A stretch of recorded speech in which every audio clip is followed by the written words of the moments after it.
Hello, chat. Welcome. All right, we're gonna continue now. Yeah, welcome back to Genshin. So we are still in Act 1, which is concerning when you really think about it.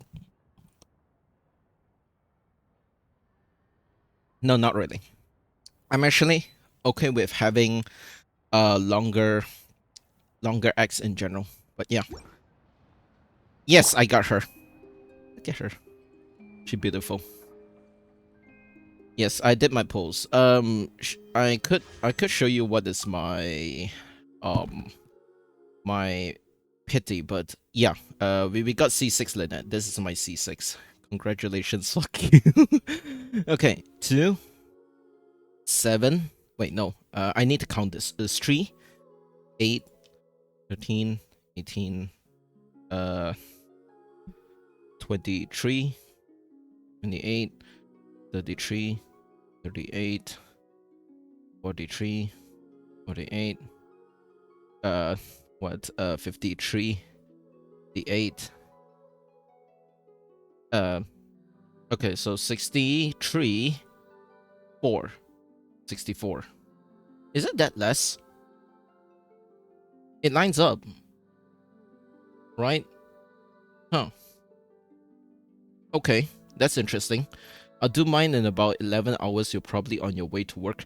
I'm not working, but I'll still get up early just to watch it. Cause why not? I was in bed, so I couldn't see them. Yeah, I was live on. I was already live like what 7 hours ago. So yeah, but it's fine. Yeah, this is a guarantee for I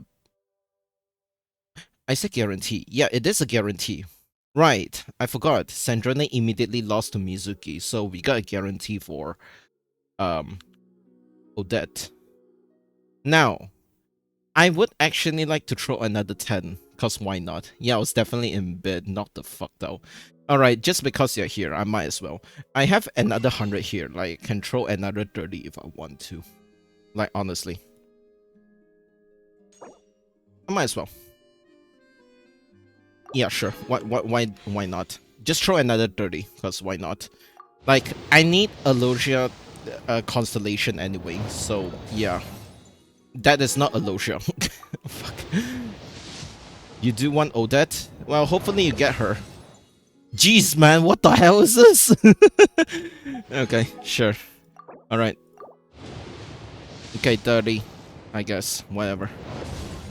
Like, I don't mind. Bro, I'm not getting Alosias. What the hell, bro? I get everyone except for him, bro.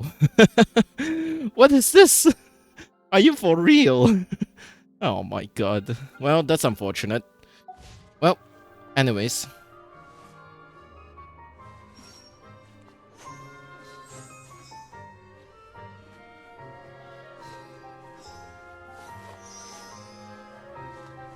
God, she's so beautiful. When Nitsa is also another character that's so cute. Like, honestly. But yeah. Anyways. The music is good though. The music is goated, I would say. Oh yeah, Columbina's wing fit her perfectly. Honestly. Like, the aesthetic is there. I only have enough to go for my 50-50, so here's hoping enough of my 50. Blah, blah. So here's to hoping. Yeah, true. I really do hope that you get her. Like, honestly.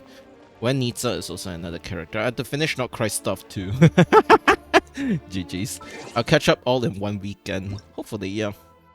Oh yeah, also, special event. Wait, can I do it on my phone? I'm not interested in doing... Ah, why is it so loud?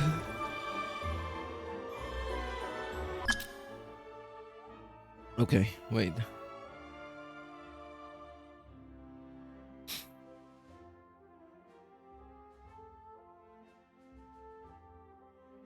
Okay. Right. Share. Whatever.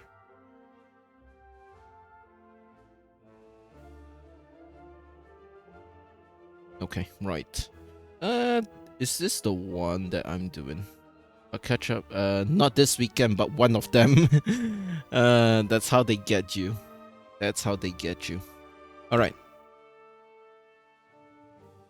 Okay, wait. Let me check my phone.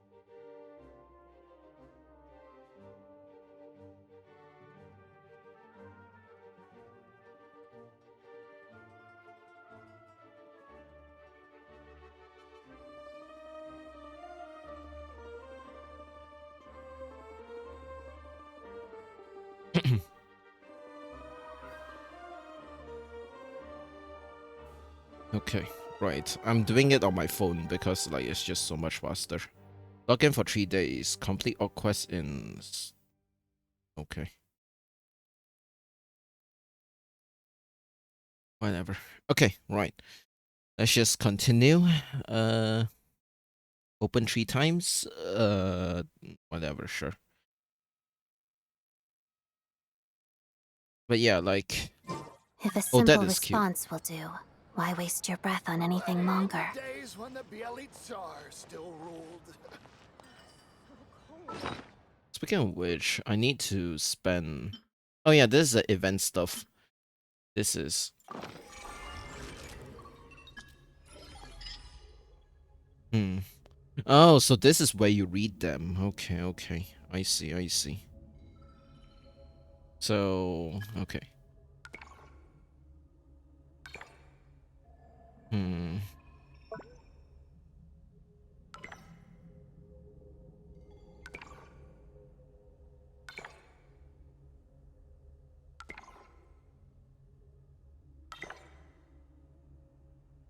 Hmm.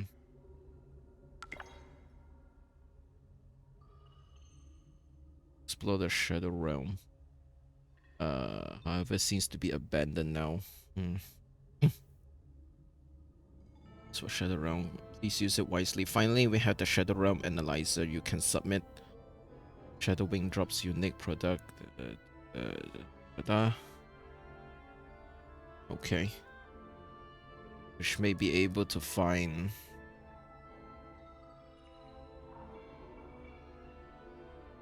Sorry. Give me a bit. Find ways to move somewhat more freely in the realm this way. Okay.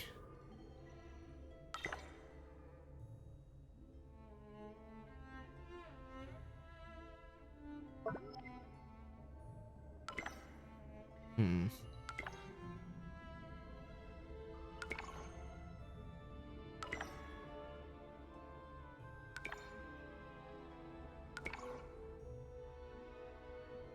Hmm.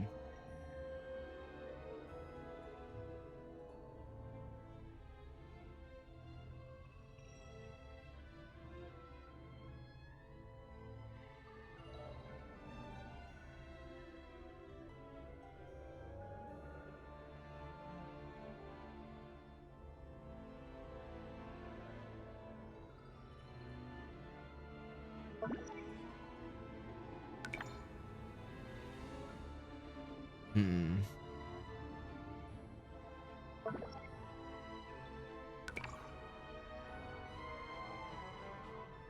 Okay.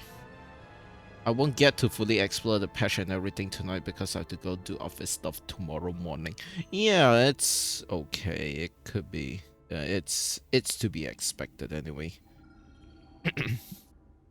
But yeah. Anyways. Uh. uh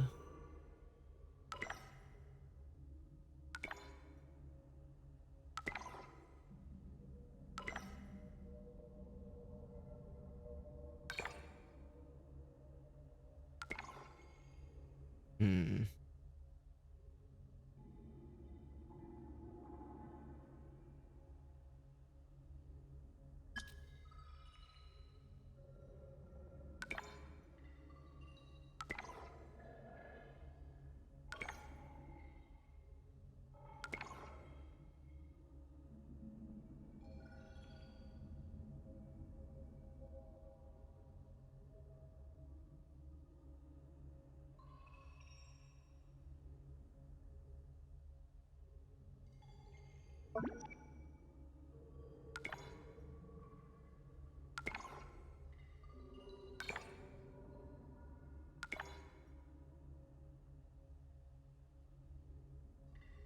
It seems it isn't uploader's actual name.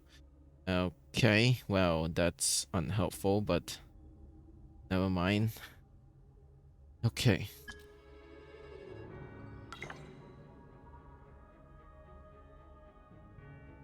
They are produced when you execute condensation process to build ice.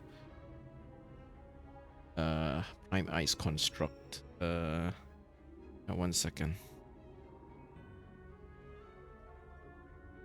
Shit. I just realized I should use the Koyo Lab app to like top up today's shit. Okay, well, never mind.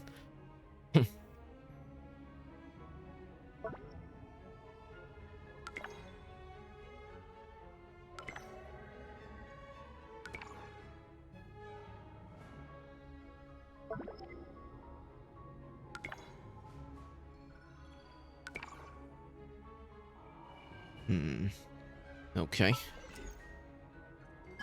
Prime Ice Construct, okay.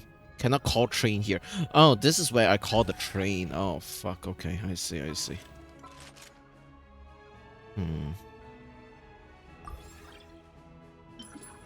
Still can't do anything to my gun, but that's expected. Can I get you anything? Alright, there we go. Alright.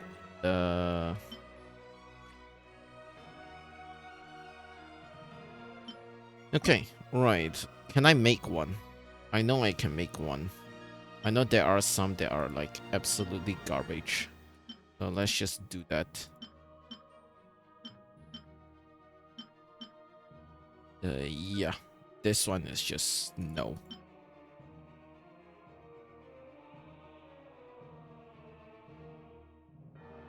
Okay. Can I just do this? I can do one first. Sure, yeah.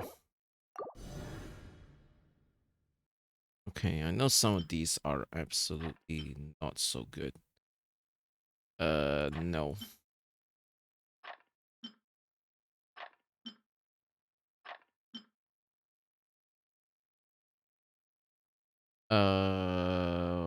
This, I don't think this is useful. This is Nicole's, right? This is Nicole's set. Yeah, this is Nicole's set. That's not helpful.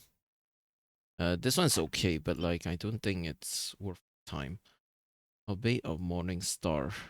Honestly, like, I would rather extract this one. Yeah, sure. Alright, there we go. Alright, I think we got it, honestly. Alright. Okay, right. There we go. We got new stuff. Yeah. Alright, let's continue with the story. We have a lot of stuff here. This event quest stuff. Oh, it's just... Oh, okay. I see. But we'll deal with this one later. All geared up. Alright, we already got him, so yeah, nothing special there. Alright, let's continue. Yes. Ah, my ears. Hi! Hi! We come here often, so we shouldn't stand out. Let's sit here. Chat, look, it's body. Oh my gosh, it's body. Now, it's up to Vodyanitsa. Let's see how the conversation goes. It's body. I love her. Her voice is so cute. Like, chat, you need to pull forward Yanisa. Like, she's so cute. Mr. Metia! Over here! Over here! Like, she has unique animations left, right, and center. I love her so much. Oh, sorry. I got a little held up on my way here. Now we have even less time than we planned. Micha also has some unique animation. Go ahead and order some snacks and drinks. Whatever you like.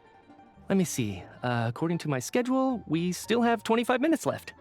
You're really pressed for time today, huh? I was imagining this would be a leisurely chat. If you'd prefer, we can always reschedule for another afternoon when you have more time. Another cutie? Like, her voice is cute. Fuck, I'm actually gonna have to pause to pull her. Good fucking luck. No need. Getting to meet the lead singer is a very precious opportunity for me. I'm not about to pass it up. I've already had to decline your invitation several times because our schedules rarely align. If I don't grab this chance while it's here, who knows when the next one will come around? Well, it's very kind of you to make time just for me. Oh my god. I love her voice, man. Her voice is so cute. What's going on with this scarf? I'm not too sure, to be honest. But Snezhnaya is full of weird and wonderful things like that, so people tend not to bat an eye. I'm sure the same will go for the Eye of Grey and Paimon. In a way, yeah. That'll make getting around a bit easier. The reason I invited you out for tea and a chat today was to get some feedback from a true fan of the theater. Well, I genuinely have nothing bad to say. No matter how many times I hear you sing, it never gets old. It always seems fresh and new somehow. Maybe it's because the more times I listen, the more details I notice. Or maybe you simply improve with every performance, delivering it better each time. Thank you! I'm delighted to hear that. Could you give me any specific examples? God, her bug eyes are so cute. Oh, yeah. The piece you sang today, for Yeah. example. Beneath the Frozen River? I'm gonna cry. She is extra unhappy right now. Hey, what's with you? I'm just praising a good performance. She is extra unhappy. I always used to find that such a bleak and lonely song. But the more you listen, the more you realize that it's not as cold and nihilistic as it appears. When you really dig down into it, there's a certain level where you're surprised by the emergence of hope. Wow, I'm impressed. I didn't expect you to pick up on that. Actually, I only tried out that angle after talking with a composer. Still, Beneath the Frozen River wasn't on today's program. Got caught. Oh, really? But it's a classic. You sing it every time. I'm gonna cry. Almost every time. Oh, well then. Let me say a few words about that other all-time classic, Flying in the Wind from the Mountain Sparrow. I feel like he doesn't watch it. I didn't sing that one today either.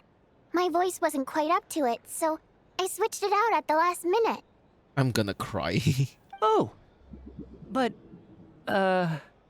Yeah, he's not doing a good job at all. Sorry, Mr. Mitya, but you were at the theater today, yes?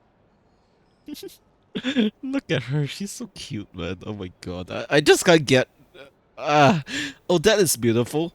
Wanya Nisa is so cute. Like, just look at her. of course I was. Remember?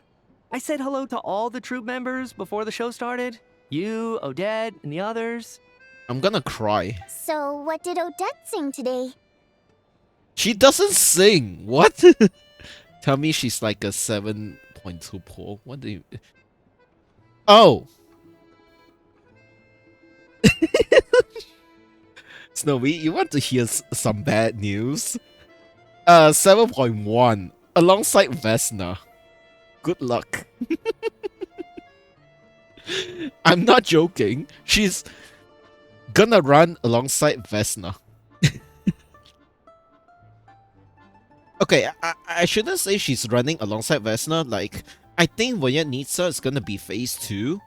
Vesna is gonna be in phase 1. So, yeah, good luck. Elegy of the Snow-Winged Goose, of course. Correct. I see.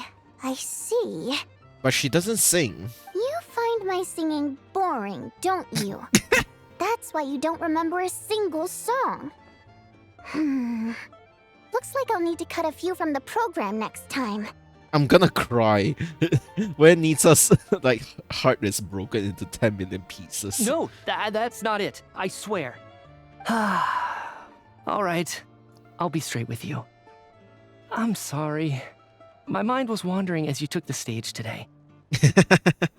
Oh, look at her. She's not happy. Look at her. She's not happy. Extra unhappy. Anyways. Yeah, like, you have this here. Interesting. Yeah, they included even last patch's one. It's interesting because, like, they didn't need to. I enjoy watching your shows because the exquisite performances stimulate the mind. It always sparks some inspiration for my research. So, whenever I get stuck at work, I come to the theater for a change of pace. Odette's dance during the elegy of the snow-winged goose today was simply incredible. It got me wondering what she's been going through recently. God, she's just not happy. I feel bad for her, man. Like, honestly. I hate that they call him Captain instead of Capitan. Yes, I know that's the translation, but it's okay. God. That look of sheer defiance in the face of utter tragedy? It was so inspiring. I started scribbling in my notebook right away. Not that I made a ton of progress in the grand scheme of things, but I still think it was productive. By the time I snapped out of it, the entire show had finished. So what you're saying is, you didn't listen to my singing at all? Oh no. No. Oh, Unfortunately not. no. I'm sorry. I don't know which is more disrespectful.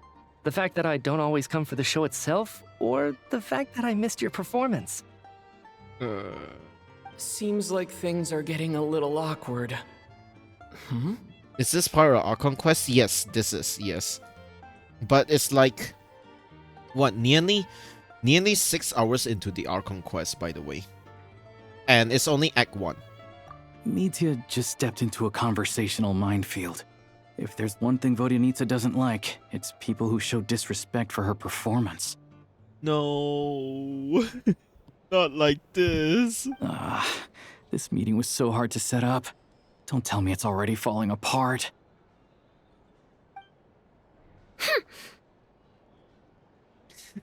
It's fine. I suppose this is affirming in its own way. At least, it shows that our performance really touches people's hearts, right? I feel like she's gonna punch Mitya over here, like honestly. Don't let it bother you.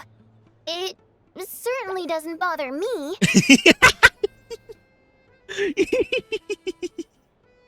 She's showing a lot of restraint. I wanna cry, that's so cute. Well, I'll be sure to let Odette know how much you adored her performance. Oh my god, she's gonna have a crash out soon, isn't she? Please don't say that. I always love your performances too. It's just that inspiration struck at the wrong time today. I'm usually all ears. I know, I can tell. That's why I value your opinion. I'm sure some people can't stand it when others praise their coworkers right to their face, but not me. No, sir. I'm crying, she's actually coping. Fair enough. I still feel kinda bad though. But you know what I really can't stand? People who only show up to the theater to pretend that they're cultured. Makes me sick to my stomach. I guess that makes sense. Oh yeah, 100%. There are too many of those people around. By the time they're walking out the door, they've forgotten all about the show. I'm gonna cry. What's wrong? You look furious. I don't know if you've heard about the boss of the Iskra manufacturing plant. He isn't even a theater investor, but he always demands the same privileges as actual investors. Oh, okay. Actually, that's fine. That's fine. Mitya, please shut the fuck up. No, not really. Box tickets only, premium drinks, even the right to request specific songs. Well played, Vodyanitsa. Seems like she's harnessing her rage to steer the conversation back on track. Now that you mention it, I've interacted with that guy before. I gotta say, everyone holds him up as an example of a benevolent businessman, but I don't know. I don't see it. Yeah, he couldn't care less about what's happening on stage. He's just there to flaunt his social status. I hate that I have to prepare programs for guys like that. What's the big deal with that factory he runs anyway? I asked around a bit and heard some pretty shocking stories. Sounds like he's just another greedy capitalist. Capitalist? In my communist country? How? I'm joking, I'm joking. Oh, really? Yep, The things people are saying are pretty damning. Low wages, insanely long working hours, equipment running around the clock. And as if that's not bad enough, he also strictly forbids his employees from giving any kind of interview. Oh, Project Stuja has now been extended so many times, we're at the point where crystal rations for the common folk are barely enough to survive on. Yet he even wants to get his greedy hands on them just to boost his own profits.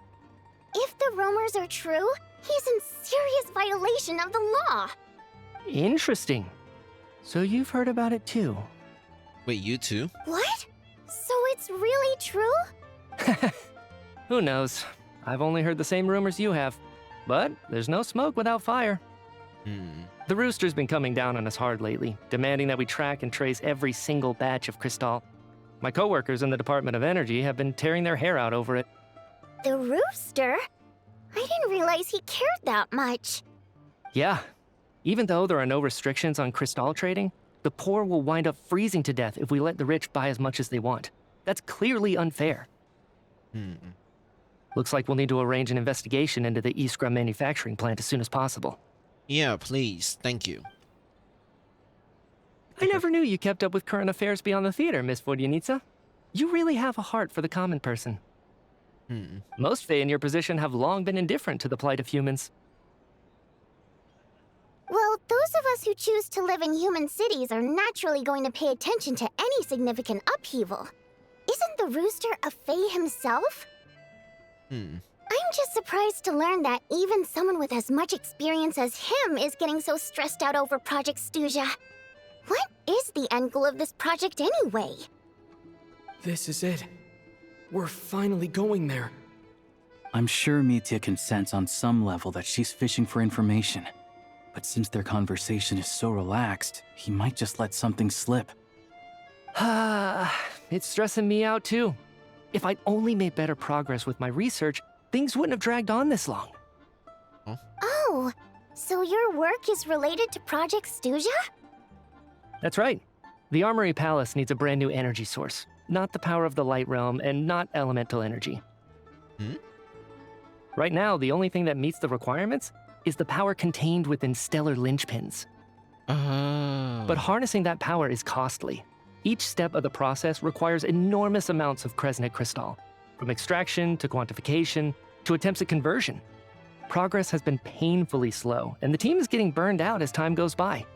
Sometimes I see people staring into space as if in a trance. Could it be that this new energy source has side effects? No, it doesn't affect us, because the energy is used for... Oh? Okay, I got it. Stop choking me. Sorry, I can't talk about that. I wanna cry. God dang it. I think we're all just exhausted. We've been working ourselves to the bone for so long with so little progress to show for it. It's no wonder people are struggling to stay motivated. Dang it, we were close.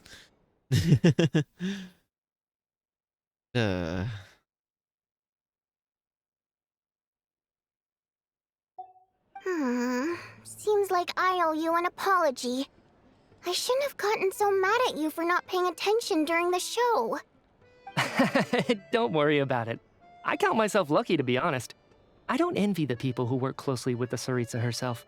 I'd much rather be in my current position. At least I don't have to shoulder any major responsibilities. So they're trying to develop a completely new kind of energy. It's a shame we didn't get to hear more. Yeah, censored by a scarf. Who would have thought? Oh, dear. It looks like my time is up. I'm afraid I have to leave. I'm so sorry. We ended up barely talking about the theater. That's okay. It was a pleasure chatting with you, really. Let's make up for it next time. Yeah, hopefully once the work pressure eases up a little, I'll be able to focus more on the performance, and then we'll have more to discuss. We touched on some confidential issues today. I'd be grateful if you could keep it between us. Well, That could have gone worse. Yes, I wonder how bad it could have went. Nice job. Why was Mitya in such a hurry to leave, though? Uh-oh. Uh-oh. Sorry, routine inspection. Valerie.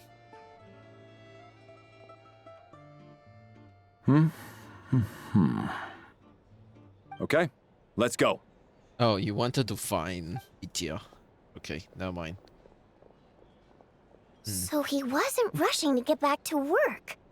He must have calculated that Valeri would find him here in exactly 25 minutes. That's frighteningly accurate. One of the main duties of the Special Assignments Battalion is to ensure that important figures stick to their schedules. Sounds like Mitya's arch enemy then. All right, time for us to get going too. Excuse me, check please. We'll settle our check too, then. Oh, hello there. Mr. Mitya paid the check before leaving. Huh? He also asked me to pass on a message. He said it was an honor to share his tea break with Miss Vodyanitsa and her two friends. Huh? What? Wait, Oh no. So he knew we were here all along? This raises a lot of questions. Did he deliberately mention the new energy source so that we'd overhear it? Maybe his work isn't confidential after all. Maybe the key here is the purpose of this new energy. I guess that's the next thing to look into. I love Wadi. She's so cute. Vodyanitsa and Alosha have left. Time to head back and call it a day. God, I love Vodyanitsa. She's so cute. She's so cute. Honestly. Okay. Right. Let's Oh, hi Paimon. You're back! Here pretty early today. How are you feeling? Paimon was just gonna mention that. After she woke up today, Paimon felt like her temperature was completely back to normal. But her strength still hasn't returned. Okay. Still, there's some good news. Paimon thinks she might have figured out the source of the problem. What? It's like there's some kind of mysterious power affecting Paimon. Paimon's never felt this way before during any of her travels. She only started feeling this way since we arrived in Snezhnaya. Interesting. That's right. The Armory Palace needs a brand new energy source. Could that have something to do with this? What is it? You're making that face again. You know, the one you get whenever you have a light bulb moment? Let me tell you what I found out today.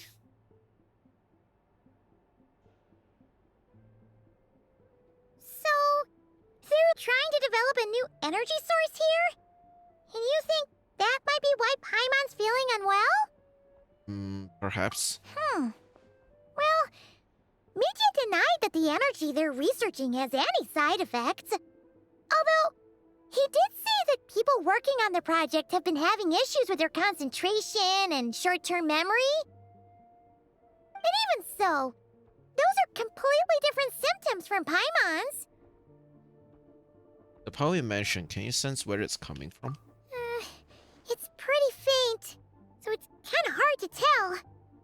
But, if anything, it seems like it's coming from roughly the same direction as the Armory Palace. All the more reason to find out the purpose of their research. Sure, Paimon's with you there. But how, though? The robot only has a limited amount of intel. There's still one avenue we haven't explored. There's National Guard Beshe. Oh, great point! They argue about Project Stuja every day. If we could sit in on one of their sessions, we might pick up some new leads. Okay, I need to write a red letter to Alosha. Good idea! Oh yeah, while you were out, Paimon tried all the yummiest looking desserts in the Potpourri restaurant. Of course you do. This one seemed right up your alley. So, Paimon saved some for you. Oh, Come try it once you finish writing your letter. I'm hungry.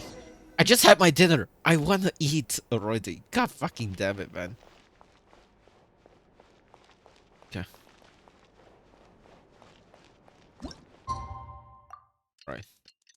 So, interesting, interesting. Now I'm wondering.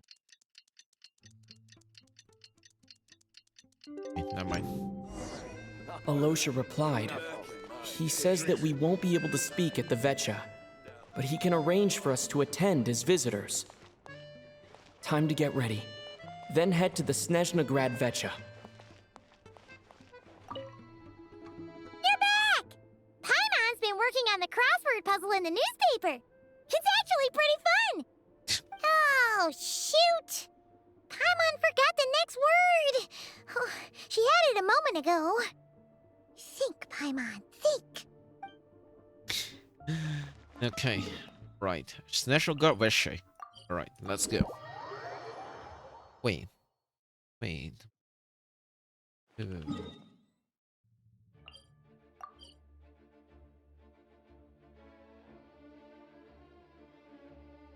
Koreansky Theater. That's one. Down here, that's one. We know this one. This one is Whomst. Oh, there are three now. Night Song Cavern.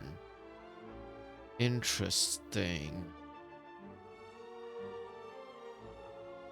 Okay. We need to unlock this one ASAP, honestly. So we got 3 available. Okay. Of course, we'll do this when we can, but yeah. The important thing right now is that we...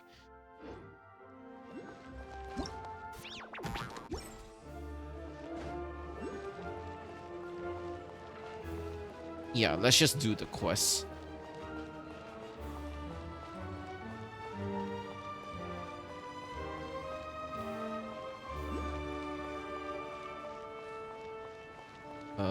Who is that? Vodianitsa? Why is she here? Ah, Miss Vodianitsa, prima donna of the Korolievsky troupe. What a surprise meeting you here. Will you be sitting in on a session of the Vetcha? Sorry, I'm not taking interviews today. Oh good, you're here. The session's about to begin. Let's get inside. Please wait, Miss Vodianitsa. Could you introduce me to your new friend? No. We're busy. Jeez, we just gave her a cold shoulder, bruh.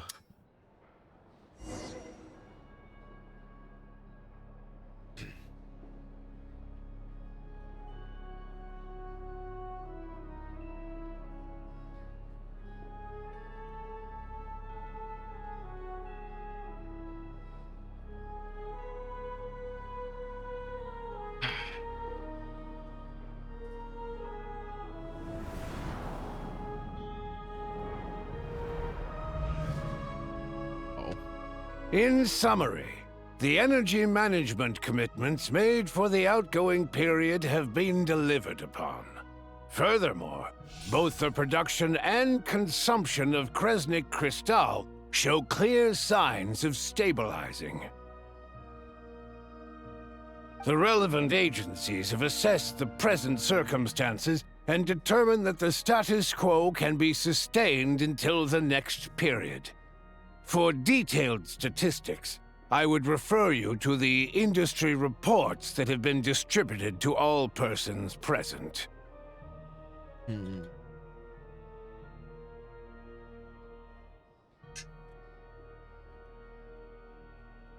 It should also be noted that while the recent blizzards have led to a significant increase in people's energy expenses, this is strictly a short-term phenomenon associated with a remotely located monster. Her Majesty the Tsaritsa is giving her full attention to this matter. We should have every confidence that it will be dealt with swiftly and conclusively. A financial report on disaster relief is also present in this report, courtesy of Pantalone. But does it keep getting noisier in here? They cover the same old ground every single time. The rooster never seems to mind, but everyone else is getting tired of it. There's a general lack of trust. People aren't seeing any tangible benefits that affect them directly. Of course, none of that will be reflected in any of the reports on the table. Yeah, if it weren't for these hard copy documents, I could have at least made something up. I've been meaning to ask why you still here. Why are you acting so chummy? Oh, don't mind me. I'm just out here trying to hit my interview quotas. Bring out the Kvass. Ever read it? Best-selling newspaper in town. If I remember correctly, you guys don't even have a sales permit. You have to sell from stalls on the street. Okay then, best-selling street stall newspaper in town. Still counts. Her face. Oh my god. Is she the new Rin? Oh my god. She cute. She cute. Yes, I like her.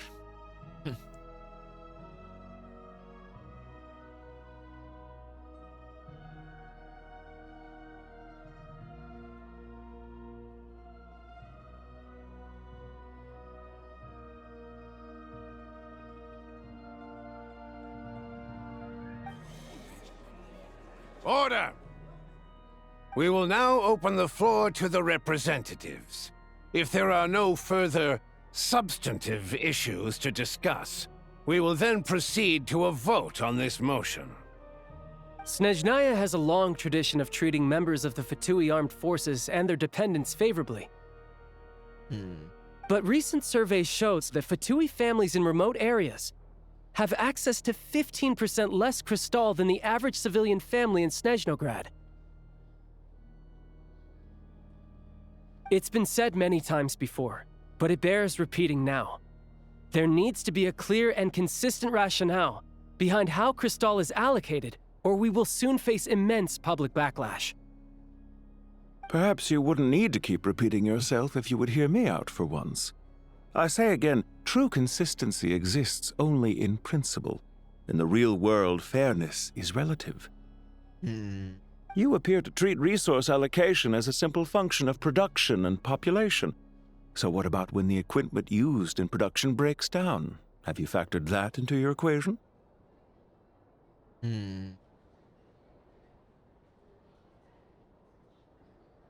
do you even know how long it's been since Snezhnaya last conducted a census? If I knew the answers to questions like that, I'm sure I'd be a very wealthy man. And I doubt I'd be going by child.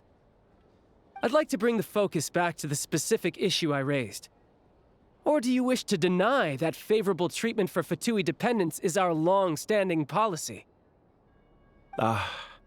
It's easy to be a critic when there's no accountability. That seems to be a running theme in the anti-Project Stuja cohort. Defeat the ringleader and all other problems will magically resolve themselves. That's what they seem to think. But in case you aren't aware, not one jot in my report would change whether Project Stuja continues or not. So you have no intention whatsoever of finding a solution to this problem? On the contrary, I'm the only one here who ever brings solutions. Child opened by speaking up for the armed forces. Regrator struck back with style and a war of words ensued. What the hell? Our reporter was live on the scene to get the audience's reaction as it all unfolded. Who do you support? What? Child raised some issue that needs addressing. The people have spoken! Child received raucous applause from the crowd as he pushed Regrator onto his back foot with a relentless barrage of questions. It had to be seen to be believed. Now you see why they don't have a sales permit. I see. Okay. However this reporter wants to spin things, I haven't forgotten that Tartaglia was representing the Northland Bank when we first met in Liyue. So surely, their relationship can't always have been this strained. You two are getting off topic. Let's focus on what the data is saying. Mr. Pantalone, may I speak on your behalf? Oh, please do. I'm more than happy to save my breath. Bro. Crystal distribution policy undergoes modifications with each new period. The ultimate goal being to find the most reasonable method of allocation. which I believe is what Mr. Tartaglia also seeks. But I fear many may have been misled on this topic by extremist activists. To clarify, Project Stuja is not the root cause of the problem. It is merely a framework for resource distribution. The most recent reports all point to Snezhnaya's resilience and adaptability during this period of fine-tuning, and give clear indications that a distribution framework is improving with each iteration. To make drastic adjustments without first considering the risks would likely do more harm than good. It would be a waste of the hard-won experience we've gained to date. Renowned scholar of finance, Arapov spoke up to clarify the fiscal logic, clearly alluding to social organizations like the Rokot in his words. I'm gonna murder you. With the notorious Lelek still active to this day, should the Rokot be held responsible? No, there is someone else to blame. Where did you get Rokot from? And who's this Lelek? She's just rephrasing what Mr. Pantalone said. The Rokot are the critics he accuses of taking no responsibility for their actions. As for Lelek, you won't have heard of him yet. He's currently the most famous member of the Rokot. Well, more like infamous. Okay. Ending Project Stuja has become an obsession for him. Unlike the more decent ones among us, he believes that votes in the Vetcha are all that matter. So whether it's threats, coercion, or bribery, he'll use whatever means necessary to get people to change their vote. It's more to Rokot than I thought. And since we're already on the subject, what do you think of Lelek's methods? Are you for or against? I suspect there's more to the story. Well, whatever the story is, his actions benefit us all. We stand with Lelek. At least someone here wants to take this discussion seriously. I've been considering that issue myself. What you really need is more precise regional data, right? I think it would be easiest to let the Fatui handle it, since they're already in charge of Cristal shipments anyway. We may as well get them to collect some data while they're at it. Whatever you need, you can ask the Fatui to look into it for you. In terms of supervision, I think the Druzhna would be a good fit. I had hoped to discuss this with Miss Vesna, but sadly, she's not present. I will be happy to take a note of your suggestions and present them to Commander Vesna for a decision upon her return. Okay. The Commander has always taken a keen interest in Project Stuja. However, given the Druzhna's demanding workload, I'm afraid it may prove difficult for them to provide any practical support. Let us refrain from jumping to conclusions until a concrete and actionable plan is in place. My apologies, Lord Rooster.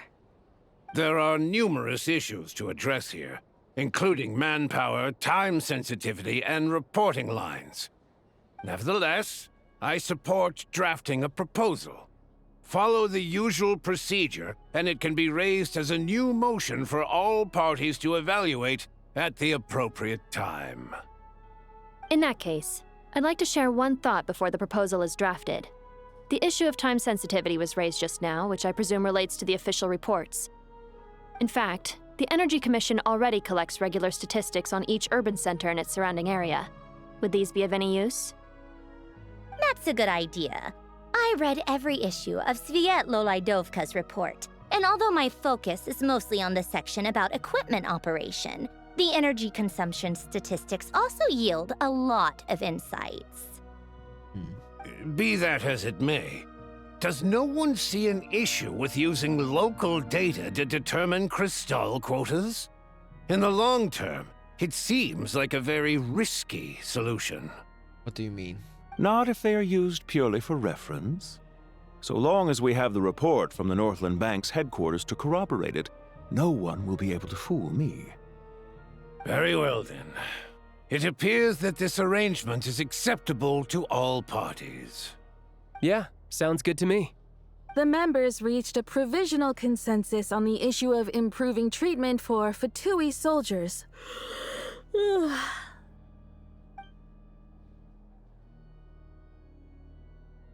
Okay.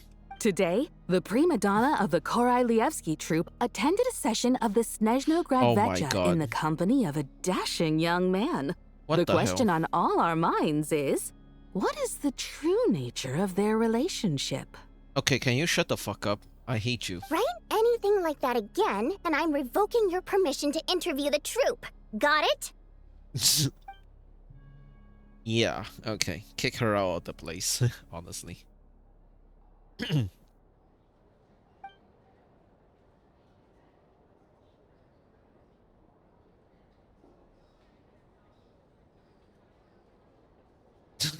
Now then, if there are no further contributions from those present, we shall proceed to the final vote. Hey, check it out! Is that... wait. What made him vote against? Why now?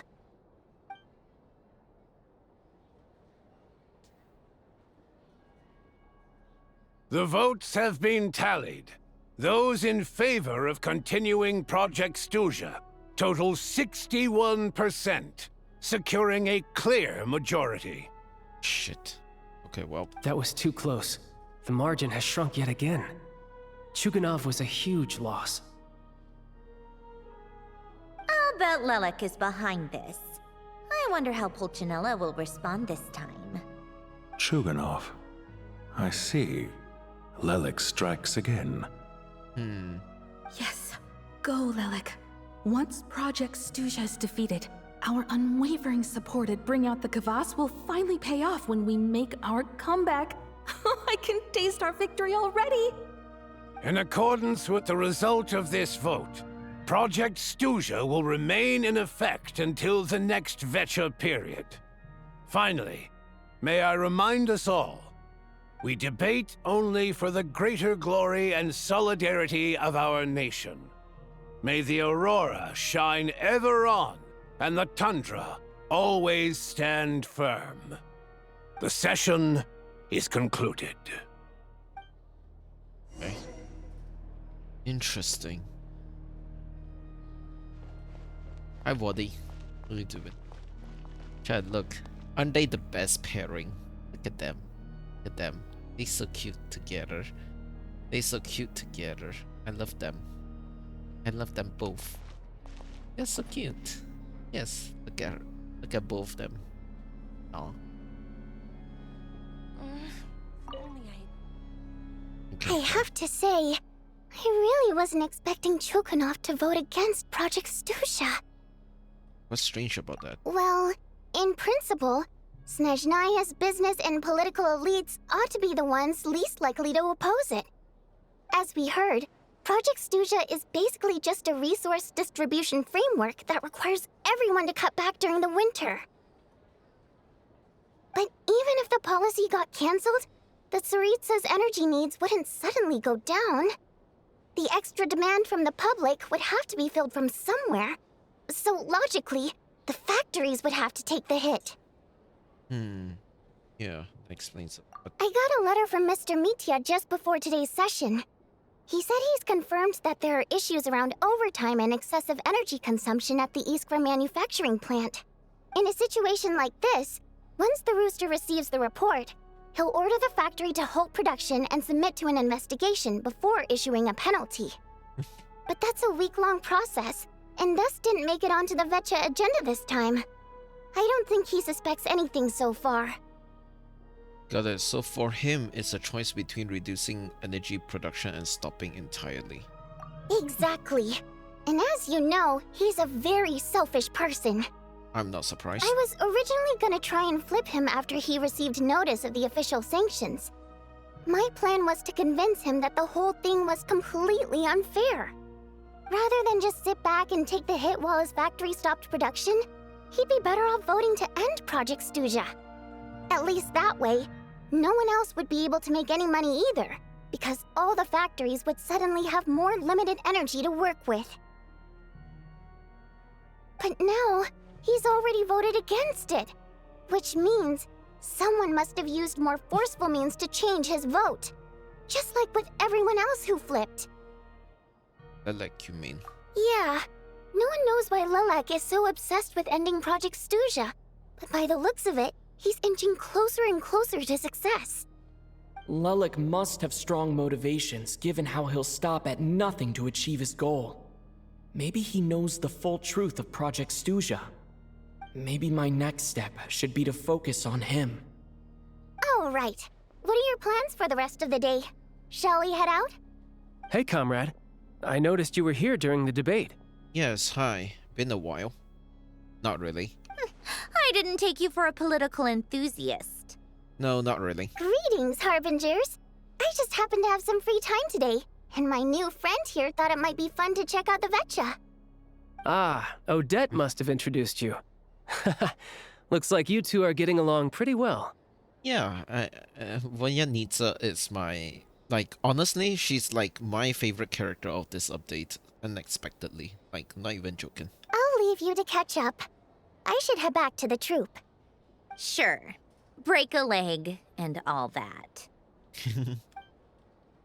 Okay, bye-bye. Thought it might be fun to check out the Vetcha, did you? Things are never that simple with you, Traveler. There's no way you're here for kicks and giggles. Tell me I'm wrong. Yeah. I learned something. Guy called Lelek. Oh, yeah. To some, he's a captivating enigma. To others, he's the bane of their existence. No one ever thought that some anonymous nobody from the Rokot could cause such a stir. I want to find out his true identity. Is it okay if I start digging around? Huh? You want to look into Lelek? Then I'm sure his days of anonymity are numbered. What do you think, Sandrone? Fine by me, I guess. If the Traveler actually manages to expose Lelek, it'll be doing Pulcinella a favor. In return, it seems fair to let him in on what we've learned so far. My thoughts exactly. Sharing is caring, after all. Head back to Glupov and grab the files on Lelek. It's easier to just pull the records than go through the rigmarole of getting the Traveler a visitor's permit. As you command, child, sir. In that case, since we're going to be waiting anyway, I'll have someone brew a pot of black tea. Nice.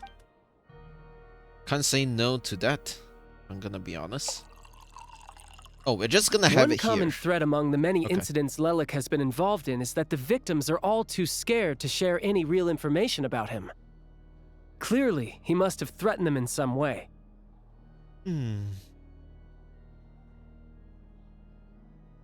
His modus operandi is to silently infiltrate the scene and leave a threatening letter behind. But neither the letters nor the crime scenes ever yield any clues to his identity. So all these files have to offer are short statements by the people affected. They don't give us a lot to go on. Okay. If nothing else, it shows we're dealing with a trained professional who's versed in counter surveillance. Yes, and to that point, he often strikes in highly secure locations. The victims are high-ranking and influential people who take their personal security very seriously. Somehow, Lelek slips right into their rooms without making a sound. There's never any eyewitnesses, nor the slightest trace of a break-in. Reminds me of 47 in a way.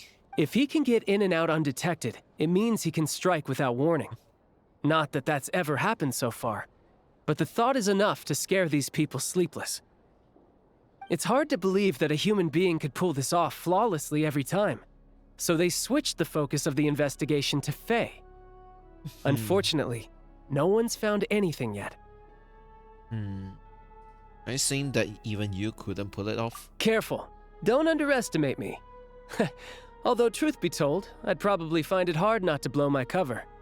Direct confrontation is more my style. Fair enough. We haven't ruled out the possibility of Lelek being human. It's just, there can only be a handful of people in all of Teyvat who'd fit the profile. Faye, on the other hand, plenty would have the ability, but few would have the motive. So, is someone as strong as Tartaglia and even more meticulous? No, not as strong as me. You'll never find the culprit with criteria like that. Let's go with a little weaker than me. Yvette. Oh, you hit me right where it hurts. I'll admit, he's strong and meticulous. But can we at least limit this to candidates who have something to do with Snezhnaya? Okay, fair. He's just trying to find a reference point. Stop getting fixated on who's stronger than who. But that's the most important thing. In my opinion, anyway. Alright. Take it down a notch or two. Alright. So, about Odette as a reference point. She's someone we all know, and I've seen her in action. Odette? Yeah, that seems about right. Her skills are solid, and she's always calm under pressure. Except she's Fatui, so the likelihood of her working against us is pretty low. But yeah, much more accurate than your previous example, at least. No, wait a moment. Maybe we should interrogate that assumption. Oh yeah, true. It could be Odette as Lelek. What do you mean? Which assumption? Her Fatui identity doesn't necessarily exonerate her. And when you think about it, the Rokot would be precisely what she needs to conceal her identity. Plus, she wouldn't need to be such a pro at covering her tracks. She'd already know where the Fatui will be and when, so she could choose the perfect time to act. Oh, yikes. I was just thinking out loud. Why is this starting to sound like such a convincing theory? Oh boy. Still, what reason could Odette possibly have for trying to call off Project Stuja? Arlecchino would be the best person to ask. She knows Odette best. Unfortunately, she isn't back yet. Oh, she isn't? Rosaline used to open up to her in private about her struggles with Odette. Okay. As I'm sure you can imagine, Arlecchino is quite a lot better with children than Rosaline was. Not surprising. She gave her some tips on how to handle the situation, and Rosaline managed to reach a settlement with Odette before leaving. So I suppose there were at least no lifelong regrets left behind. Okay. Beyond that, I don't know the details about that side of things. But I do know that Odette definitely has a motive to hold a grudge against Project Stuja. You know what? It makes sense somewhat. I can already tell that, yeah, she has some motive, but she's just not making it obvious. The reason being, her father passed away during the early stages of the project. Okay, this is not what I expected, but never mind. That was back before it had been named Project Stuja, when things were still being worked out. But in essence, it's remained the same ever since. Huh. The more you know.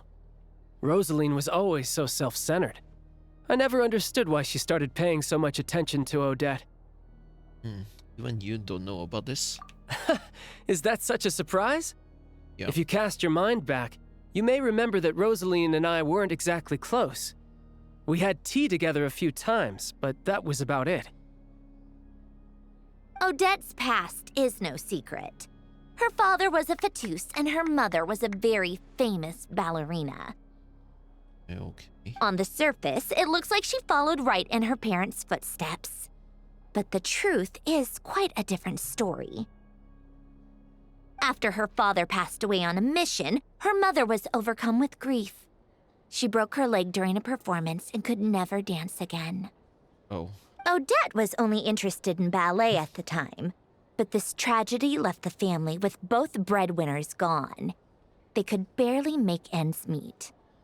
Per Capitano's policy, family members of Fatui who died in the line of duty had to be appropriately accommodated and provided with adequate assistance. So, regardless of how Rosaline may have felt about it, it fell to her to resolve the issue of Odette's family's livelihood. In the end, the solution they agreed upon was to have Odette join the Fatui. Right, because the alternative would have been a one-off compensation payment, I guess. In that sense, joining up was definitely the better option. Still, she must have had mixed feelings about it, right? If she doesn't even like the Fatui. It's just a theory, a possibility. But as a motive for Odette to become Lelek, it holds up. That said, I have no idea where Odette's head is at right now, or what her conflict with Rosaline was about. Plenty of people were on bad terms with Rosaline. I have no intention of trying to figure it all out. So, Sinira actually wanted to mend her relationship with Odette? Yes, but there's not much point in discussing that now. Yeah, back to Lelik. Since our investigations so far have turned up next to nothing, we've got nothing to lose by trying a new angle. Funnily enough, Tonya and I had actually made plans to go to the theater tomorrow to watch Odette's rehearsal. Okay. Unfortunately, thanks to this Lelik situation, I'll be stuck working overtime again. Which means you can go in my place. No point wasting the ticket. Plus, you'll get to meet Tonya. Also? Spirit Seeker. Quite the classic ballet. Oh. It was passed down through Odette's mother's family for generations, though it hasn't been performed in years. But Odette's been practicing it diligently, and it's finally ready for a return to the stage. Excitement is through the roof. Tickets for the official performance sold out long ago. Okay. Tonya's excited for it too. She's desperate to see it no matter what. Personally, it's not really my kind of thing, but since she's my little sister, I had to figure something out. Okay. I've actually seen it several times before. The story's pretty straightforward. The lead character follows a trail of clues left behind by a spirit, gradually recovering her memories along the way. It's a tale of love and regret. So not exactly reinventing the wheel, at least by today's standards. But when that classic melody kicks in and the lead character begins to dance, it always gets me. It really is beautiful. I see. Like, I guess it makes sense that, like, she would end this. I actually would too. Not an easy dance to do justice to, though. I know it's always been Odette's dream to perform this piece, but I'm not sure she's really ready. In that case, I think that even if she is Lelik, we should wait until her performance is over before we respond. Yeah, you know what? Sure. I'll let you take it from here, comrade. Yeah, I think it makes sense. I don't think I want to ruin her chances of, doing this. But yeah. Alright, let's go. But yeah, I don't think it would be a good idea to, like, actually do, ruin her performance with this. But whatever.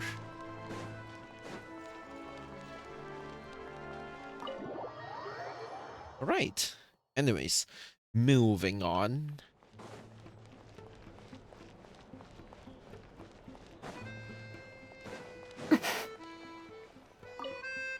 Hello again.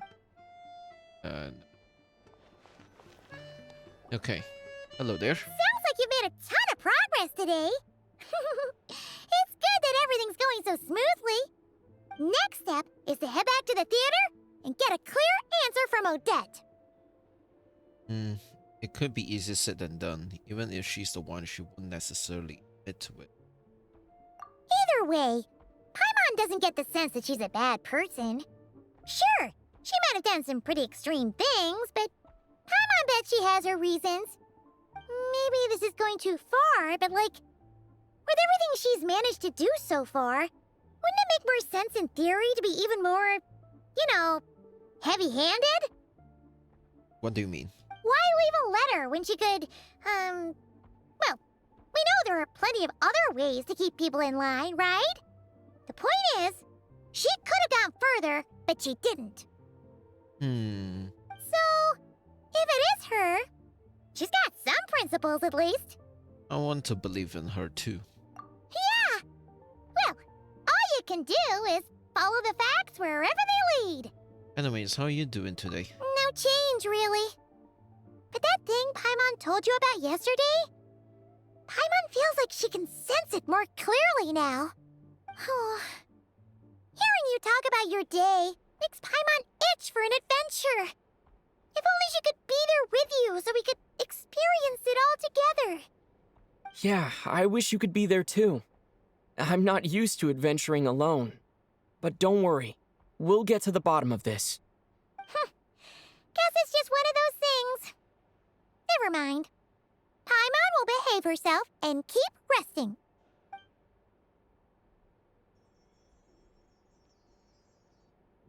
If Odette is Lelik, She may well have inside information on Project Stuja. Her father was involved with the project's early implementation and tragically died in the process. Now, she's dedicated herself to bringing it to an end. It's hard to imagine she could have gotten this far without knowing anything at all about the Tsaritsa's true intentions. When she spoke to us as a member of the Fatui, how much did she let on? And how much was she hiding? Only time will tell. Maybe tomorrow, everything will be answered. Hey look! It's snowing! Could be a tough day ahead. Make sure you wrap up warm tomorrow.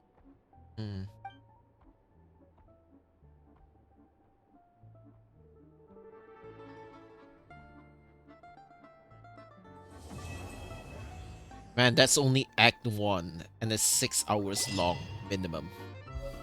Neverwinter Without Mercy. Huh, interesting.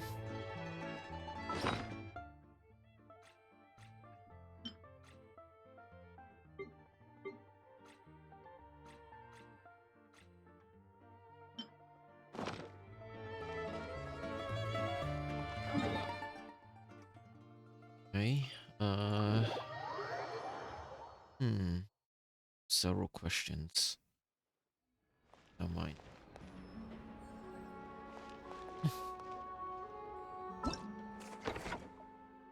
Silence alone is disfavored.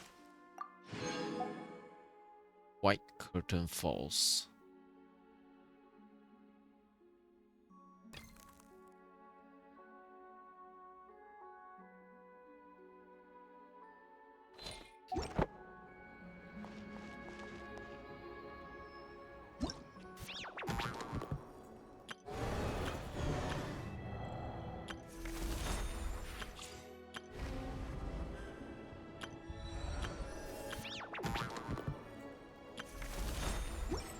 Well, if that's all, I'm going to go rehearse. Okay.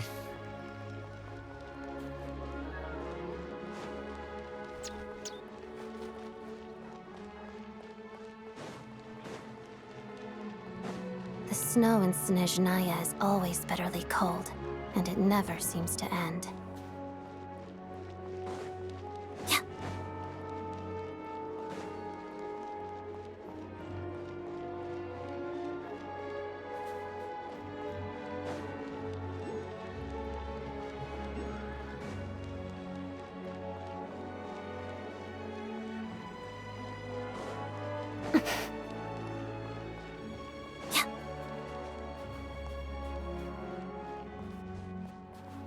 Oh, is it above?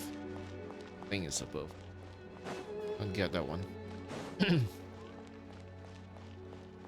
If you'd actually read your books, you'd know who's the strongest. The strongest warrior? Why? Why is that there? Okay, right. This is World Quest.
Things. Hard work pays off.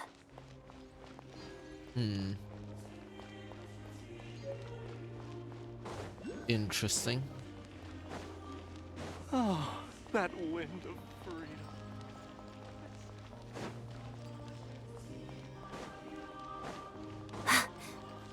Oh yeah, it's over there. Like there are a few of these around.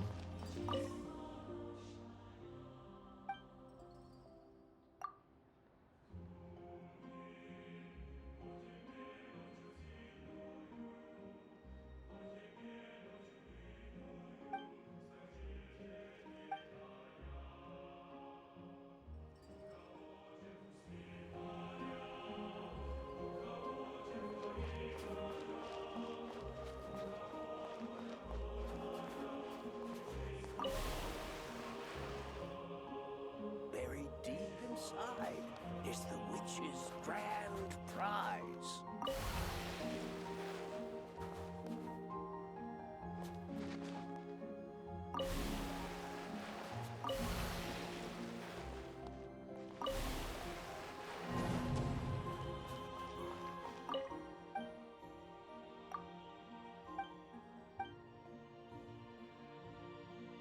Okay.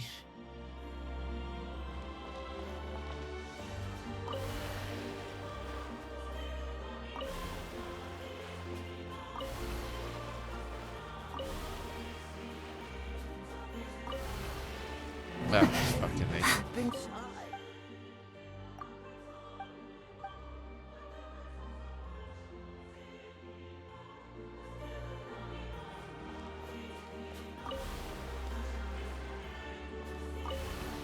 Oh. Okay. Hard work pays off.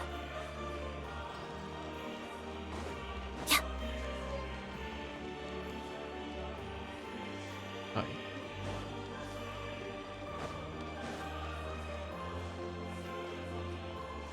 Drusna HQ. Oh, it's here. Oh. Oh, so this is where it is. Okay.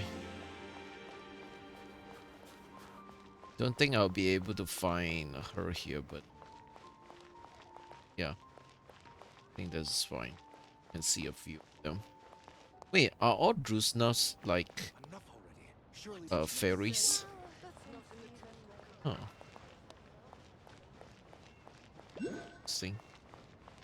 Interesting.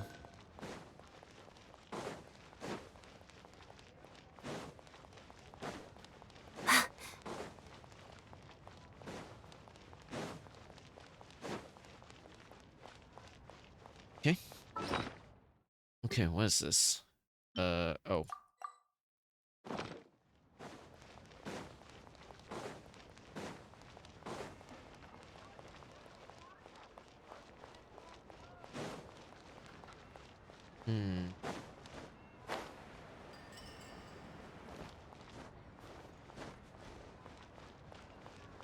The bank, which not really using.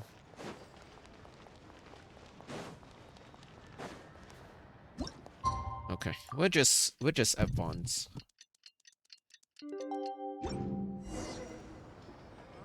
Koryevsky Theater. Okay,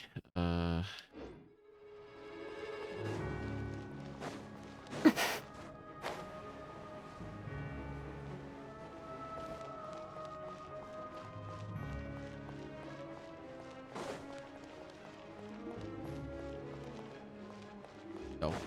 All right.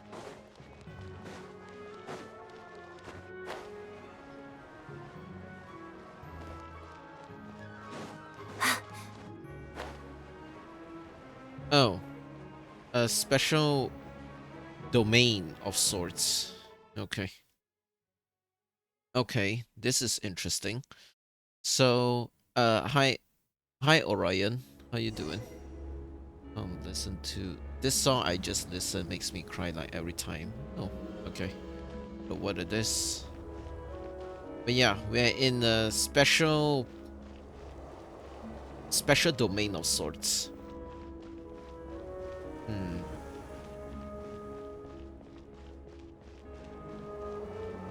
Oh yeah, I can tell what they're doing.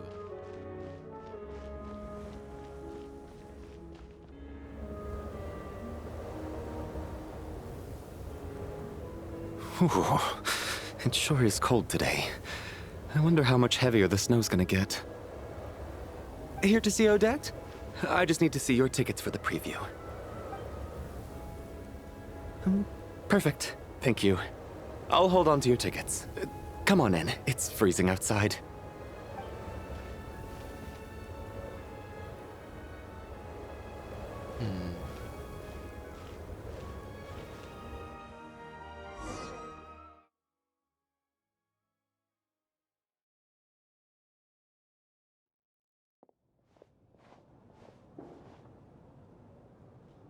I think I'll leave the Lelic question until after the show's over. Then I'll go find Odette. Yeah, please do. Be nice. Child said he was originally going to come with Tonya. So I'm guessing Tonya's already here somewhere. Is there anyone here who looks like a Tonya? Let's see. It's a small audience. Makes sense for a preview. But wait, I do see some familiar faces.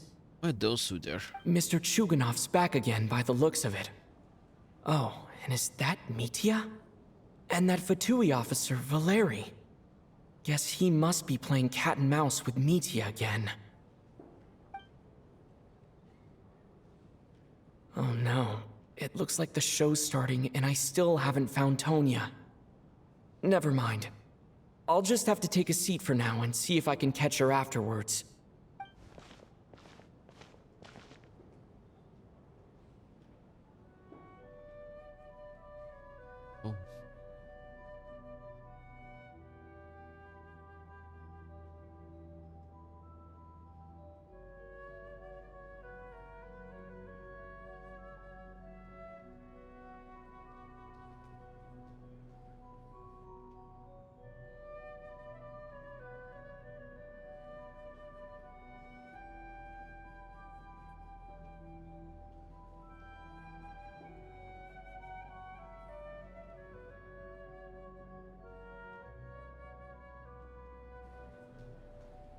Huh? What the?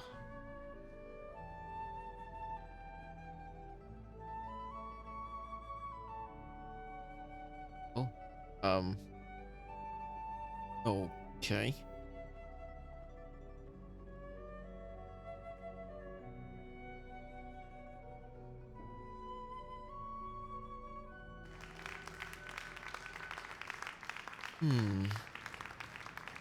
Odd.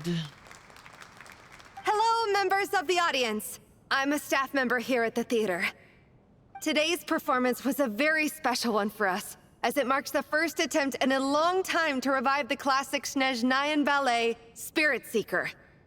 To commemorate this occasion, we would love to take a group photo of the cast, crew, and audience members present today. Could I kindly ask the audience to please come up onto the stage?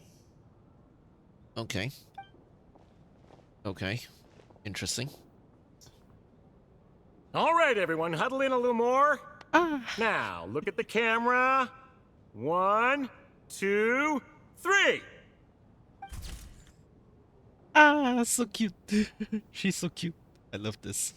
Voyanitsa's so cute. Oh my gosh. The heck. Alright. That was so random though. Are you quite satisfied, Mr. Energy Scientist? I rather hope you don't have any other escape plans to add to my workload today.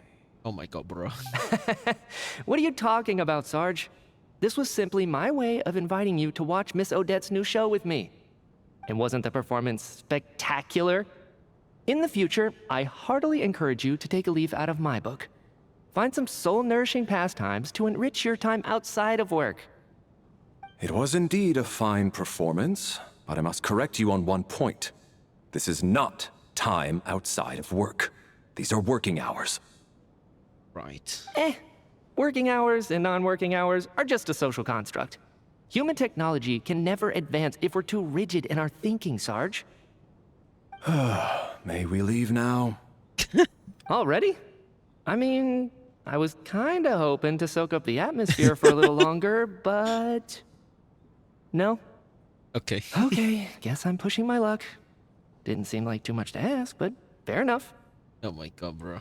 Off we go then, Sarge. Back to the land of working hours. Lead the way. Oh, is that Tonya? Hi there. That has to be her. She's the only person in the audience around Tonia's age. Excuse me, are you Tonia? Huh? Your brother's busy today, so I took his ticket. Don't worry about him, he's fine. Oh, okay. Sorry for the trouble. What's wrong? Are you sick? No, I'm fine. It's nothing. Maybe she caught a cold on the way here because of the weather. What the? Uh-oh. I haven't seen snow like this in a long, long time. It's most unusual. Yeah, you can say that again. I know. It's completely white out there. You can barely see a thing. I've never seen such heavy snow in my life. Let's wait it out for now. You'd be lucky not to freeze to death in this weather, let alone find your way. Well, look at that. Maybe we shouldn't be in such a rush to get back after all. What do you think? I'm actually crying. Let's wait and see. Why do you need to take it so seriously? Fate has given us this wonderful chance to take a break. We owe it to ourselves to make the most of it. Come to think of it, there's a small inn not far from here that always keeps plenty of extra blankets on hand for guests. I know the route well. Shall I head over and borrow a few blankets? That way, anyone in a hurry can wrap up warm for the journey back. Just remember to return them next time you're over this way. Sir, there's really no need to go to all that trouble. Hey, it's no trouble at all. Wait here, I'll be right back. What a kind gentleman. Very good. My wife and daughter are waiting for me at home, so I shall be heading back as soon as I get my blanket. So... are you expecting us to go back to the Armory Palace wrapped in blankets too? Don't worry about that. I made arrangements in advance. Should I not return to the Armory Palace within 3.5 hours after Operation Showtime begins, an armed squad will be sent to collect us. Oh my god, bro. They will escort us back. You are one of our key military personnel, so any weather-related risks must be eliminated. Operation Showtime? So, wait. Every single time you drag me back to work when I sneak out, it's a whole official operation? What? I gotta say, you've really turned this into quite a moral dilemma for me. It's snowing pretty hard out there. I think you should stay here for now. You seem a little under the weather. Literally. Sure. My brother might come pick me up in a bit anyway. Time to get to work. I should head backstage and find Odette. I need to look her in the eye and ask her about Lelik. Excuse me, are you looking for someone? Info that. Ah, a fan, I'm guessing? Today is just a dress rehearsal, so Miss Odette won't be meeting with fans. She's taking a well-earned rest right now. Sorry, but that area is currently off limits to everyone except the cast and crew. Huh. Bad timing, I guess. Well, I might as well stick around. I doubt Odette will be leaving before the snow lets up in any case.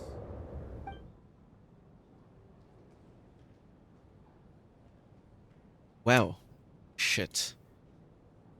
What happened to the gentleman who went to fetch the blankets? How has he still not returned? Well. I was thinking the same thing. It's still snowing very hard. Do you think something might have happened to him? Whatever the reason for his delay, I must say I hate nothing more than people who make empty promises and fail to deliver. Well, I have to treat my employees like that on occasion, but that's different. Oh, bro.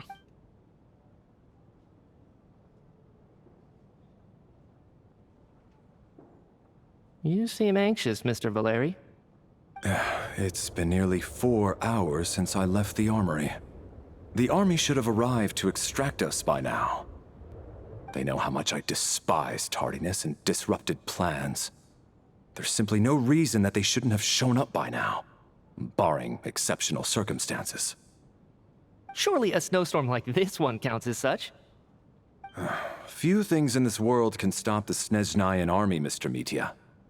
and a snowstorm is certainly not one of them. Why don't you go out and take a look? They might be right outside, waiting for your orders before they dare come in. An absurd hypothesis. I have no intention of leaving your side for even a moment until I have escorted you back to the Armory Palace. This doesn't look like an ordinary snowstorm to me. That guy who left earlier.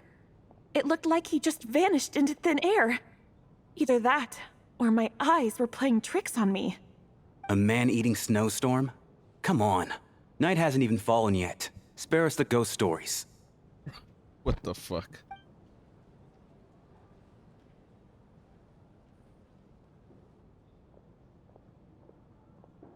Traveler, didn't know you were coming today. How come you didn't say anything? I'm not sure how I should say this. What is it? Something the matter? Tell me, I can help. Whoa, that's quite a snowstorm out there. I've been working backstage this whole time, so I didn't even notice. No wonder the audience hasn't left yet. Yeah. Is weather like this rare, even in Snezhnaya? Yeah, snow like this. I'm sure I've seen it out in the wild before, but never in the city. Actually, I take that back. I don't think I've seen snow this bad even in the wild. This is something else. It's not normal. Oh. If even Alosha thinks snow like this isn't normal, could it have anything to do with that monster people have been talking about? We can't stay cooped up here forever. Someone needs to go out and take a look. Shall I go with you? No need.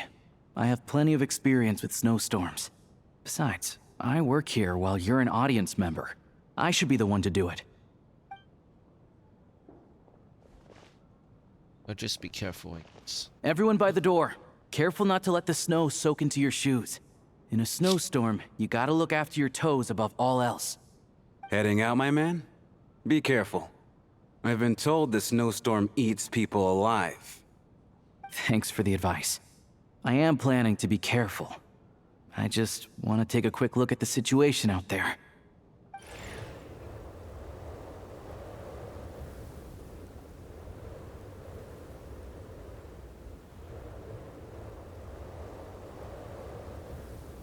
Okay. He's back! He's back! How was it? What's going on out there?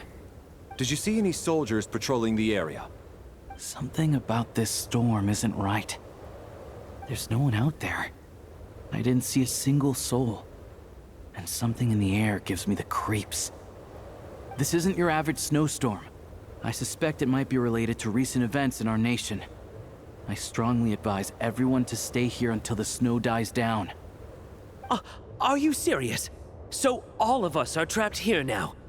That sounds a little far-fetched to me. You want to go outside and see? I, for one, am not risking my neck in that weather. This just turned from a minor delay into a major hassle. We can only hope that our friend who went to fetch the blankets just ditched us and went home. Is it really that bad? But my daughter, I won't be able to read her a bedtime story tonight. Oh, shut the fuck up. Huh? What are you all still doing here? Whoa! It's snowing hard. Yes, it is. So now we're stuck here? Oh, this is terrible. Luckily, it was just a dress rehearsal today, so there aren't too many people here. On the bright side, the theater's always well stocked with supplies. If the snow still doesn't let up as we get into the evening, you can spend the night here, everyone.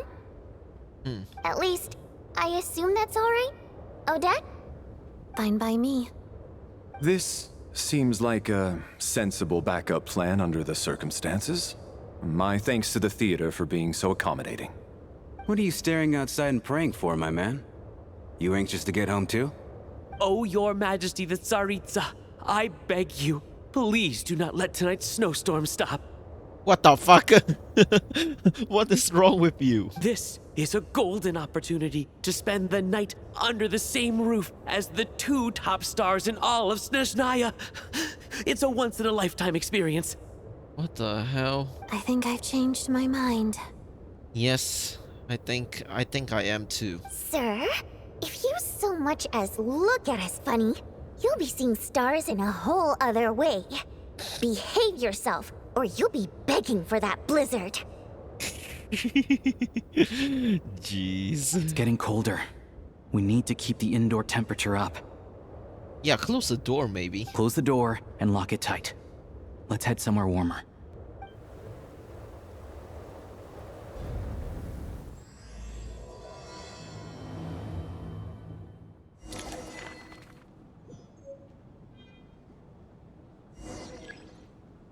I have a lot of questions. Oh, Tonya's here this whole time. Wait, what?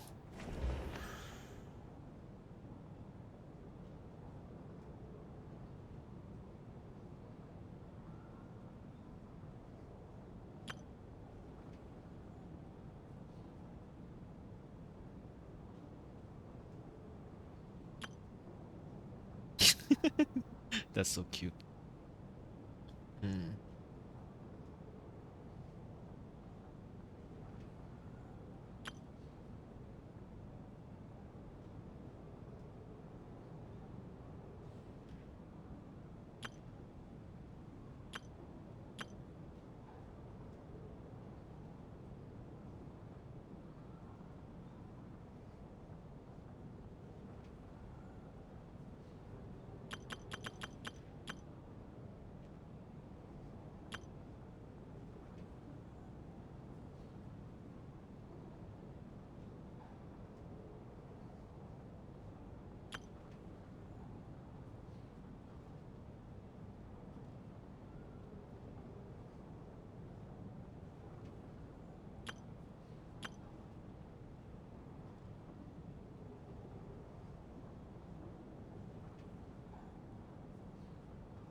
See what's going on.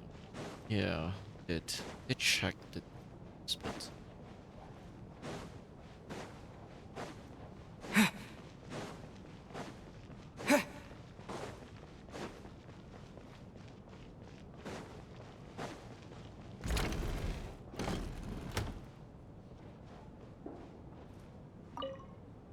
And then there's the aristocrats. Easiest of all to deal with. You don't need to use any force whatsoever. All you have to do is show them the rope you plan to tie them up with. Do you know why? I don't. Do tell. Because nothing horrifies them more than the thought of a cheap, coarse rope leaving creases on their precious million Mora coat. They'll do whatever you ask to avoid that fate. Unexpected, but funny nonetheless. Tell me another one. Well, look at that. I got myself a new listener. Hey there. Let me introduce myself. The name's Shram, and I'm a mercenary. The kind that gets paid to do odd jobs for rich folks. And I am Chuganov, an entrepreneur. If my name is unfamiliar to you, you will no doubt have heard of my factory, the renowned Iskra manufacturing plant. Yes, hi. Are you really that famous, Mr. Chuganov? How come I've never heard your name before? Excuse me?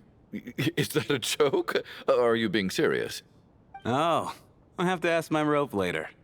It's probably tied up more entrepreneurs than I've ever heard of.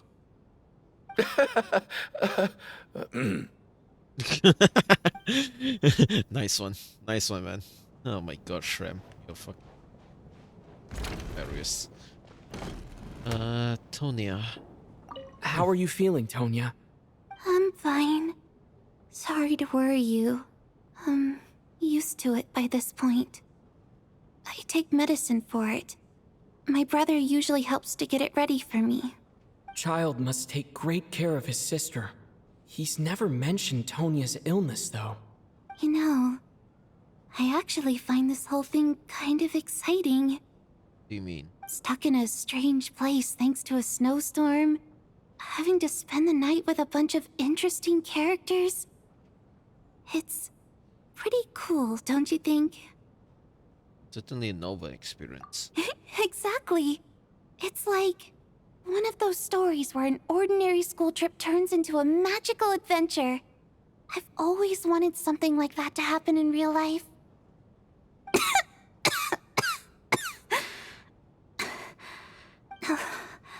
I'm fine, really. Just got a little overexcited. Look after yourself. Otherwise, your brother will come after me. That's one way to say it. My husband has major trust issues. To him, I doubt even this snowstorm is a good enough excuse for me to stay out all night. That's the price of marrying into wealth. You'll get used to it. I'm not about to stop you if you want to leave. But don't drag me along. Hello? Can I help you?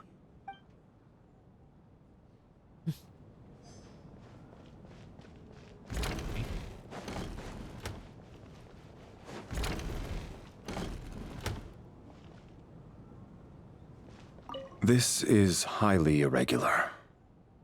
A delay of over an hour during an operation like this theoretically warrants a Harbinger-level response. I wonder what the issue is. The storm, or something else. Hi, I'm doing alright. I'm a bit tired. Yeah, it is what it is. I mean, it's nighttime over here, so yeah, it's nearly 10, so whatever, you know. Sarge, the day you learn to let go and just enjoy moments like this is the day you'll finally understand the meaning of life. I am fucking crying. Why, hello, sir. I believe you were the one sitting at a nearby table back at Podvorye Restaurant. I wanna cry. Any friend of the theater's star performers is a friend of mine. It's a pleasure to meet you. I'm Mitya from the Energy Commission. Yes, hi. Greetings. Major Valeri, head of the Special Assignments Battalion. Armory Palace Royal Grenadier Guards, 1st Regiment. Oh. I am here to ensure Mr. Mitya's personal safety. Please let me know if I can be of any assistance. Yes, delighted to meet you both. Mr. Traveler, I cannot help but notice that Miss Odette is stealing glances at me. Any idea what that could be about? I have zero idea. I've racked my brains, but I can't think of anything I might have done to offend her. Perhaps she noticed me spacing out during her performance? No idea. Keep racking those brains until you figure something. So, Mr. Mitya, is your work related to Project Stuja? Yes, that's right. The higher-ups in the Fatui transferred me from the Energy Commission to the Armory Palace because they wanted me to... Oh. Never mind, this guy is really not tight-lipped. Okay. Really? I can't even talk about that? Pretty sure it counts as part of my private life. All right, I won't say anything. Sorry, Traveler. As you can see, I'm afraid this pleasant chat will have to end here. I like this guy.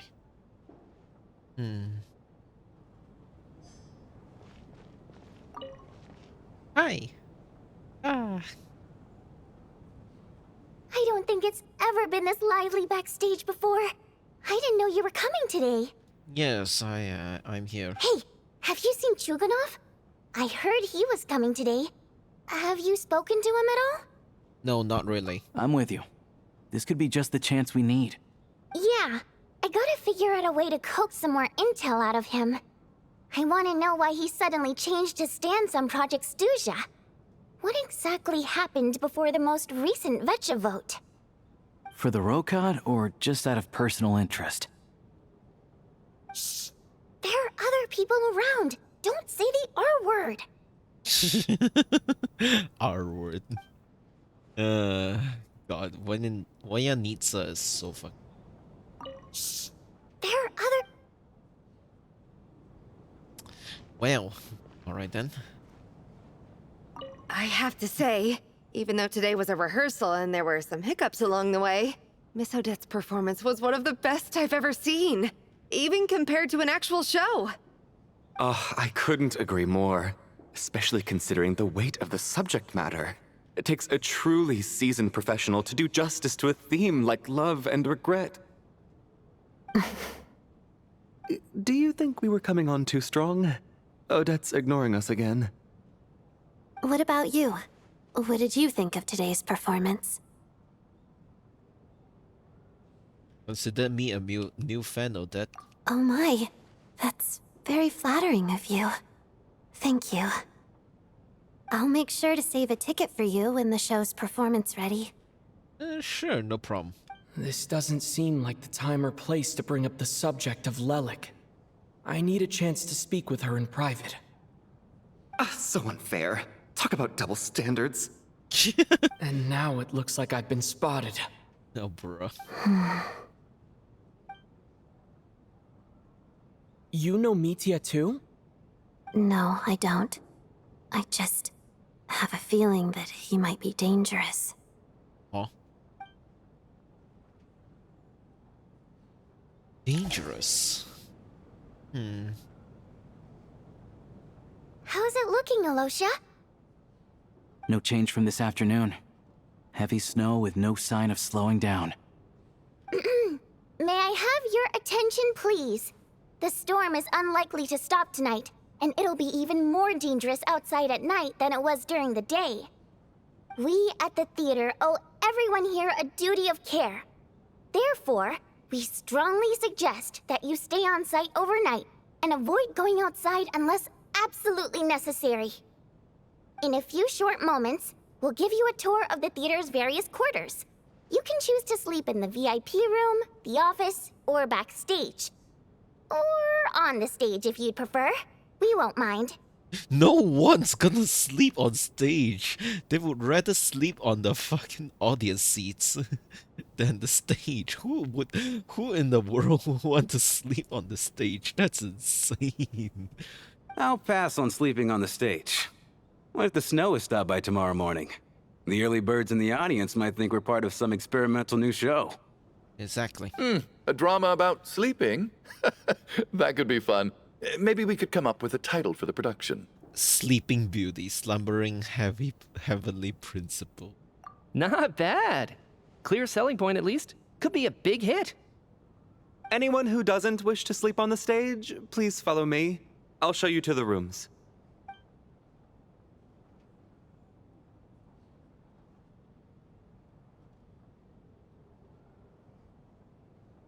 I guess I'll call it a night. Though I feel like I won't sleep very well without Paimon here. I'm sure she'll be worried that I haven't made it back yet. But as long as she looks out the window, she'll probably realize what's holding me up. I wonder if she's feeling any better yet. At least she hasn't been getting any worse. Still, I should try and get back first thing tomorrow morning.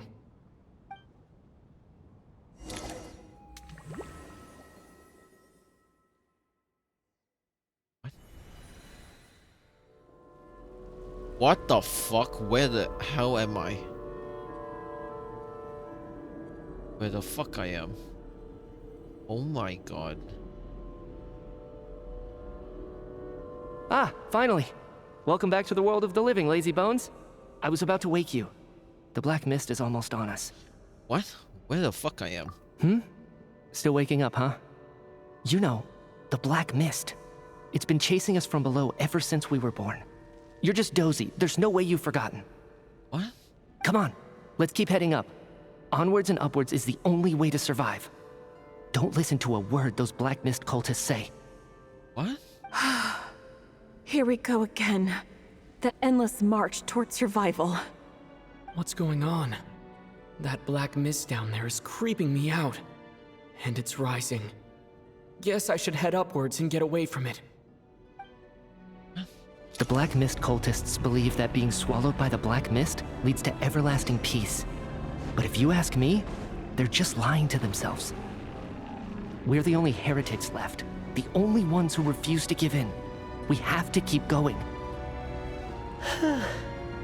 But how do you actually know that they're wrong? Dangerous question there, Torgov. The moment your faith wavers, you start a chain reaction that ends in the collapse of your will. Put the question out of your mind. Stay strong and believe that the Black Mist means certain death. Okay, but it's not my mind that's the problem. My body's about to give up on me. It's already starting to falter. I can't do this anymore. I've had enough of being forever on the run. What's the point of it all? All this will pass eventually, I promise. Keep fighting. It will be worth it. You accuse the Black Mist cultists of being liars. But you're lying too. There is no end to this path. It keeps going up forever. There was never any hope to begin with. The cult of the Black Mist has poisoned your mind, Sobolova. Are you thinking of giving up as well? I am. I think I'll take my chances with the Black Mist over this perpetual torture. As much as I detest the Black Mist cultists, I'm just too weary. Then I bid you both farewell. Let me put my personal opinions aside for a moment and say, I hope that you both find peace within the Black Mist. So, we're just gonna give up on them? Fate always appears so impossibly complicated. But at moments like this, its raw simplicity is laid bare. Their fate was sealed from the instant they entertained doubt. From then on, the outcome was both inevitable and irreversible. Let's go.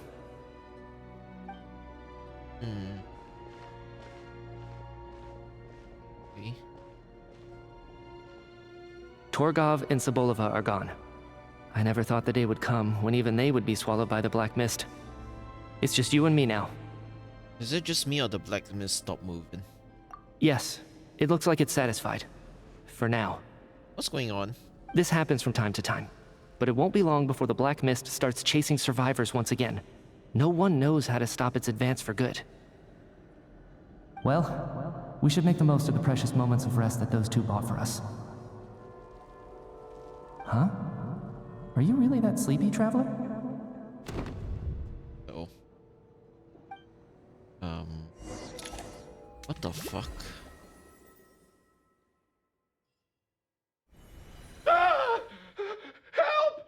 Somebody, come quick! The hell? What is it, Chuganov? What's wrong? Huh? Is it morning already? What's all the commotion? Sounds like it's coming from next door. I should check and see what's going on. Don't tell me the both of them are dead. Okay. Quite a nice little place we're staying at. Oh! Oh, so this is where it is. Okay. What's going on? They're both dead, aren't they?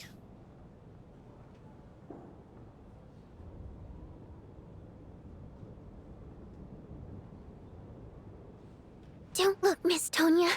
Stay here. Yep, they're both dead. Okay. What happened to them? Yeah, okay. Okay, they're both dead. Yeah.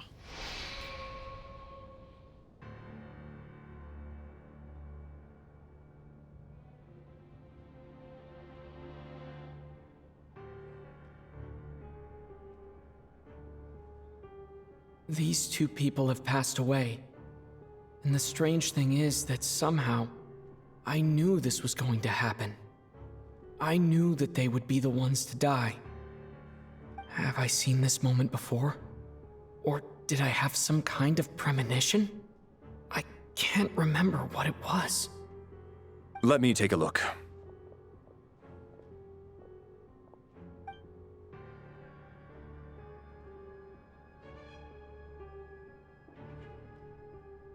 No vital signs in either of them. They're dead. The cause of death, however, remains unclear. No wounds on the bodies, no signs of a struggle, and no skin discoloration caused by the buildup of toxins. But just last night, they were chatting and joking away. This is so sudden.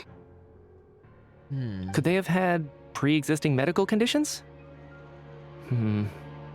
Even then, the odds of them both dying of sudden complications on the same night are extremely low. It's hard to believe that they died of natural causes, nor does this appear to be a suicide. Are you suggesting they were murdered? Who was the first to discover the bodies? It was me. But these deaths have nothing to do with me, officer. I got up early because I wanted to see if the snow had stopped. Then I noticed that the door to this room was open, and it looked like there was a man and woman inside.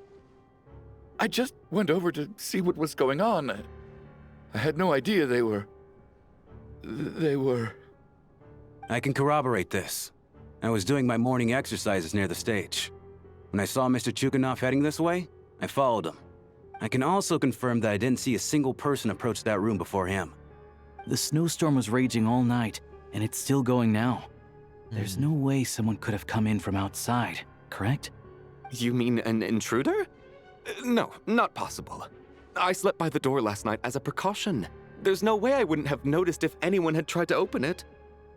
Everyone, split into pairs and search the theater for anyone in hiding or any signs of suspicious activity.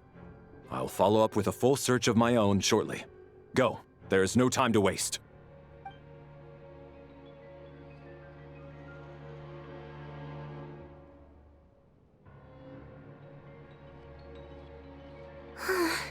Nothing on your end either? Backstage is clear. No signs of suspicious activity. We checked the basement. Also clear. I don't think there's anywhere here that a living person could hide. I didn't find anything either. Are we certain that the theater doesn't have a back door? Or any tunnel or passageway wide enough for a person to fit through? No, there's nothing like that. If people were sneaking in through some secret tunnel to avoid buying a ticket, we'd have sealed it off ages ago. I also checked the windows. All of them are locked from the inside, and there's no sign of anyone entering or leaving. It sounds like we can safely rule out the intruder theory. If anyone came in during the night in this weather, there'd be no way for them to avoid leaving footprints or water stains. This can only mean one thing. It's like one of those murder mysteries you see in novels and plays, isn't it? The ones where the killer is one of us. We can't quite jump to that conclusion just yet. Could he be right? It's hard to imagine something like that happening in real life. Set in a theater during a snowstorm, a murder takes place, and the killer is among us. It's such a classic trope that it seems unbelievable. Yeah. Looking at who the killer targeted, and the clean entry and exit, it all adds up. I know what this is. It's obvious now that I think about it. What is? What have you figured out? Both victims were wealthy, well-known local merchants. And the door was deliberately left open so I would discover the bodies and witness the crime scene first thing in the morning. Such ruthless methods. This was your doing, wasn't it, Lelik? Lelik? You mean Lelik is among us? And he's the killer? Lelik. I know this code name. Member of the Rokot, anti-Project Stuja. Always works alone. I've read the case files at the Armory Palace. Walk me through your reasoning, Mr. Chuganov. What do you know about Lelik?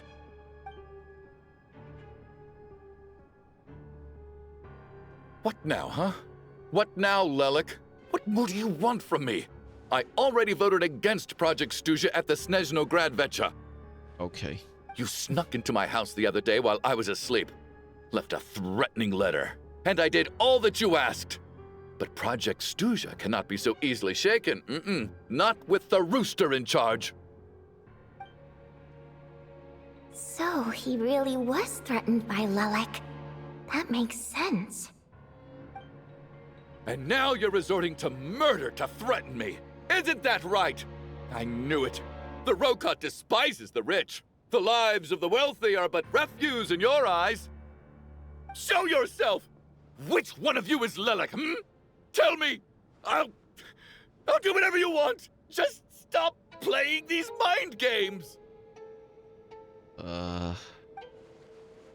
So Odette really is the Lelik. Was this really Lelik's doing? Would Odette really do something like this? I don't think... Like, I think Lelik is Odette, but I don't think she's the one who killed those two people. If Odette really is Lelik, this seems out of character. But then again, How well do I really know her? I don't think it's... I don't think she killed those two people, but I still think she is Lelik. I'm probably the only one here with a compelling theory about Lelik's true identity. But if I reveal it now, I'll be putting Odette in the line of fire. Let's not, please. What should I do? I don't think it's likely that Lelik killed anyone. At least from the stories I've heard, he's never killed anyone before. And his name has never come up in connection with any murder cases. Yeah. Besides, even if Lelik did want to threaten you, why resort to such an extreme and roundabout method? It's not his style at all. Vodyanitsa doesn't know that Lelik might be Odette, but her assessment is pretty much identical to mine. Yes, indeed. Miss Vodyanitsa, why do you suddenly feel the need to speak in Lelik's defense? Defense? Oh, no, it's just... I'm worried that we're jumping to conclusions here, so I wanted to share my point of view. Also, I don't think the Rokot is as bad as you're making it out to be.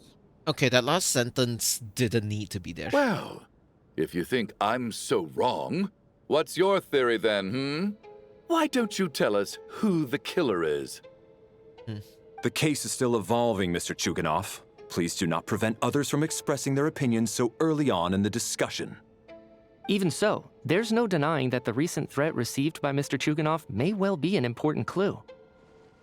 So there's still a good chance that Lelik is right here among us. I can't do this anymore. I don't care if it's still snowing outside. I have to get out of here. Whoa, take a beat. We all know it's far too dangerous out there. Even the soldiers couldn't get to us. Go out that door, and you might not live to tell the tale. And whoever this Lelik is, they're surely not going to murder anyone in broad daylight. Be sensible, my man. You're safer inside.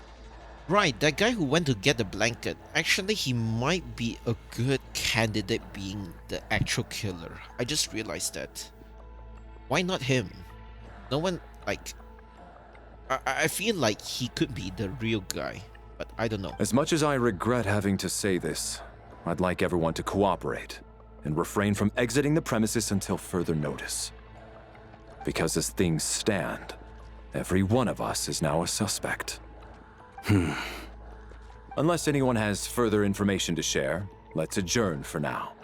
Feel free to keep searching for clues, but make sure you don't go off alone.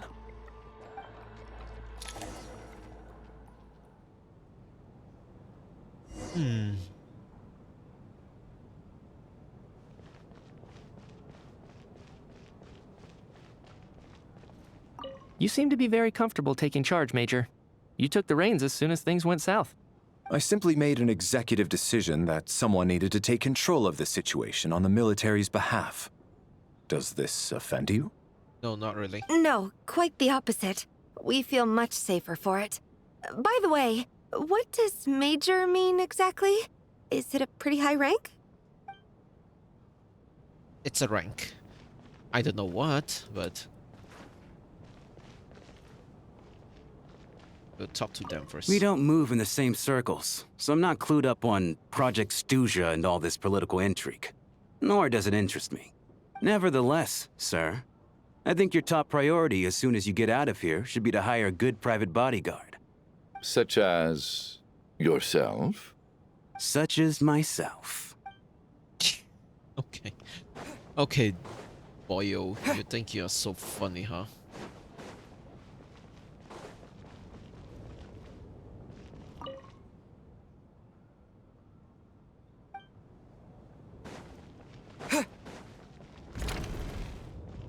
This is my room.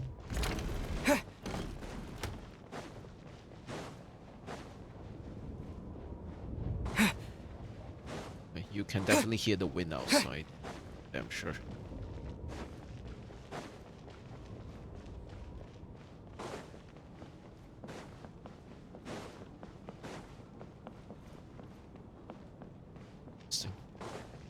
I like that there is no music at all. Like, I swear, a lot of times it's like, oh hey, they put music and it loops over and over and over and over.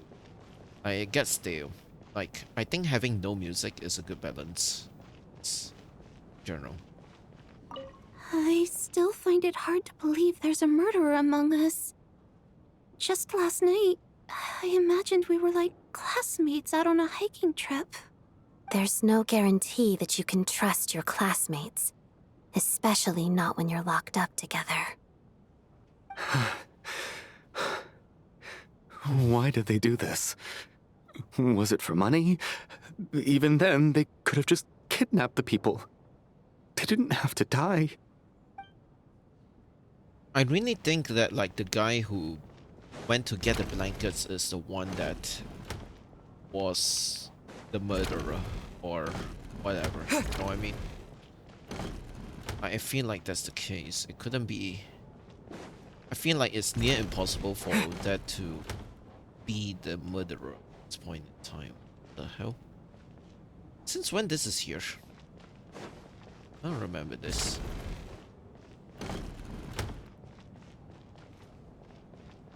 Okay, all the props are here. I don't remember this section.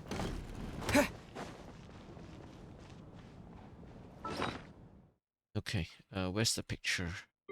Where's item?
Jeez.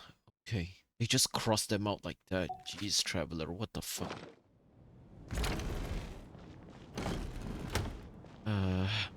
Anyways. You're right. That was my bad. It was a knee-jerk reaction. I didn't think it through. Luckily, no one suspected my identity. Like, you really shouldn't have added that last sentence. Like, you could have just left it as is, but no, you just had to add that last sentence. Anyways, hello. Oh, phew. It's just you. I thought someone was eavesdropping. Yeah, not really. Since Vodyanitsa and I were on the same page earlier, I think I should share my thoughts with the Rokot members first. Whoa, whoa, whoa. Are you serious? I don't know if this counts as gossip, but it's definitely on track to be the juiciest this whole year. Odette? Really? Odette? Oh god, how dumb does this make me look? Lelek has been right under my nose this whole time, and I didn't notice a thing. It's just a theory, by the way. Actually, it's exactly what you'd expect. Sometimes, hiding in plain sight is the best strategy. And now that you mention it, the more I think about it, the more sense it seems to make. It all adds up. What are we up to now? 1, 2, 3, 4... Are you counting? Odette's identities. She's my coworker, specifically a ballerina, and also a Fatous, a member of the Rokot. Now, Lelek. That's insane. It must be so exhausting. I just want to give her a hug. Reminds me of Arya. Gosh.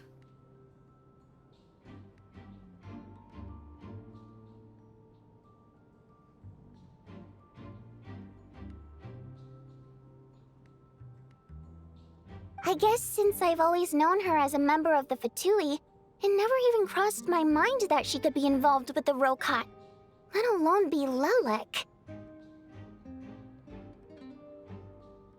Didn't even cross my mind. I don't understand.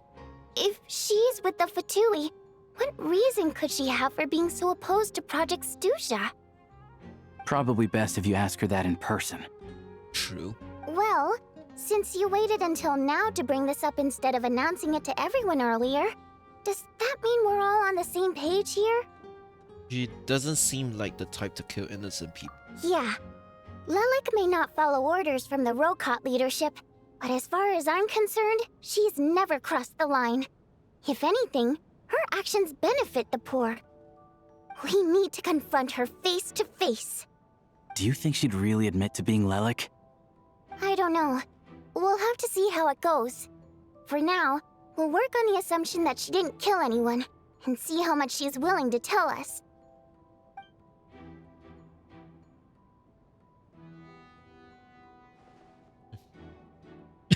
Now's her chance. Odette's alone. Let's go. Hey, Hi. Odette. What is it, you guys? Shh. Keep your voice down. We need to talk. Why not just go back to the room, please? So, you're Lelik, aren't you? I want to kill you right now. I actually want to kill you. I thought you're gonna ask like some other questions before asking this question. Alright, fine. You don't have to say anything or explain yourself. Just hear me out first. None of us believes you'd kill innocent people. Whoever murdered those 2 people last night, it wasn't you. The Traveler was the first to figure out your identity, but he kept quiet during the discussion just now. Still, it's clear where the group consensus is heading. Everyone believes Lelik is the culprit.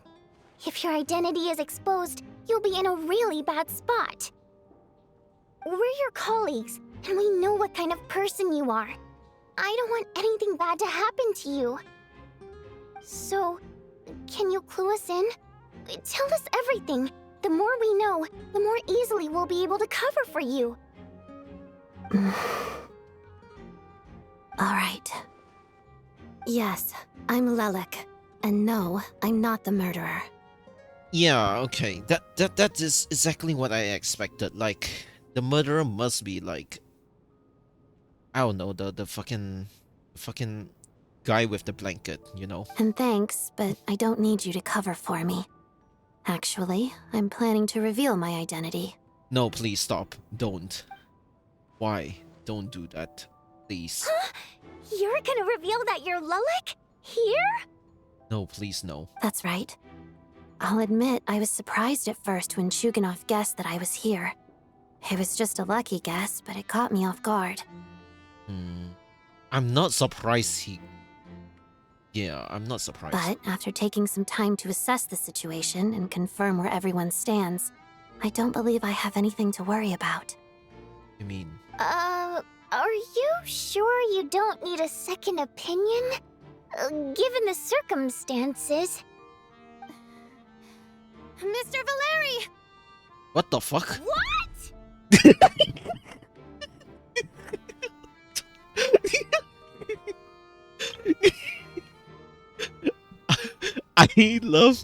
I love how silly she is. Oh my god. I'm crying, bro. I'm crying, bro. This. Wait. Oh, whoops. What? I'm actually crying, bro. You can't be serious. Well. Wow, that you really didn't. Okay. So that really didn't like play around with the idea. She just says it out right now.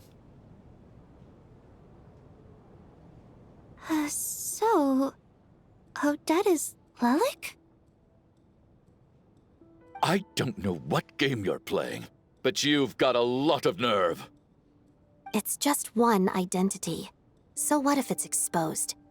I can disappear and adopt a new identity anytime I please. I made my peace with this when I chose to become Lelik. But more importantly, I promise I am not the murderer, which means that someone else is. So, if anyone still insists that I did this, you'd best produce the evidence now. Otherwise, I suggest that you bite your tongue. Because if you really believe I killed 2 people without making a sound or leaving a trace, pointing fingers at me would surely only make you my next target. Is this her like 10 billion IQ strategy? Is this really the truth, Miss Odette? That's confidence, all right. I believe you. A real no-nonsense attitude. I can see why Marionette said that she's on track to inherit the title of the Fair Lady. Are you seriously buying this? Hey, officer! She just admitted to being Lelik. Aren't you going to do something about this? If I'm gonna be honest, even the idea of Lelik being the only murderer here is not possible. I do have one question, Miss Odette. Why have you chosen this moment to come forward and reveal your identity? If I didn't say anything, everyone would be focusing all their efforts on finding Lelik. And that is exactly what the real culprit wants. I don't want to be the scapegoat who lets the murderer get away with this crime. Despite all the accusations, she made the smart choice. A remarkable display of rational thinking under pressure. Clearly, Odette's talent extends far beyond the art of dance. She thought so far ahead. Ugh, why do I always feel like I'm one step behind her in everything? You've convinced me. Dealing with the murder case remains the top priority right now. Let's put the name Lelik and all related incidents aside until further notice. Nevertheless, the group still considers you the prime suspect. I assume you have no quarrel with that, Miss Odette? I understand. You're welcome to keep an eye on me around the clock. I have no objections. Mr. Chuganov? For my wife and daughter's sake, I'll let you off the hook for now. But don't think you're forgiven for breaking into my house and threatening me. Just wait till we get out of here, Lelik. We'll settle the score then. Get the fuck out here. Oh wait, you can't. Okay, moving on.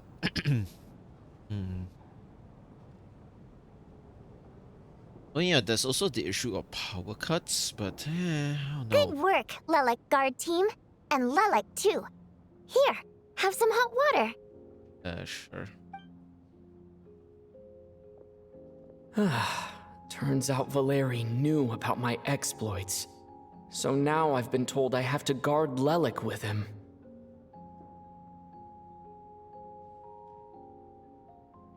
Shouldn't you be facing my way if you're guarding me? At the moment, it looks more like you're my bodyguards. I mean... If the true culprit is indeed still at large, as you have claimed, we must keep our guard up against them also. Don't worry, Tonya. We'll get through this. Once the snow stops, the officials will step in.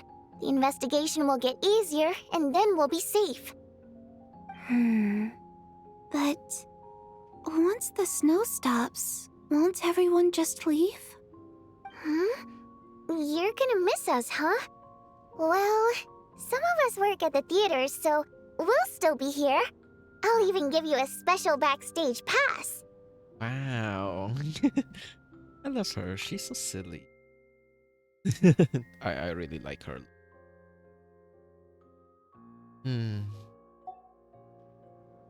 She's so cute. I like her.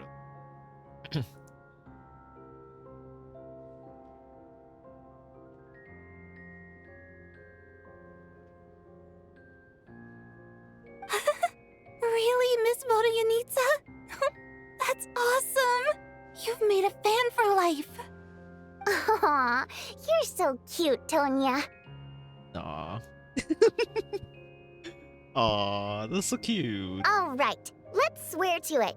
I promise to give you the pass, and you promise to never change your mind about being my fan. Aw. Promise. Don't indulge her, Tonya. You don't have to swear an oath over things like that. Aw. You really do get carried away sometimes, don't you, Miss Vodyanitsa? Hey! Mind your own business!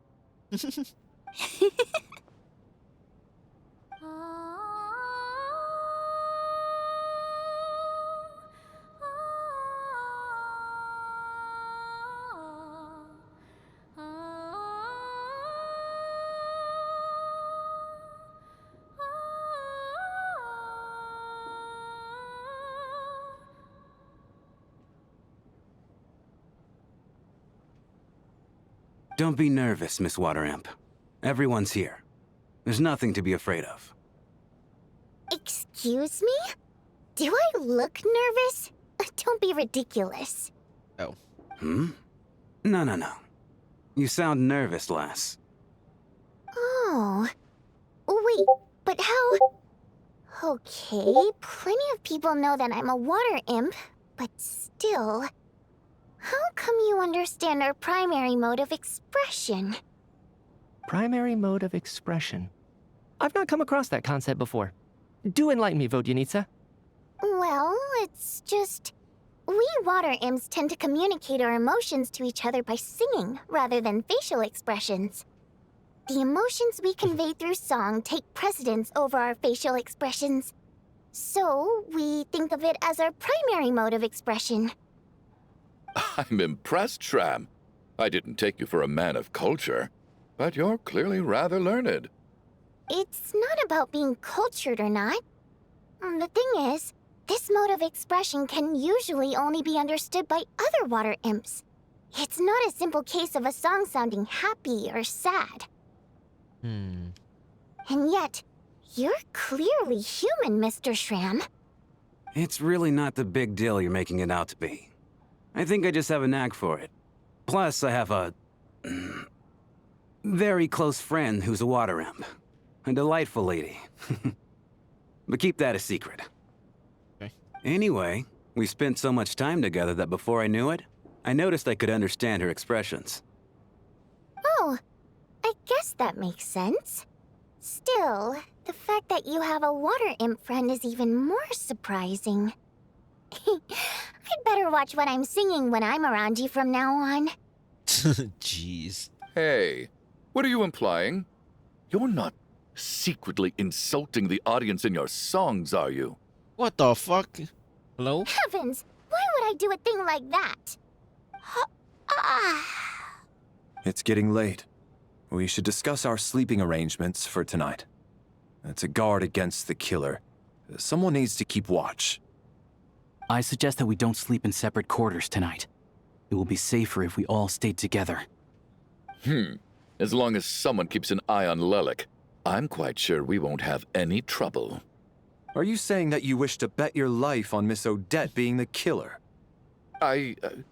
Nonsense. Of course not. I don't get that. I don't think he meant that. Then I propose the following arrangement for tonight. The Traveler, Odette, and I will form the Night Watch. We'll sleep in shifts, but two of us must be awake at any given time. Sure. An excellent idea. This allows us to handle the night watch while also keeping an eye on Lelik. Meanwhile, the rule of taking shifts in pairs resolves the other issue. Namely that we can't necessarily trust the Traveler or Valeri either. I expect that plan took you quite some time to come up with, didn't it? Actually, our field combat manual outlines a similar approach. Although the scenario there involves guarding prisoners overnight during field operations.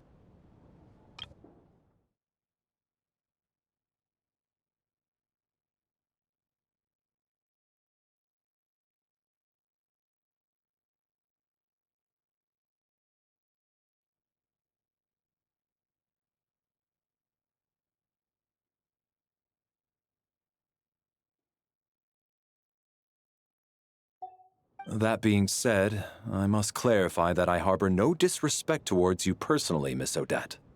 In fact, Lelik's numerous covert operations make fine textbook examples for military agents. I care less about respect and more about the fact that you just robbed me of 2/3 of my sleep tonight.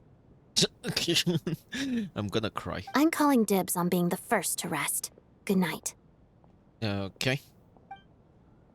Sure. I'll let you have that.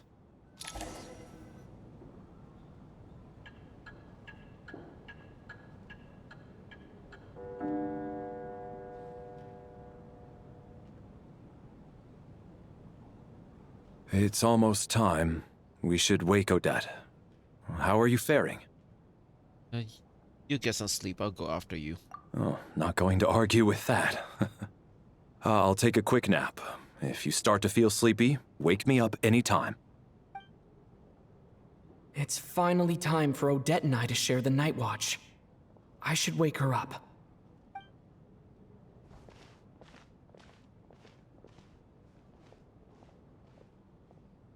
I came here to get information from her in the first place. Maybe I should think about what questions I want to ask before she wakes up. Hi? How long are you gonna keep staring at me? You're awake, but I didn't even wake you up yet. Couldn't sleep.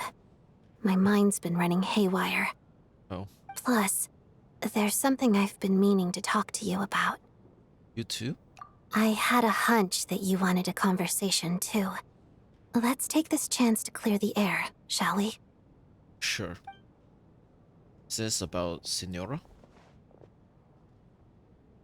I just had a simple question for you, really. It's, Rosaline.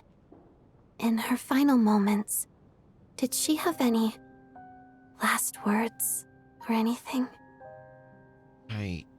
Not that I remember. It all happened so fast. I see. Well, that was all. I have no other questions. Is there? No. Huh? She was utterly ruthless in pursuing her goals. That kind of person should be hard to miss. And yet, even though I never approved of her methods, and she was an abrasive person, the fact remains that I am indebted to her. I heard a little about that from Sandrone. Oh, she told you. I guess that makes sense. I think she and Rosaline were on pretty good terms. Still, she didn't know the full details. Yes. Rosaline wasn't the kind to gossip about this sort of thing. Not that it's any huge secret to me, though. When I was a child, I had to join the Fatui for the sake of my mother and me.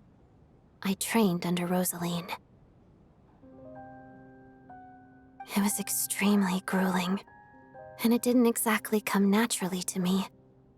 All I could do was try to ignore the biting cold and practice, practice, practice.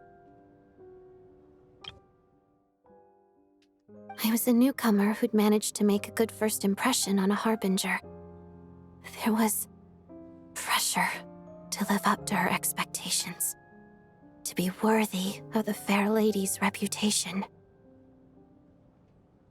Every day was a struggle against the cold, pain, and fatigue. And most nights, I struggled to fall asleep. After enduring all that, I've become almost immune to the sensation of pain. I suppose that was the cost of survival. Surely, any child who had to experience that would grow to hate her lot in life, don't you think? Really paid an enormous price. Like, she is a really cool character that has near to no emotion, honestly. So, I put an equal amount of effort into my ballet. Because in my young mind, that was the only way to defy my fate. It was my way of telling her, the Fatui's demands and your expectations of me are not what I wish for. One day, I will leave.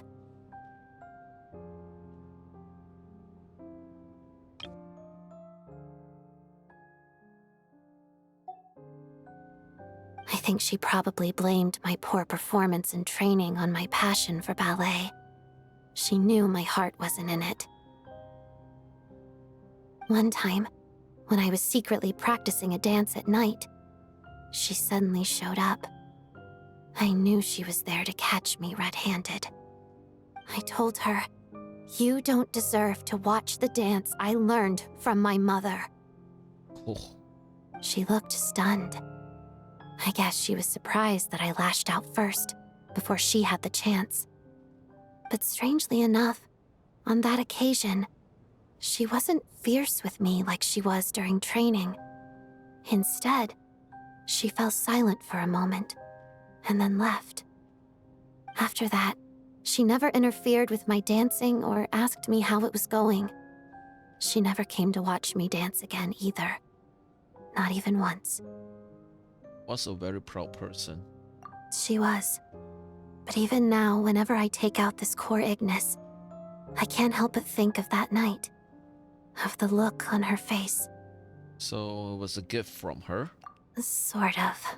Although gift might be too kind a term. This is her flame sealed within ice. A symbol of her favor, yes, but also her way of keeping an eye on people. She knew the location of every piece of core Ignis.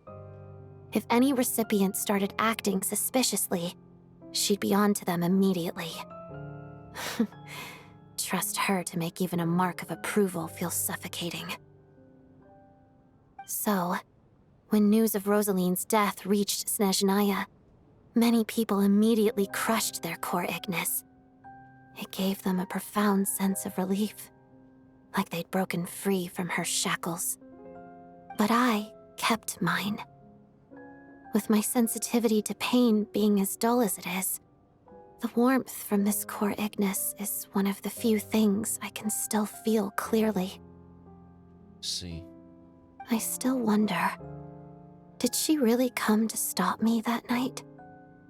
I wasn't sure, but I was scared, so I said some really awful things. I guess she didn't leave anything behind. Not that I expected her to. It's fine. It's just a bit of a shame that we couldn't settle our differences before the end. Wait, but Sandrine told me you two had settled things. Mm-hmm. She did. Are you sure she was talking about this event? Said that Alakino gave Celine some advice and wrote, "See you." Huh. No, she didn't. I didn't even find out that she'd gone to Mondstadt until a while after she'd left. Wait, in that case... I think you should go see the knave. Okay, I will. Thanks for letting me know. Oh. There's something I'm trying to figure out. I'm beginning to suspect that Paimon's mystery illness is being caused by the energy research behind Project Stuja. Paimon's very important to me, so I have to get to the bottom of this. I figured that since you're Lelik, you might know something about all this. The ultimate goal of this energy experiment is to create a weapon for the final battle. The weapon's construction was completed in Nodkrai. Now, all that remains is to arm it with a sufficiently powerful energy. So that's what they were doing at the Experimental Design Bureau? Yes. The weapon's development and all the related experiments are overseen by Lord Piero, the Jester, and the lab is located deep within the Armory Palace. I'm not sure why this experiment would be making Paimon feel unwell, though. The best way to get to the bottom of it would be to go there in person.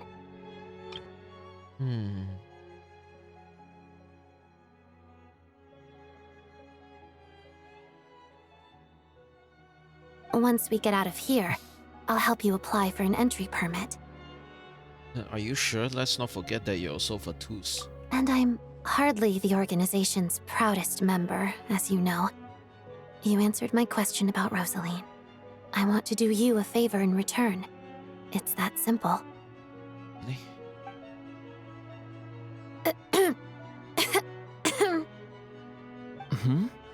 What's wrong? Are you not feeling well? You two seem to be hitting it off. They can't just act normal. I thought you were sleeping. Of course I was. In the military, one learns to fall asleep quickly, even in the most inhospitable environments. It's vital to staying alert and energized. Why? Is something wrong? No, nothing. Even if he was awake, he can't have overheard us, right? Well, thank you both for keeping watch. Traveler, I'll take over for now. It's your turn to get some sleep. Sure.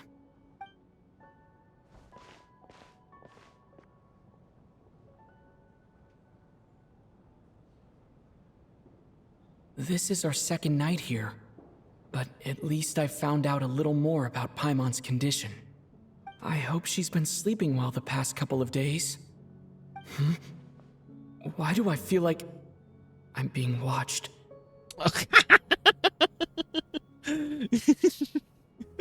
Wait, I'm just gonna take a picture of this. It's just her watching, what the heck?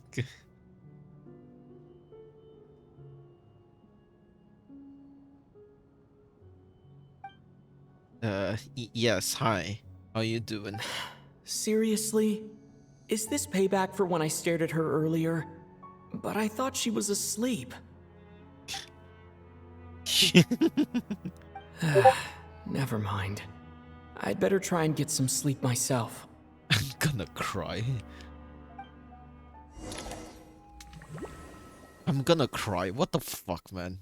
Are you fucking for... Okay, right. Are we back in again?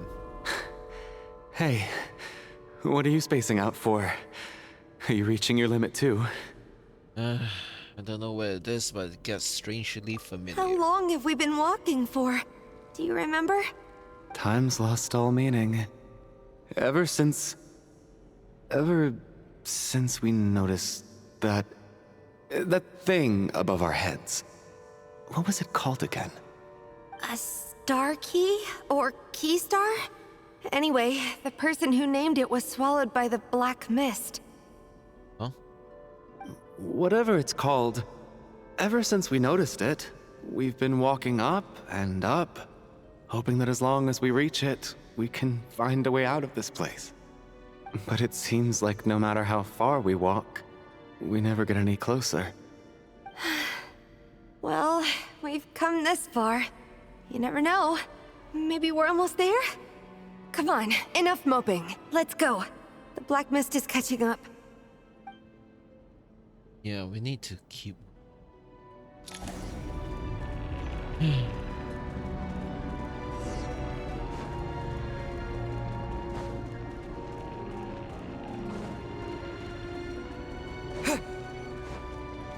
Monsters!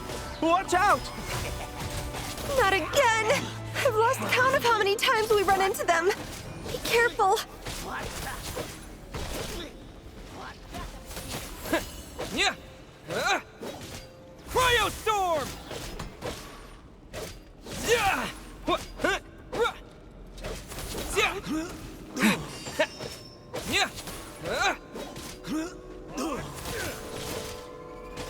Yeah! Encase!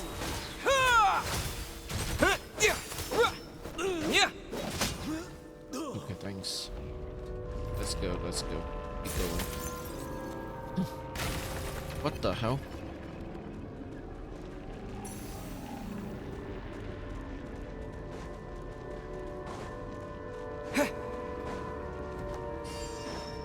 Here they come again! Get ready!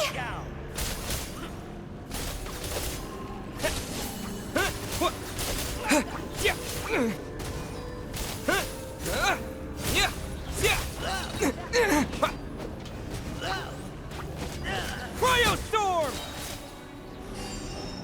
Condense! Oh, what the hell? That guy fell. Is he back? Okay, he's back.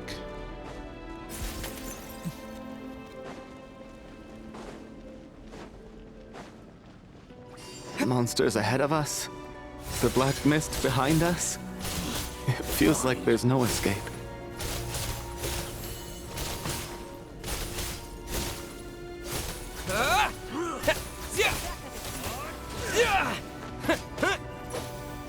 Encase!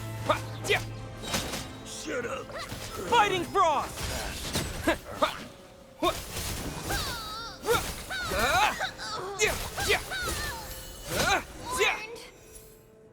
Okay. There we go. Are you hurt, Coolish? No. I'm fine. It's just... Suddenly I don't want to walk any further. Oh, please, no. I get you. In fact, I reached my limit a long time ago. Sometimes it feels like there's hope where there shouldn't be. Yeah. The hope that the star gives us is the only thing keeping us going. But I'm not sure it's real at all. It may just be a collective illusion. No. Please keep moving. Otherwise, why would it always be out of reach? I actually feel like you're getting closer to it. We know you mean well, but you're only saying that to try and encourage us to keep going, aren't you? Thank you, friend. But enough is enough. Oh my god. Please don't give me any more false hope. Hope is poison in this place. You're going to continue, aren't you? I admire that. I've given up, but I wish you the best. May there come a day that you catch up to the star and leave this godforsaken place. No, I like these characters. Are you kidding me? No. I think... Oh my god, I think Voyanitsa is not gonna handle this well. Fuck, man. God damn. It's not an illusion. We really are getting closer to the star.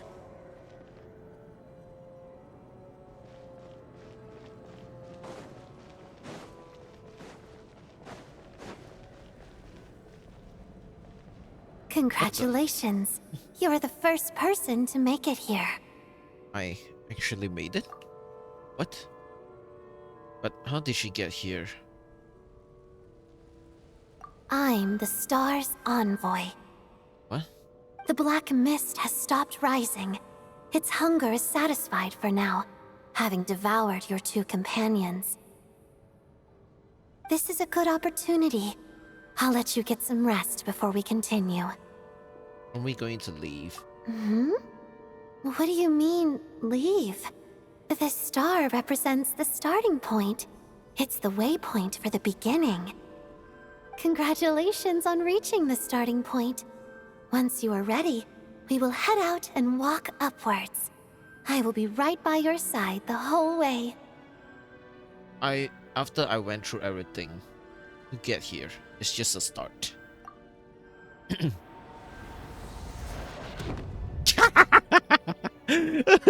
Huh? Okay. What's wrong? Hey, don't give up before the journey's even begun.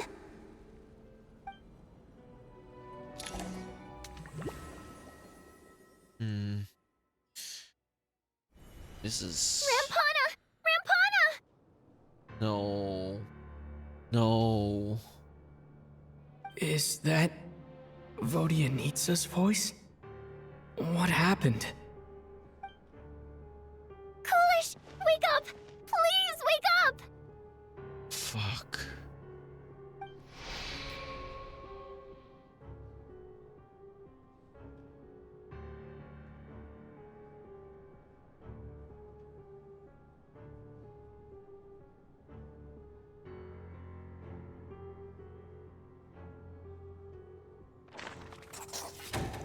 Fuck.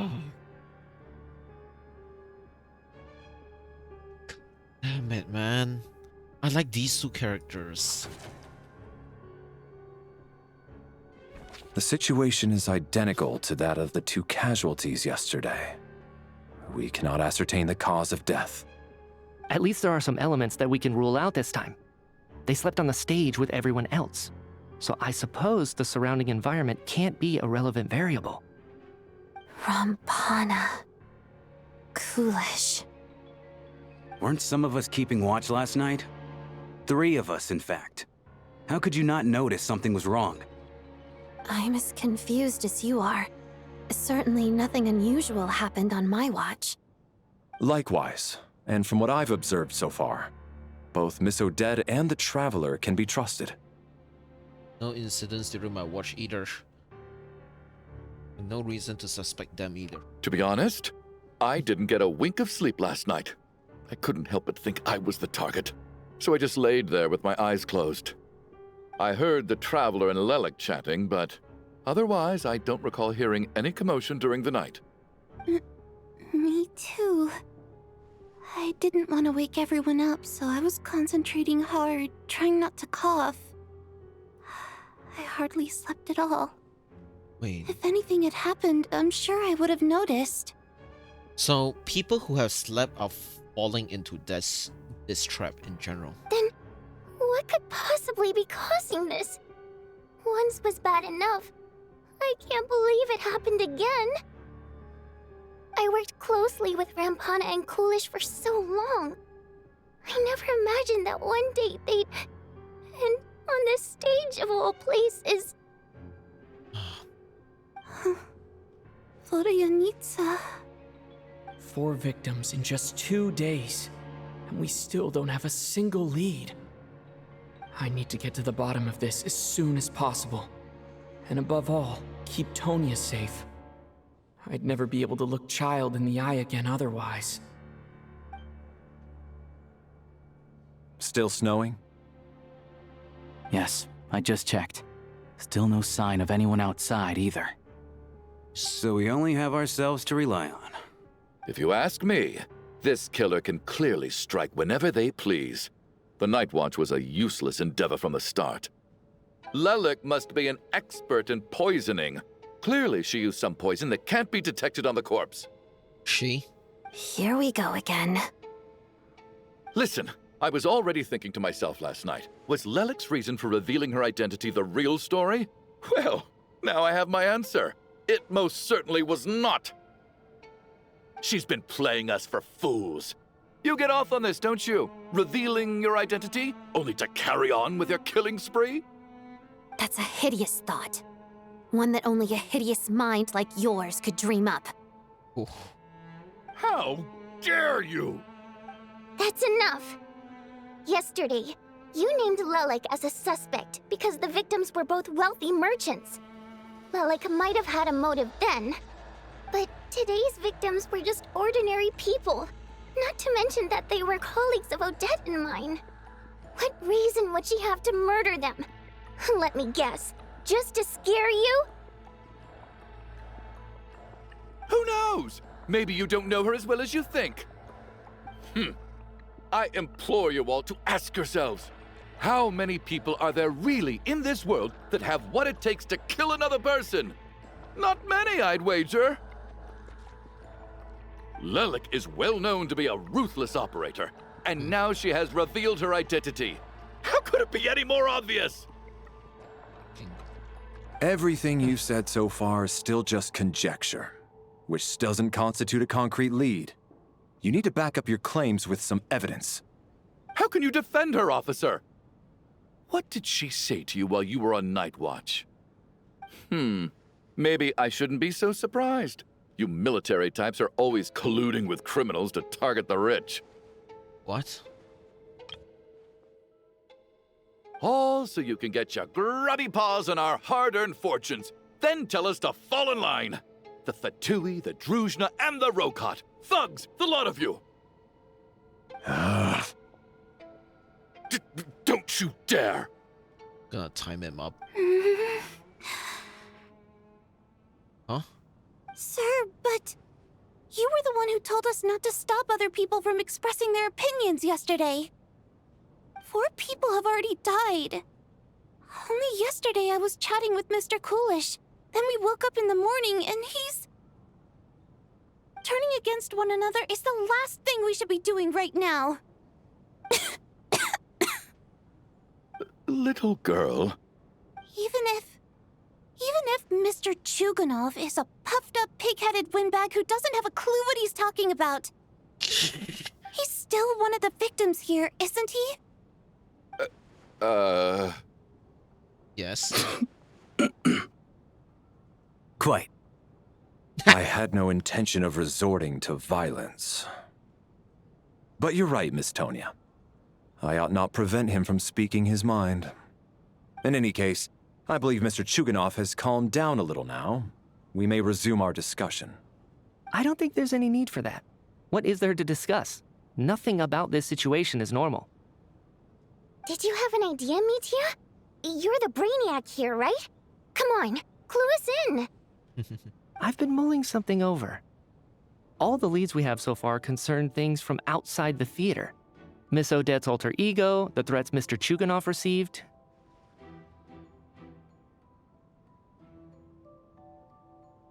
But then there's the 2 double murder crime scenes themselves, which have given us absolutely nothing to go on whatsoever. That's highly unusual. Even with the most careful killers, there's always some evidence left behind. So what are you suggesting?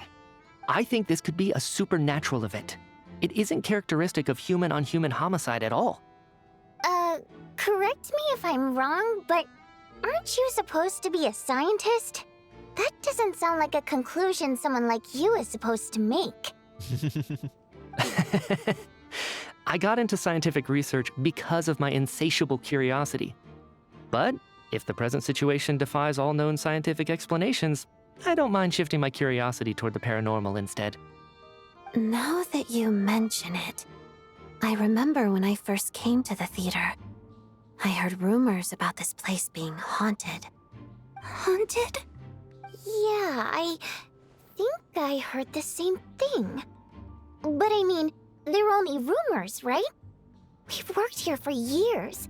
Surely we would have noticed any spooky goings-on by now. Well, this has taken an unexpected turn. A haunted theater?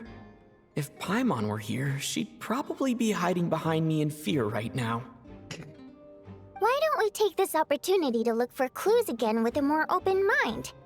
Maybe a different perspective will help us see something different. Very well. Whether it's criminals or ghosts we're looking for, the same rules apply. Everyone needs to tread carefully. I'll move the bodies into the same room for now. Jeez, man. Fucking... It is actually just brutal that we have, like, people from this fucking thing. It's like...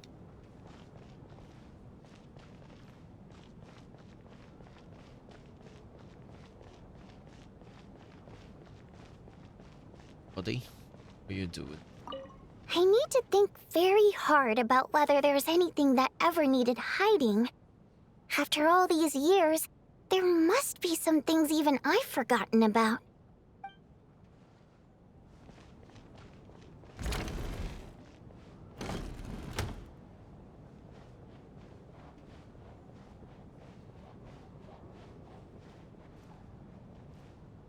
Side. Hi. Valeri, come take a look at this. You too, Traveler. Some sort of notebook. What is it for? It's the on-duty logbook for the theater. Kulish was the main person to use it.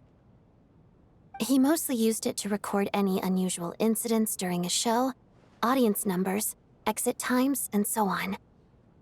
So I saw Kulish at the entrance before and was holding his book at the time. Yes, he'd always have this logbook with him when he checked tickets at the entrance. This should confirm a lot of key details about the recent show. So, you find anything unusual? Yes. The number of people. I've checked and double-checked, but the numbers just don't match what's recorded in the logbook. Wait, what do you mean? I know one guy left, but like... Apparently, we have an extra person among us. Huh? Are we certain that logbook is accurate? Could someone have sneaked in without buying a ticket or something? Unlikely. Kulish took his duties very seriously. I've rarely seen any errors in his work. Not to mention that this was a dress rehearsal, meaning smaller audience numbers and tighter ticket restrictions than usual. Everything would have been well within his control. We no longer have our tickets with us, do we? They got collected on entry. I assume there's no way we can check them again. Unfortunately not. The theater recycles tickets. Once people are in the door, they don't tend to leave until the show ends, so we collect the tickets at the point of entry. Too bad Kulish is dead. He was still around, we could just ask him. Still, I'm inclined to believe that this discrepancy in the head count is significant somehow. Was Odette here when that guy in the... No, it can't be. Did an extra person just materialize out of thin air?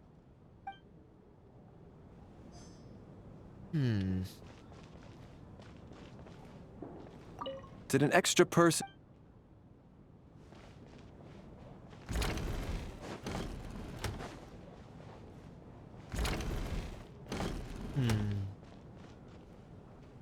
Tonya, did you find anything? Not yet. Still looking. So... Are we supposed to be looking for something paranormal?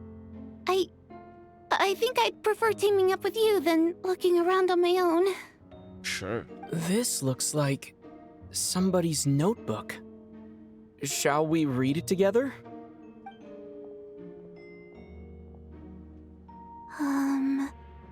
Well, it doesn't look scary or anything, so I guess it should be fine. All right, let's read it together. Letter in the diary. You once told me I would understand someday, but even still don't believe anyone should be forced to abandon their homeland because of change and power. She never considered the feelings of us water imp nobles. Every inch of this land reflects memories in my childhood. If I close my eyes, I can still hear everyone's song echoing everywhere. Not forgive those who drift away. And I miss you very much, Mother. I often find myself missing that dress with the tassels, the heavy bed curtains, and the first rays of sunlight stream in each morning. But it's alright now.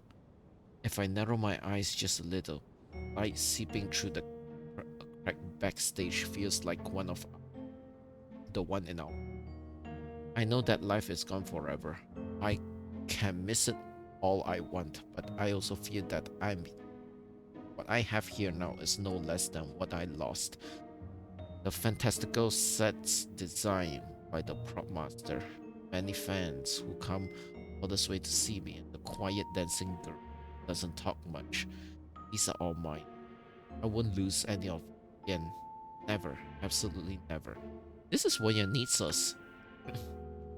I joined a rather remarkable organization. Though I can't tell you the name.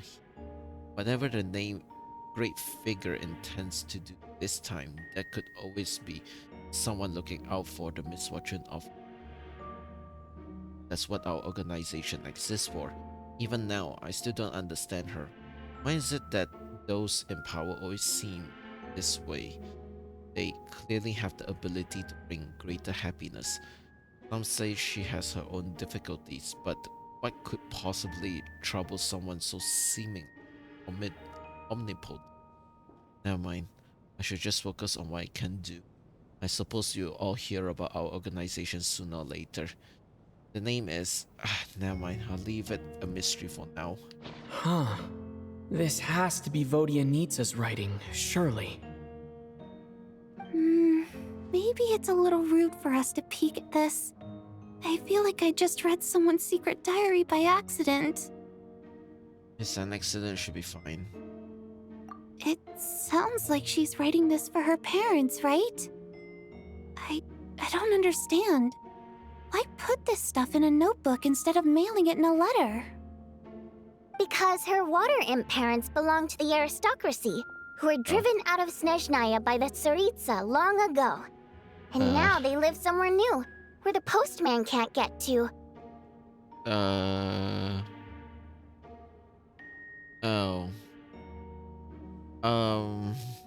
Look, I'm sorry. We're sorry. It's fine. My fault for not storing it properly. I can't leave things lying around and expect them to get ignored when everyone's scouring the place for clues. All right, give me my notebook back.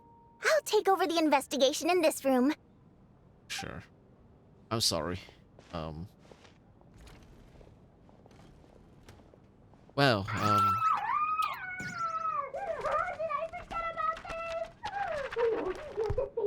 Oh God, and this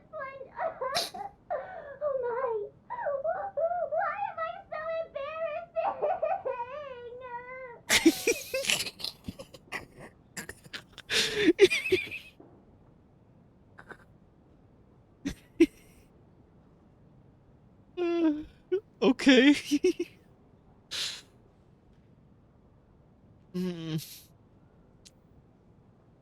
Okay. I think she's a must pull now, chat.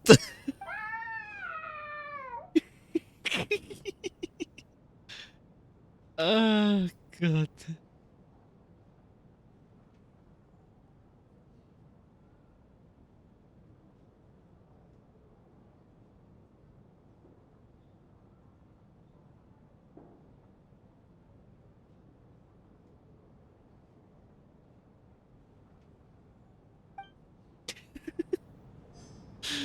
What the hell for your needs? My god, man. Oh my god. I'm fucking crying, bro. What? She literally had a crash out, bro. Okay, let me look here. Oh, hi. Ah, Traveler. Since you're here, come take a look at this. Alosha found it. We're both curious to hear your perspective. It appears to be an investigation report. And the focus of the investigation was the rumors of haunting we heard about earlier. Oh. Investigation report on the supernatural sighting at the house. This commission is clearly not as simple as a case involving only folklore studies. It appears to be connected to something far more mysterious, an extinct civilization, the creation of ancient gods, or powers from beyond this world. The possibilities leave ample room for speculation. From now on, we should take this as a lesson. A simple surface does not imply what lies beneath shares the same level of existence or nature. Ley lines themselves possess a powerful ability to either devour or guide souls. In most cases, once the soul and body of the deceased are separated, the soul is drawn directly into the ley line. No room for lingering distance. However, evidence showed that the connection between the theater area and ley lines have been obstructed, though only partially, not completely severed. Still, this has granted certain souls unwilling to return to the ley line community. Their resistance is strong enough, they may even linger within the theater indefinitely. In theory, however, these souls within the theater are incapable of influencing the physical world. Only under extremely rare circumstances they can produce phenomena observable to the eye. Overall, they can be considered harmless. This assessment may be conveyed in advance to the theater's manager to reassure them.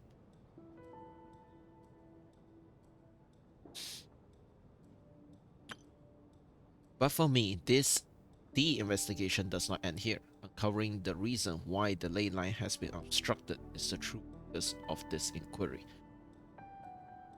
After consulting multiple sources, the most reliable hypothesis at present appears to be the existence of an angel civilization and its preliminary attempt at the ley line renovation.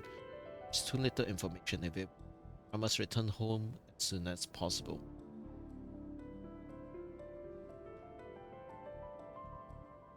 Alright, chat, give me a bit. I'm gonna use the bathroom. I forgot I should have used it like a while ago. BRB.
Alright, back we are.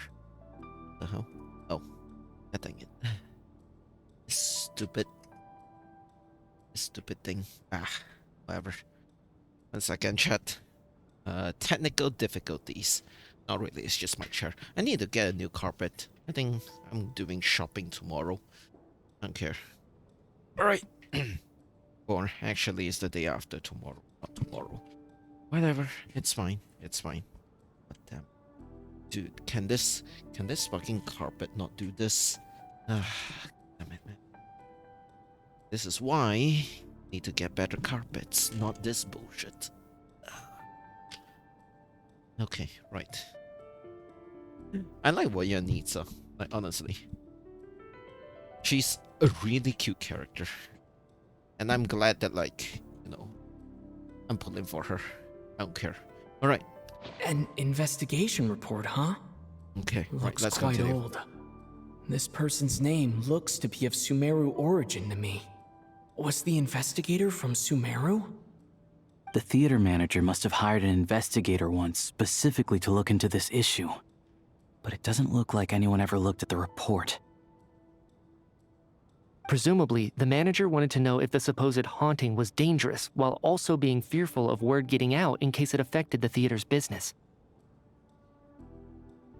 Anyway, the bottom line is, the haunting is actually real after all. It's caused by an obstruction in the ley lines. Is there any chance this is the key to finally making some progress with the murder cases? Ley line problems are pretty unexceptional to me by this point.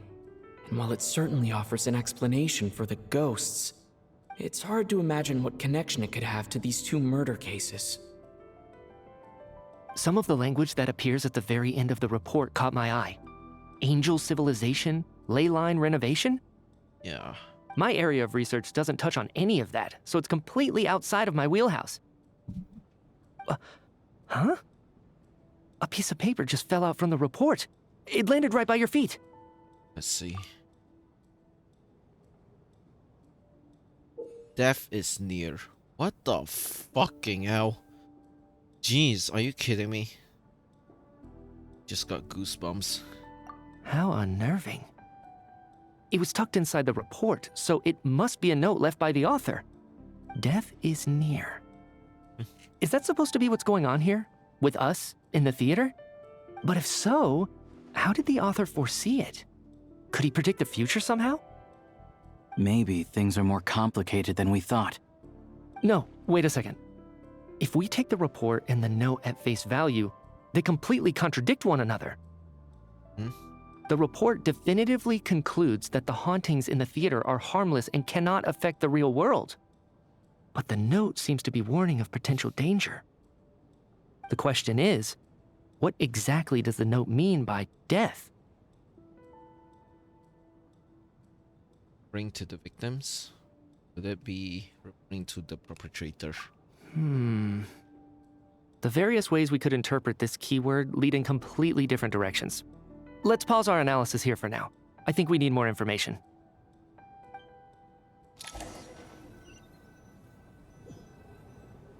I'm so confused. If we take all this together, it's not impossible, is it? If anything, it's the natural conclusion. Oh, I beg to differ. This sounds to me like a product of a researcher's vivid imagination.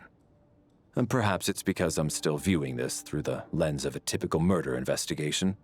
But still, I'm struggling to be persuaded by your theory. Does it really sound that far-fetched? All right, well, let's treat that as speculation for now. I do agree with what you've said, so let's go with your idea for now. Good.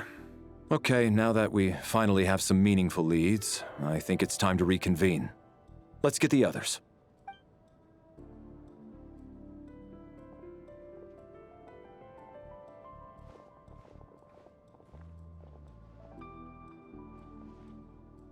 So, that's about everything we've discovered so far. I'll share my theory first. Based on what we've learned from the logbook, I believe the extra person among us is most likely the killer. If the killer had simply bought a ticket, it would have greatly increased the risk of their identity being exposed. I expect he or she either hid in the theater ahead of time, or found a way to slip past the ticket inspection. They then blended in with the group and waited for an opportunity to strike. What about the note found in the investigation report? Any thoughts on how that fits in? The killer may have simply planted it there as some sort of sick joke. I've seen my fair share of psychopathic killers. They love playing cryptic mind games. So, it has nothing to do with the haunting of the theater after all. This theory makes sense to me. If we have an audience member unaccounted for, chances are they didn't come here to watch the show. Could it really be that simple? So, in other words, all we have to do is find out who got in here without a ticket, and all our problems will be solved? Then let me make one thing clear. All the theater staff should be well aware that I came here for the rehearsal legitimately, yes? There's no way I'm the one who didn't have a ticket. No. It's true. I hear you used every trick in the book to get a hold of that ticket, too. Everything short of throwing a temper tantrum and rolling around on the floor at the entrance. I most certainly did not degrade myself in such a way. Oh, yes, you did. Probably a stupid question, but I might as well ask. Did anyone here get in without having their ticket checked? Hmm? Guess it was naive of me to expect them to just admit to it. Especially after the unprompted Lelek reveal. Once was already a miracle. Twice would be unfathomable.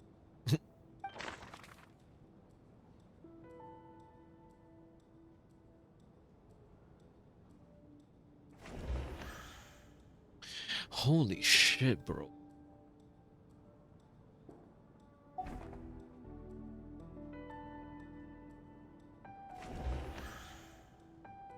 Like, he is a crew member.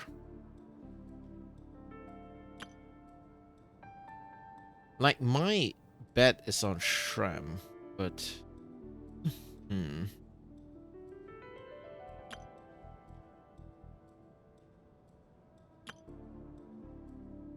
Tonya is technically not a suspect. It couldn't be her. We have a ticket. Odette is a crew. Valerie and Mitya both come here together. Voyanitsa is a crew member. Mitya, he comes here anyway.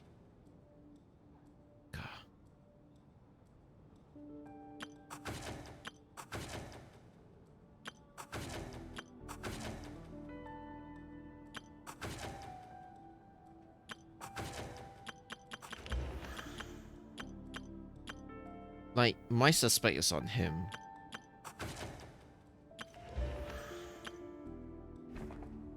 I don't believe any of us here knew Shram before all this. If no one can verify Shram's identity... Mr. Yeah. Shram, did you really go through the ticket inspection to get in here? Huh? Me? Why am I being singled out, my friend? Do I seem that suspicious? It's not that you stand out as suspicious, more that everyone else has been ruled out as trustworthy. Yeah. Okay. Well, we spent the best part of 2 days together now, so I'm sure you can all tell what kind of person I am. I'm a true gentleman. I never dream of doing something like sneaking to the theater without a ticket. Yeah, I have no doubt that you're a good person. But the problem is, none of us here actually know you, so no one can say for sure that you are who you claim to be. Although, actually, what was it you said last night?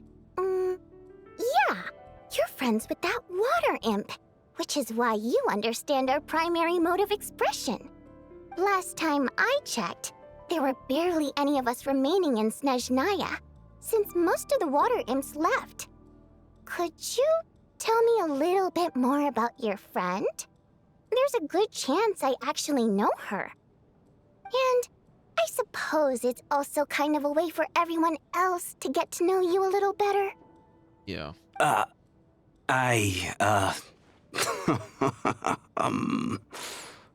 Good grief. Are you blushing? Pull yourself together, man. Stop giggling like a teenage boy. It's revolting. Yeah. Hey, revolting is a little strong.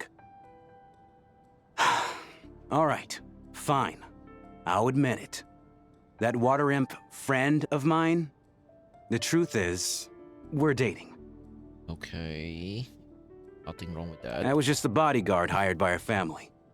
But the stars must have aligned, because sparks began to fly between me and their daughter. Never in my wildest dreams did I think I'd get so lucky. Wait, so... We don't need details. Just get to the point. Okay. I'm just a little hesitant to reveal her name, that's all. You know how it is. These are delicate times. Even with me to protect her. If word gets out that she's dating a human, both the Fae and human factions will give her a hard time. Really? Wait, no. That can't be. Wait, what do you mean? Huh? Shram, what the devil are you talking about? What the hell? Why is everyone looking at me like that? Surely you can understand where I'm coming from. Delicate times? Factions? Wait, are you from an ancient time? Yes. You know, the Civil War. Last time I checked, the Fae and the humans were still at each other's throats. If I'm not mistaken, the last significant civil war in Snezhnayan history was over 400 years ago, when Her Majesty the Tsaritsa had just taken the throne and was consolidating her reign. What do you mean, 400 years ago? Huh, so it's him. What's going on here? Is Shram from the past? All right, Mr. Mitya, you win this round. As far-fetched as it is, it appears that your theory may be correct. I'm just as amazed as you are.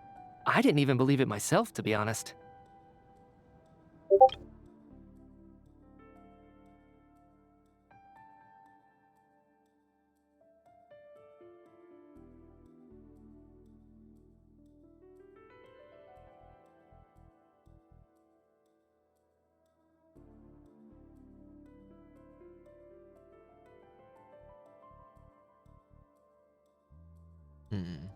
Is someone going to explain what's going on here? From the look on your face, you figured it out too, haven't you, Traveler? Yes, I did. So... That seems to be the case. Shram's the extra person, but there's no way of learning his identity from this clue. Oh wait, I'm supposed to... Okay. True identity.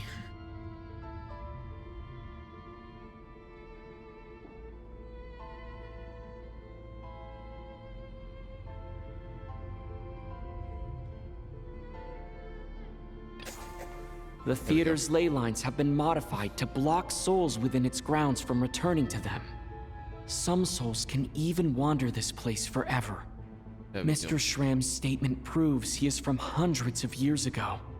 And according to the investigation report on the theater hauntings, Mr. Shram is very likely a lost soul wandering the theater.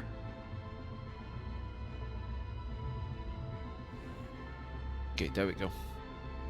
The true nature of extra person is...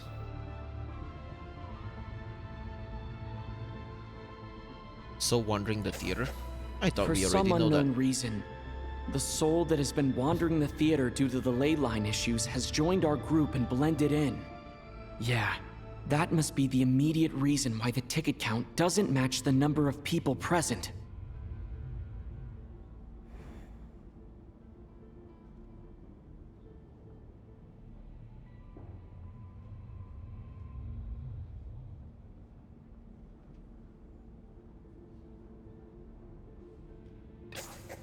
The contents of the investigation report have been verified.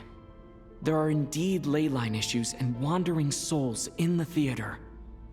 Death likely symbolizes the deceased. Mr. Shram, for instance. Death is near. That must mean that there's a dead person in our midst. That's the truth, isn't it? Yeah, the logic is clear now. The investigation report said that there would be souls stuck wandering around the theater because the ley lines were cut off. Mr. Schramm must be one such soul who died in the theater a long time ago, in which case, that also makes him our extra person. So when the note said death is near, it must have been referring to death as in the deceased, people who died a long time ago. Someone who died a long time ago. In short, there's a dead person among us. The extra person we've been searching for is a ghost from the past. You mean I'm a ghost? No. Don't make jokes like that, my man. There must be some mistake. Well, it lines up. But even if I was dead, I know for a fact I didn't kill anyone these past 2 nights. Yeah, even if all that's true, the report also said the souls inside the theater can't affect reality, right? They're harmless. Then what if the problem isn't the souls at all, but the ley lines themselves? The ley lines have a powerful ability to attract and devour souls. Let's say that the ley lines are like a black hole, constantly seeking to engulf souls, but the souls that don't want to return are trying to avoid being sucked in. Huh. Why does this analogy sound so familiar? What happens when the black hole can't achieve its goal? I'm only speculating here, but what if it ended up swallowing innocent souls by mistake, or intentionally taking other souls to compensate?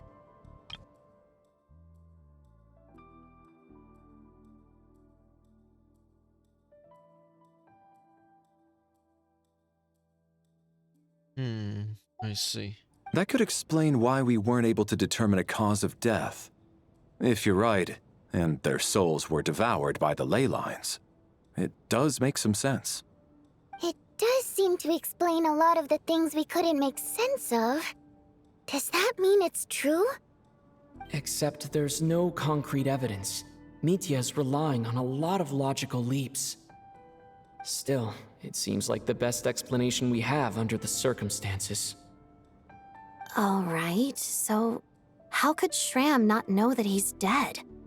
Seems a little unlikely that he hasn't noticed anything unusual even after several days interacting with us.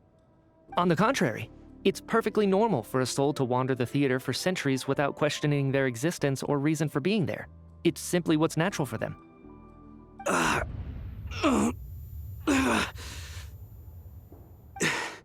You know what, Mr. Brainiac?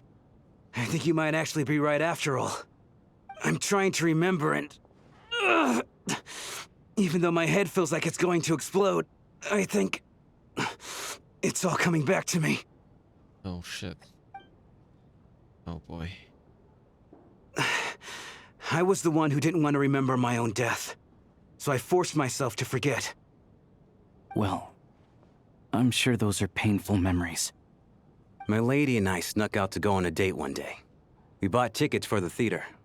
It wasn't really my thing, but I was just happy to be together. All of a sudden, a group of people burst into the theater, shouting for all the water imps to get out, performers and audience members included. It was clear the conflict between humans and Fae had reached a boiling point. This time, the extremists were even coming after the water imps who had nothing to do with the war. I thought I could pull one over on them, so I took off my jacket, draped it over my lady, and tried to sneak out amid the chaos. But I got caught. They started shouting, calling me a traitor to humanity. Shit. Man. But I was going to do whatever it took to buy her a chance to escape, no matter how many people stood in my way. I had to, both as their bodyguard and out of love. It's all right, friend. You can stop there if you want. You don't need to dig all that up again. It's just... even now, I'm still struggling to accept the truth. How could I be dead? I'm sorry, everyone. I don't think it's your fault, man. If I'd known I was a dead man walking, I wouldn't have dragged you down with me. If I'm the cause of all this death, then punish me however you see fit. Hey, I don't think it matters. But, Mr. Shrim... No. I refuse to be a burden. I know what I have to do. You said I've been wandering the theater for centuries, right? I guess it's high time I got a breath of fresh air. Out there, I mean. I'll leave this place and take all this death with me. Go out on my own terms. Mr. Shram, I'm sure we can figure out a different course of action. My good sir, we both know I'm not supposed to be here. I should have accepted my death long ago. One way or another, this has to end. Unless you're saying this goes against another one of your military principles somehow. No, I'm speaking on a personal level this time. Let it go, man. Oh, wait. One last thing. Miss Wateramp. My lover. Her name was Letia. Letia Ozarova. Do you know what happened to her? Ozarova. Oh, Auntie Ozarova. That's what we all called her. I remember her as a very kind elder. She had a bunch of kids, too. I'm so glad she survived. And she had lots of kids? Good. That's... good. I could hardly expect her to stay single just because of what happened to me, right? As long as she went on to be happy, that's all that matters. Besides, I'm dead. My soul's been wandering around here for so long because I was worried about her. But now, I can go without regret. There's no need to see me off, my friends. I've enjoyed our time together over these past few days. Perhaps we'll meet again in the next life.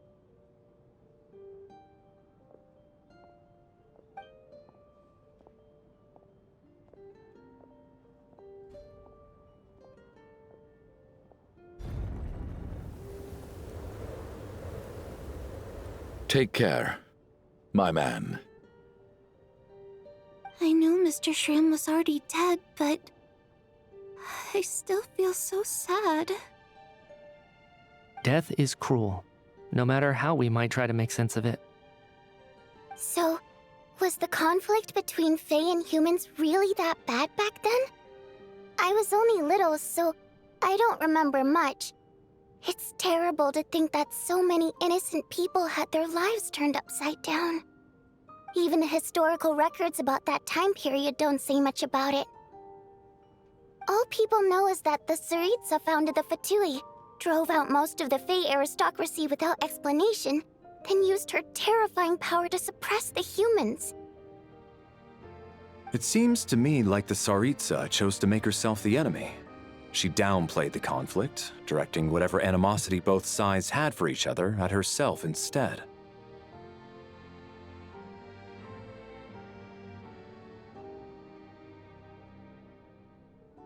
That's also why, despite how brutal the conflict was at the time, there hasn't been much lingering tension between humans and Fae since.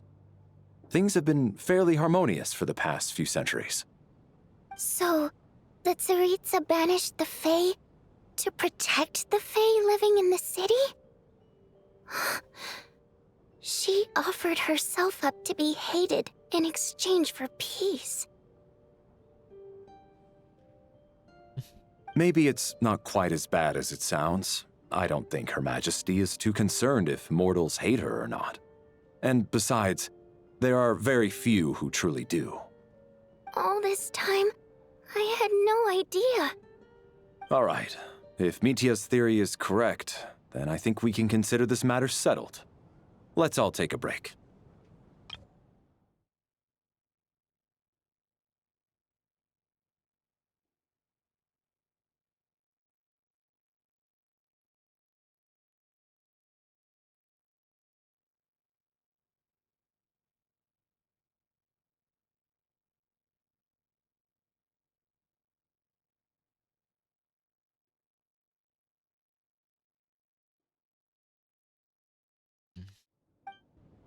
Interesting. Ugh, if only this blasted storm wasn't still raging on. The fact that it's still...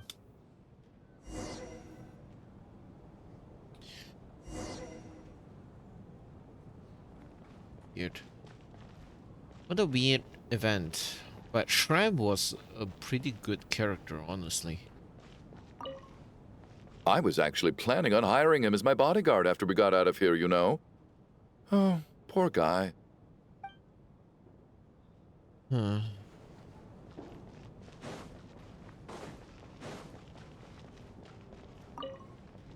Even though Shram was already deceased, his decision to walk into the snowstorm was still a sacrifice, and a very brave one.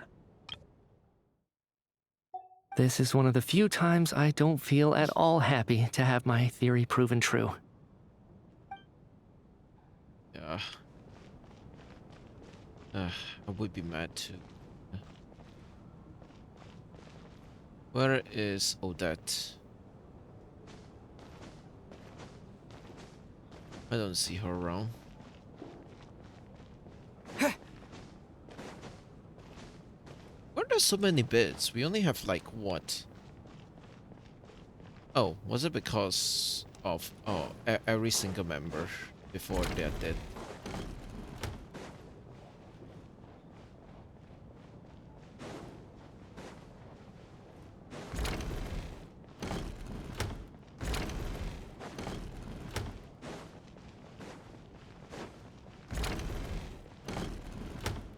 Yeah, I feel like people are gonna hate on this chapter, but to me, I think it's a interesting investigation chapter. Honestly. I think people are gonna say like this is such a boring chapter because like we're just locked in.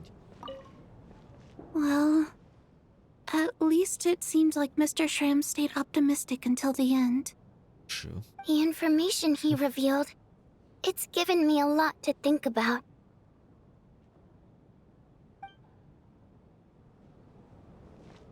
I would be too, honestly.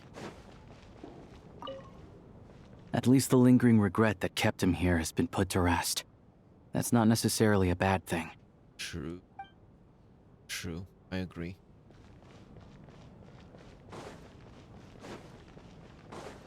No more regrets from him.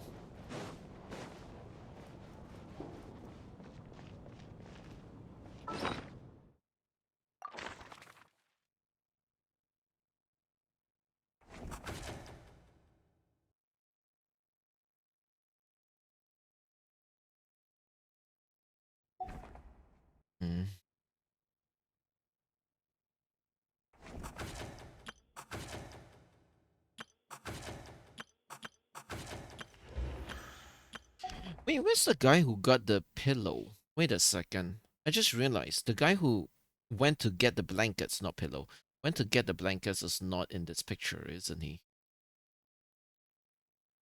Why is he not here? Did he not take a picture with us? I swear he took a picture before he went out to get the blanket. Wait, that's another interesting point that was not really talked about.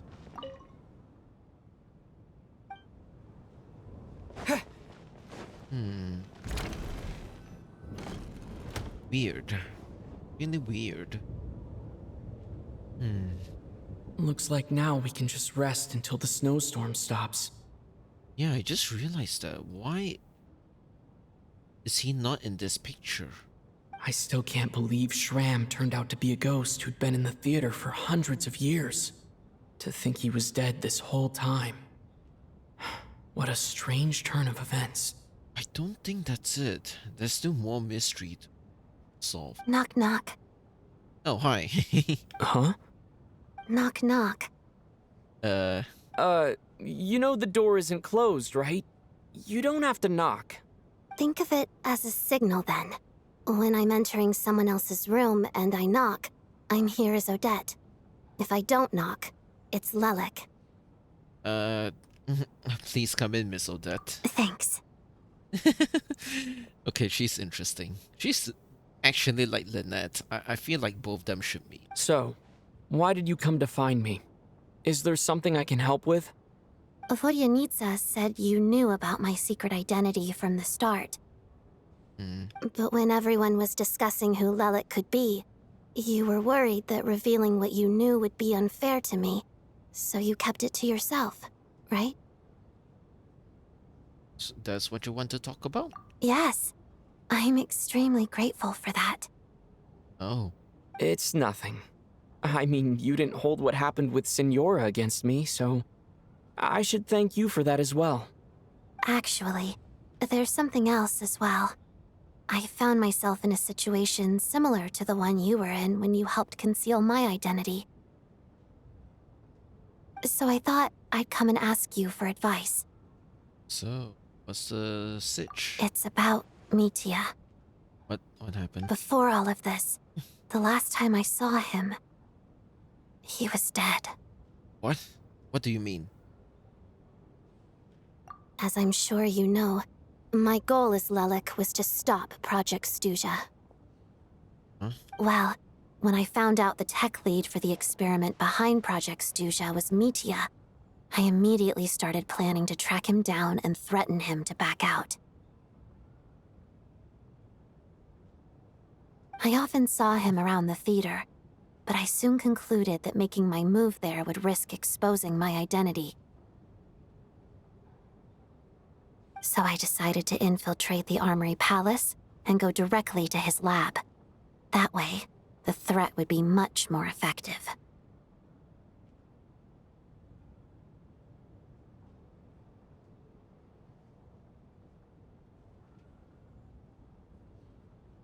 You do have what it...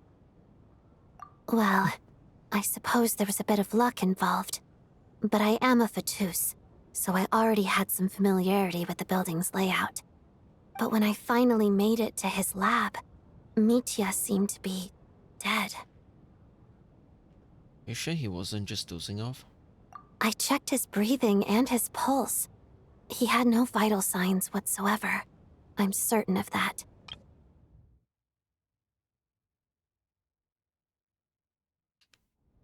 I thought maybe another anti-Project Stuja activist had beaten me to it, and chosen a much more brutal method. So I made myself scarce. That's why you were so on guard around Mitya that first night here. Oh. Yes. When I saw him sitting in the audience during the performance, I could barely contain the shock. To me, it was a miracle. Somehow, he'd come back from the dead. But then, the murders started happening and things got so complicated that it wasn't really at the front of my mind. That is, until Mitya himself said there must be a dead person among us. Then, I couldn't ignore it any longer. And yet, you thought that bringing it up right away would single Mitya out. Just like when everyone was suspecting Lelik. Exactly. I thought there could be something I was missing. Besides, we soon figured out that Mr. Schramm was a ghost. And we knew there was only one extra person. So we thought he had to be the one. But now, it seems like there's another candidate. Yeah. I understand why you kept it to yourself. There was so much information being thrown around during that discussion. Bringing up Mitya would have just introduced more confusion. So, what do you think we should do? Talk to him? Let me confirm one thing first. When was it that you found Mitya dead? Around a week ago. Sometime in the afternoon. A week ago? That's earlier than I thought. I saw him just a few days ago at a restaurant. That definitely would have been after you found him dead. He seemed completely normal to me. Chatting with Vodyanitsa, trying to avoid Valeri. So he was definitely alive on that day. Huh.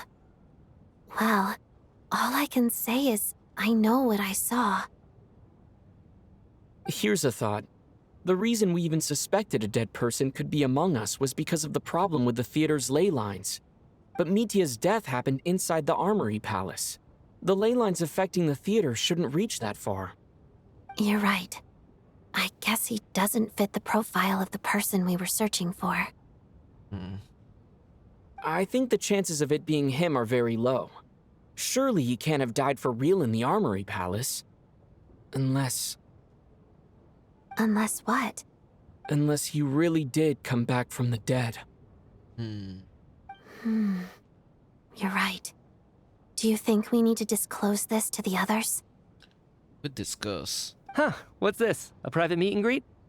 What the fuck? Never mind. Oh boy. Hi, Where do I line up? That's not what's going on here. Well, I was just making the rounds. Thought I'd try to lighten the mood a bit. Vodyanitsa's handing out food if you're hungry.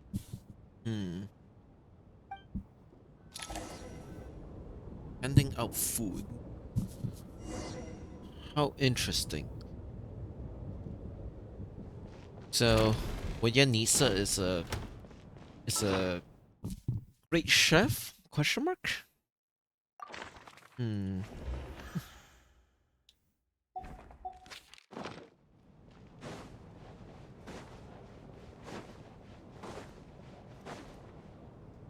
Okay.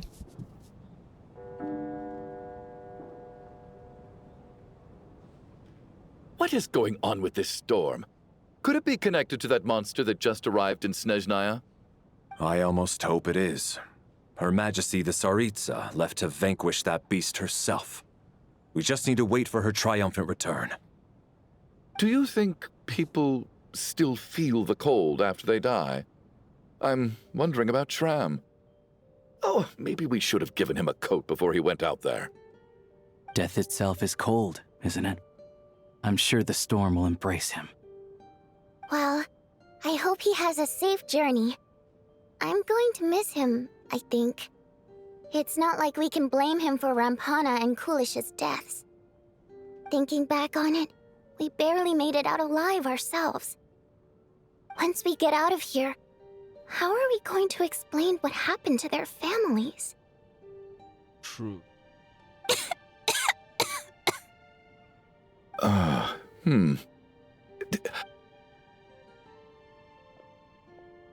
Are you okay? Here, take this. I've never used it.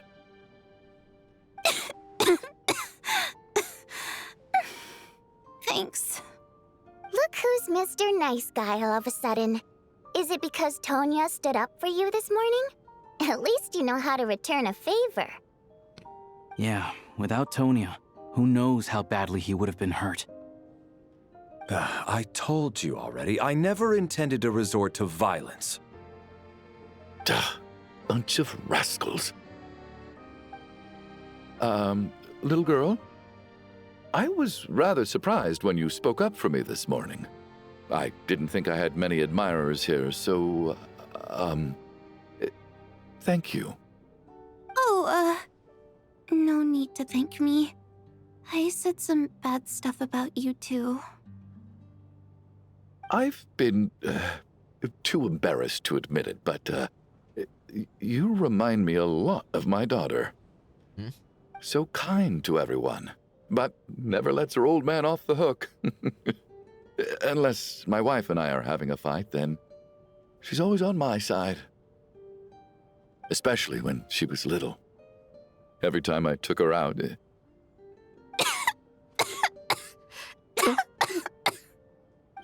All right, easy now. How long have you had that cough, Tonya? I don't know. It's probably been a while. I'm fine. Are you taking anything for it? Yeah. I'll be fine once I see my brother. He's gonna pick some frost fairy flower leaves and brew a tonic for me. I'll feel much better once I drink that. I see. That's good to hear, then. We should probably discuss arrangements for tonight. Now that the deceased has left our midst, there shouldn't be any more incidents. However, out of an abundance of caution, I'll keep watch. Shouldn't we take shifts? I can take one if needed. No need. I managed to get a nap in earlier, so I have plenty of energy right now. After all the tension of the past few days, everyone else should just focus on getting a good night's sleep. I think sleeping is the problem. I feel like that's the case. It couldn't be What a anything long else. day. This whole situation turned out to be way more complicated than I expected. It's not solved. It cannot be solved yet. But Valeri's right. I should just try to calm down and get some rest. The last thing I want is to give myself nightmares.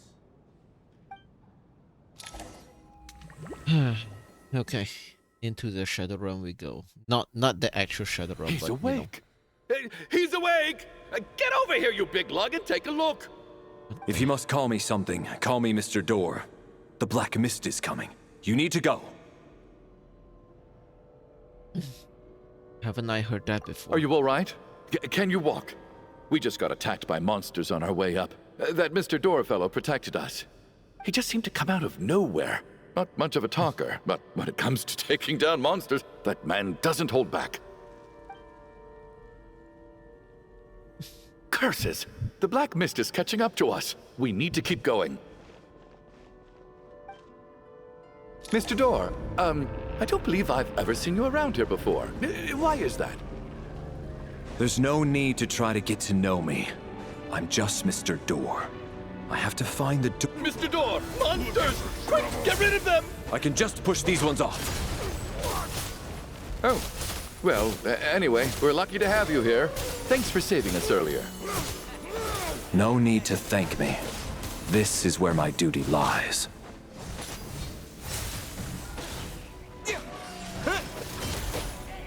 Yeah.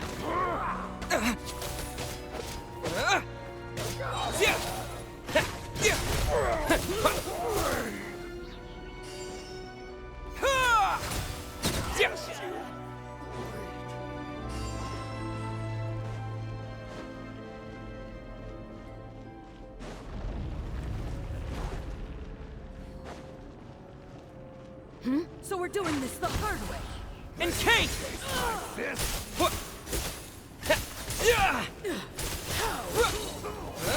Oh, remarkable work, Mr. Door. Oh, if I had your muscles, I'd do the same.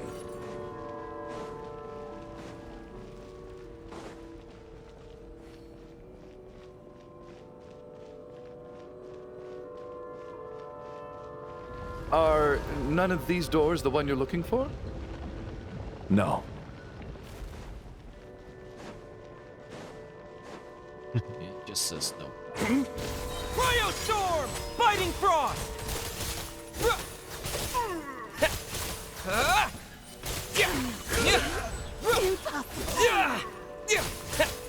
By my command. Impossible. Okay. I'm so exhausted. And the Black Mist is still rising. Oh. Wait, look! There's more monsters down there. Are they coming from within the Black Mist? Oh, we better run. No, no! They're gaining on us! Quick, keep going, or they'll be at our heels any second!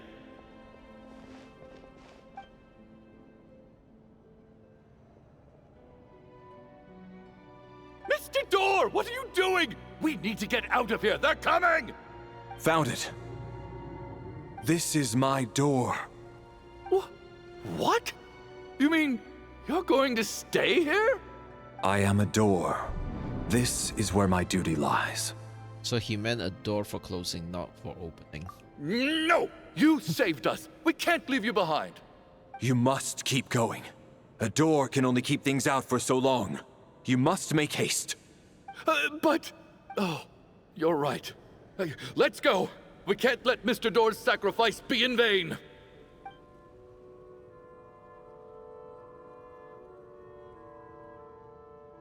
The Black Mist isn't moving anymore. Looks like both the monsters and Mr. Door are gone. Wait. I didn't just imagine all that, did I?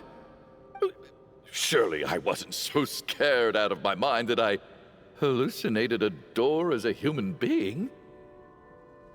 No, I remember Mr. Door too. Oh, okay, good.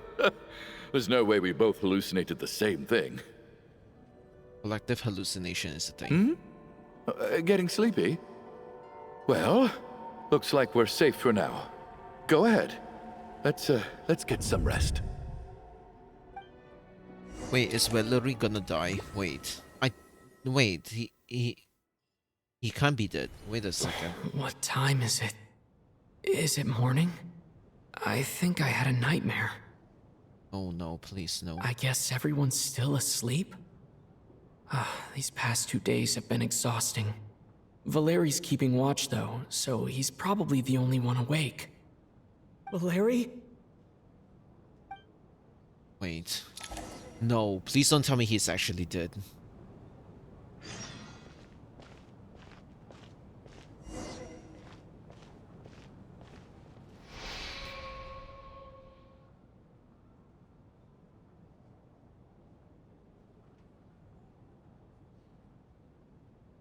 Wake up! Everyone needs to wake up! Fuck. Why is he dead? No. What? No way. No fucking way. He's dead. Just like the last 2 nights. No clear cause of death. What the fuck? No. I've been a real thorn in your side, haven't I, Mr. Valeri? Now you can rest in peace. What the fuck? But for me, life will be all the duller for not having to run away from you, my friend. What? How's Tonya? Is she okay? I just checked on her, and it doesn't seem like anything serious. She's just exhausted from the past couple of days, and she's still recovering from her illness. We should let her sleep a bit longer. What the fuck? That means Valeri was the only one who died last night. If Valeri was awake and keeping watch, it would have been impossible to kill him without waking everyone else up. That much is certain.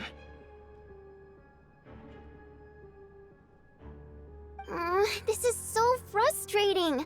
Why has nothing changed since yesterday? I thought we already dealt with the dead person causing all this. Actually, one thing has changed. There's only 1 victim this time, not 2. Does that mean... There's one more dead person.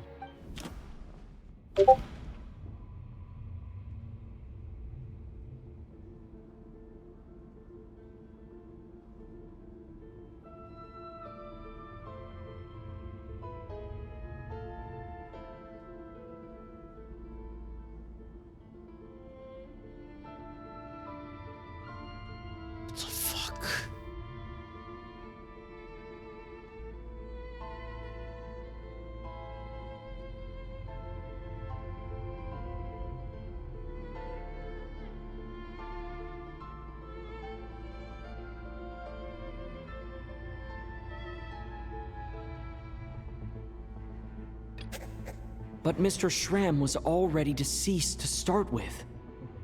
That doesn't seem very likely.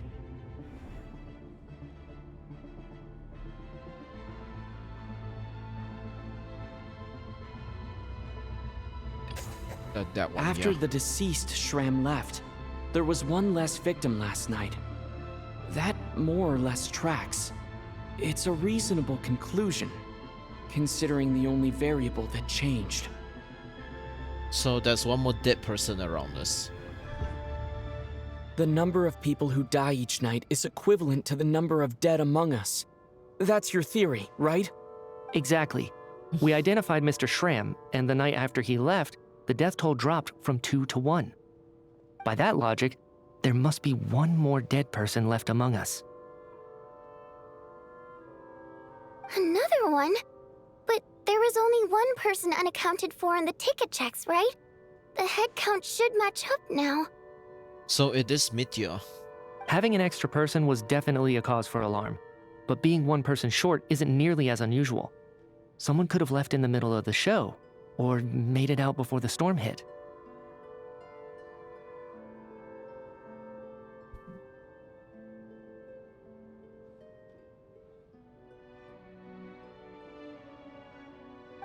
One more dead person among us. If Mitya's theory is right, then what Odette told me seems a lot more relevant. Yeah. It's just, at the time, we had no reason to think there was more than 1 dead person. If only we'd taken it more seriously as a possibility. Maybe this could have been avoided. I'm sorry. This is my fault. I had information that could have been helpful, but I held back. I should have brought it up right away. I'm partly to blame as well. I was too quick to dismiss Odette's concerns. What is this about? What have you two been getting up to behind my back? Sounds like there's some big news you've been keeping from the rest of us. Well, we're all ears. Mitya, you already did. I'm the dead person? Wow, that's certainly news to me. Odette and I talked about it yesterday, but we thought it just wasn't possible, so we left it at that. Yeah, I don't blame you. If I'd been there, I probably would have reached the same conclusion. It just sounds too unbelievable. Let me just try and verify this. I just scoured my memories trying to think back to the afternoon Miss Odette mentioned. But I honestly have no recollection of dying. That's where I'm different than Mr. Shram. Having seen Mr. Mitya a few days ago myself, I also find it hard to believe he could be the other dead person among us.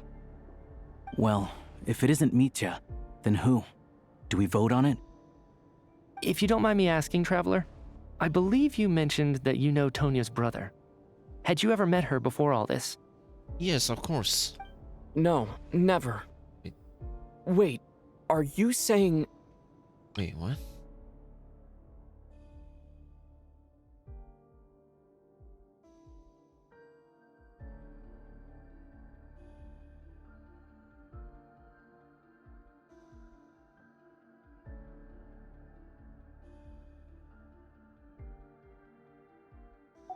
Wait, there must be a translation actually. What? Now, just 1 minute. I know where this is going. You can't just randomly point a finger at anyone you want. That's... You're in the hot seat, and all of a sudden you want to divert our suspicions onto somebody else? Oh, you shut up. I'm listening. Trying to pick a fight, Mr. Chuganov? Whenever you open your mouth, all you do is attack people, and I've had enough of it. If you don't want to engage in a civil discussion, you can shut up. You little brat! He does have a point. Like, we are in a discussion. Did Mitya ask about Tonya because he suspects her? I suppose I only identified her by age, and nothing else. Could that mean... I'm just saying, you're going around casting suspicion on people for no reason. How could Tonya be dead? I can vouch for her, if nothing else. I've seen her before. She's the sister of that Harbinger, isn't she? The one called Child. Oh, really? You're telling the truth? Since being here, I don't think I ever mentioned she was Child's sister specifically. Does Chuganov actually know her? Yeah, I don't think we have ever mentioned about this one. If Chuganov can vouch for her, then it can't be Tonya either.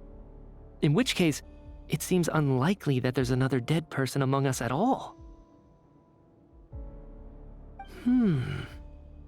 Miss Odette, could you go over that afternoon with me one more time, when you found me dead? No problem.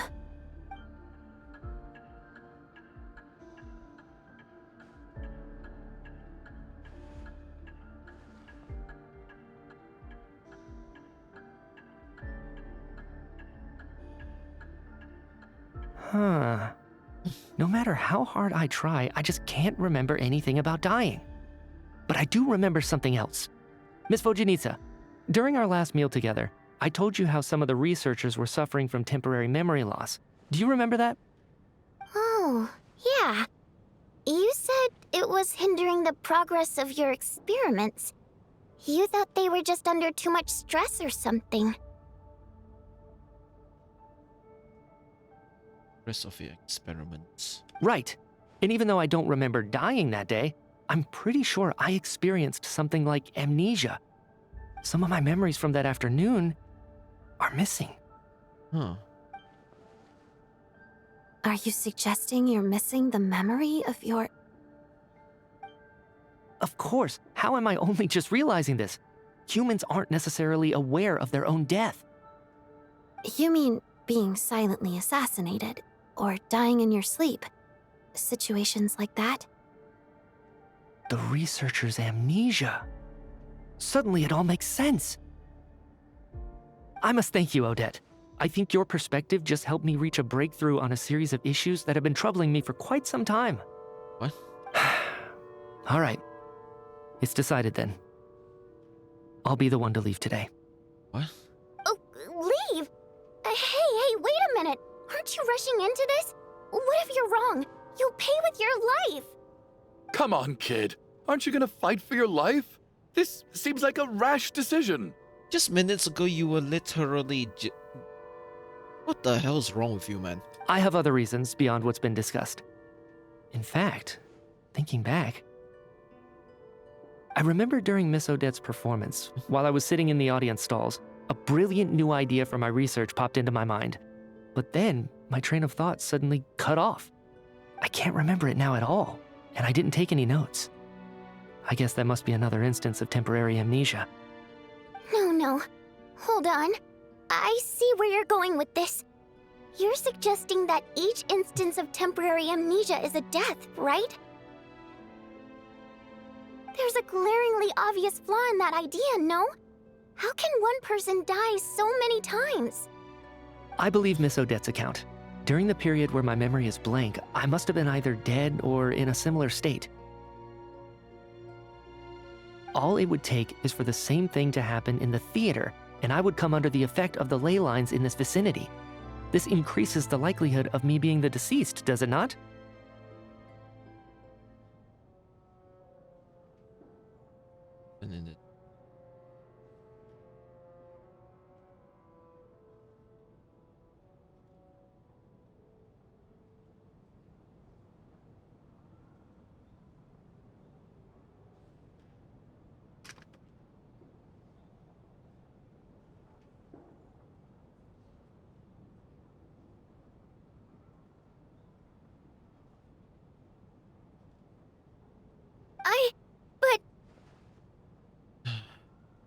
I'm a bit lost here.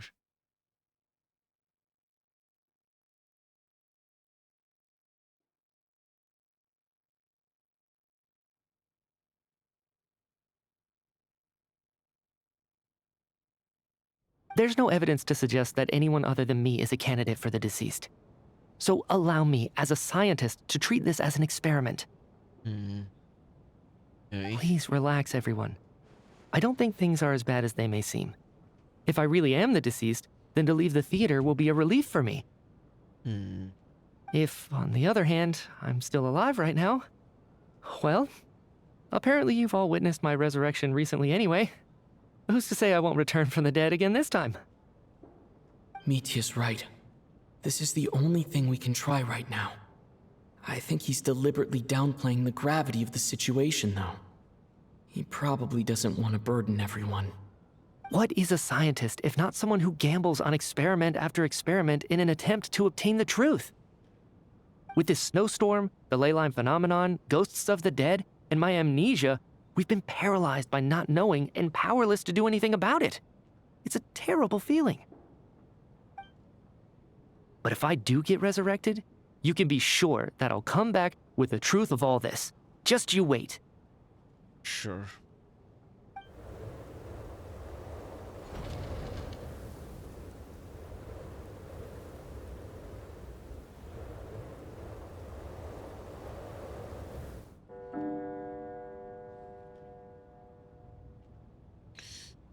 This man.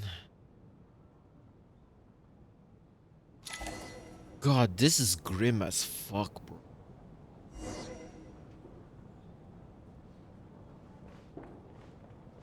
This is grim, man. Fucking brutal. What's on your mind, Odette? You haven't said a word. I was thinking about Mitya. If he'd been unwilling to sacrifice himself by walking out into the snowstorm, that would have made more sense to me. After all, it seems like the dead don't perceive things any differently from the living. Mitya doesn't even remember dying. So, To hear the news that you're apparently dead, and simply choose to walk out that door without a second thought. I can't imagine all the things that must have been going through his head. But when Mitya left, his expression revealed absolutely nothing. Perhaps he is even better at disguising himself than I am. Jeez, man. Man, it really got serious after Valerie died. Oh, you know. That Valeri guy was packing even more muscle than I thought. I can't believe how heavy he was. Hauling him over there nearly killed me. Oh, curse this confounded snowstorm. Go bother some other poor souls instead. Dude, you should be the one that's dead, not Valerie. What do you want? I'm not in the mood to talk right now. Okay. Hey, fuck you then. Man. God, I did not expect that. Poor Mr. Mitya. I didn't even get to see him one last time. Maybe it's a good thing that you weren't there to see it. It was a hard thing to watch. I hate goodbyes. Why does it feel like everyone around me is slowly disappearing? Not just in here, I mean. In the outside world, too. Maybe it's the realization that, at the end of life, everyone has to face it alone. Come to think of it, the main reason we're still alive right now is pure luck. Each morning here, for every one of us, there's the chance that we might not wake up. You could take it a step further and say that the same is true outside, too. Who can never be 100% sure when they drift off to sleep that they'll open their eyes again in the morning? Holy shit, this is some next level existential crisis. Jeez. Anyways, yeah, like, what the fuck, man? If I make it out of here, I'm going to cherish every moment that I'm awake and live without any regrets. Without regrets. I feel like a strange sense of anxiety has been quietly growing inside me over the last 2 days. Tree. Are you okay? You look really glum. If something's bugging you, let's talk about it. There's only a few of us left here now. After everything we've been through, what's the point in keeping things bottled up? I have a travel companion named Paimon. Alosha and Odette have met her before. She's been feeling unwell recently. You're worried about her, aren't you? That makes sense. We've been trapped in here for days. To be honest, I used to feel like I was just a spectator in this world, watching everything that happens from the sidelines. Maybe it's because I'm a descender. A descender? But with Paimon by my side, over time, I slowly felt my connection to this world growing stronger. She loves eating, sleeping, and having fun, but she's also a great guide. It's her authenticity that makes this whole world feel more real for me. Over the last few days that we've been apart, I've often caught myself wondering, what would Paimon say if she were here right now?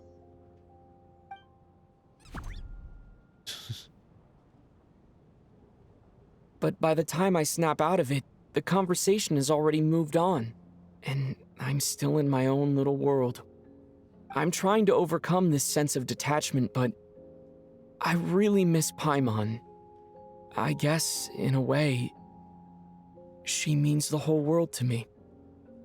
I bet she misses you when you're not there as well. Maybe you're her entire world too. I don't know if this will make you feel any better, but back when the water imps left Snezhnograd in droves, I also felt like the whole world was suddenly empty. I could be surrounded by people all smiling and having fun, and still feel completely separate from it. So, I totally understand how you feel.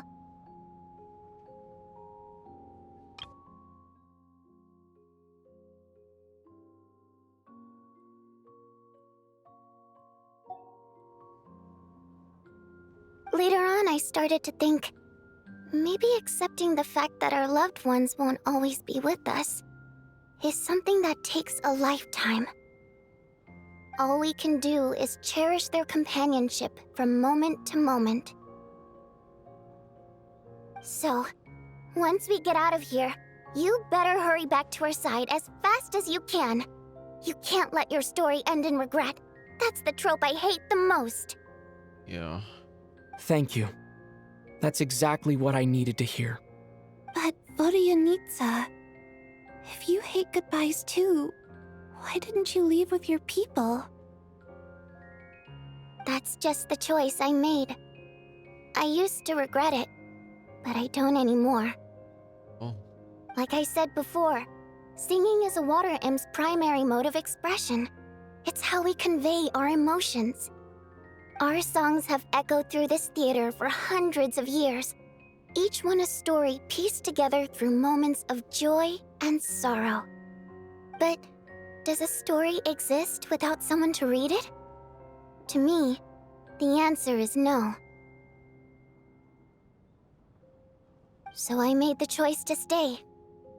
That way, there would still be someone left to sing these songs and listen to their stories. Otherwise, they could have been lost forever.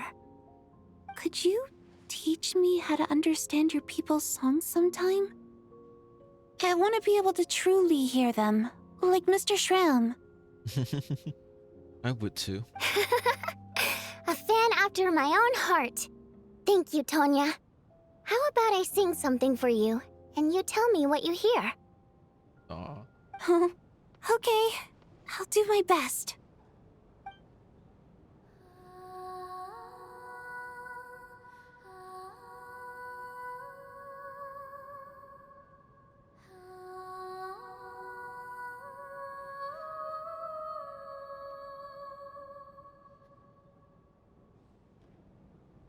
I've never heard that one before. I feel like I can hear a sense of longing somehow. I wonder why that is. Color me impressed, Tonya. You're a keen listener. Most people can only tell if a song is happy or sad. I didn't think you'd be able to pick up on such specific details. So, what's the song about then? Come on, tell me! I've actually never performed this song in the theater before, because it has more of a ceremonial purpose for our people. It's not meant for the stage. Oh. It means something like, "May those we have lost watch over us, and follow this song back home in the night, so that we might be reunited once more." So it's kind of like a requiem. No wonder I could hear that sense of longing. You sing it for loved ones who have passed away. I hope it reaches them. It's getting late, Tonya, and you're not well. We should all turn in early. I suppose there's no reason to keep watch tonight. Okay. But, before I go to bed, could you sing that song a couple more times for me, Vodyanitsa? Of course. Anything for my #1 fan.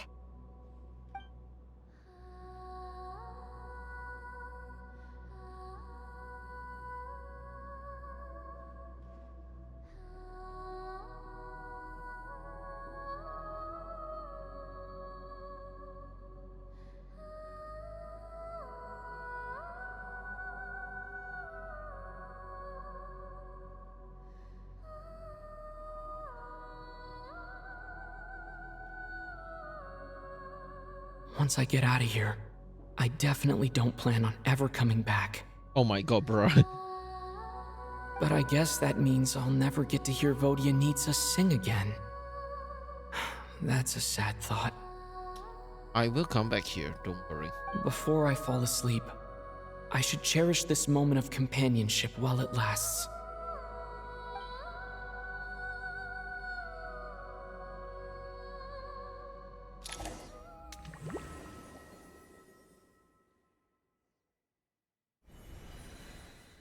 Where am I? What the fuck? It's so dark in here, and I feel kind of dizzy.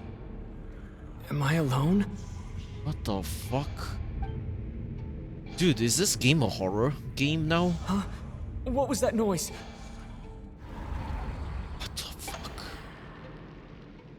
What the... Tonya? What the fuck?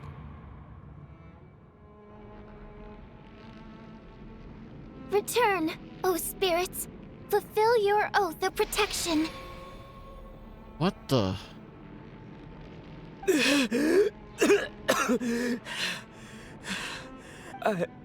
I'm alive?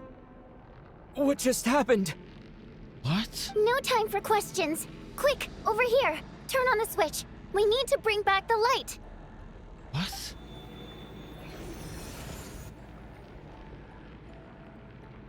All right, we're safe. The spirit just now is called Night Prayer. The light subdues her, but she'll attack without a second thought in the dark. She a ghost? Sort of. I know it's hard, but you can't let this place go dark, or she'll kill you again. Did I really just die? Did she really just kill me? Yep. Luckily, I was here to resurrect you. Otherwise, that'd have been a real bummer. A bit more than a bummer, I'd say. Wait, so you have the ability to resurrect people? Sure I do. I'm your guardian spirit after all. What? I specialize in soul recall. Oh, it's nice to meet you, by the way. Thanks. It's nice to meet you too. What the fuck? All right, there's no time to waste. The black mist is already catching up. We need to avoid it at Night Prayer at all costs. Come on, let's go. We need to reach the next switch before the place gets too dark. If we bring the light back, Night Prayer won't be able to get to us. Sweet, sweet light! It's back! Now that's a sight for sore eyes. Shh! It's Night Prayer. We need to move quick, but don't let her notice you.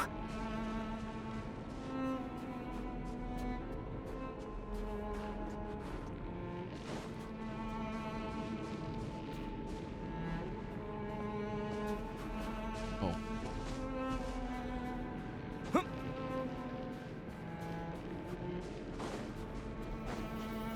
Look out! Oh. Run.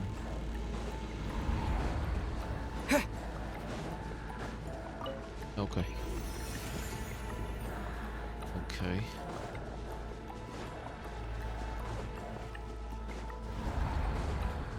The next switch is over there.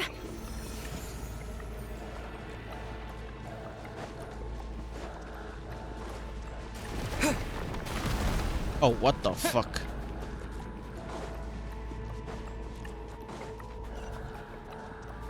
Okay.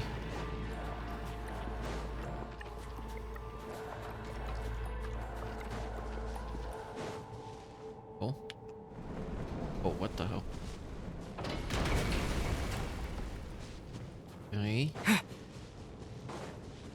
What the hell? Where the fuck am I?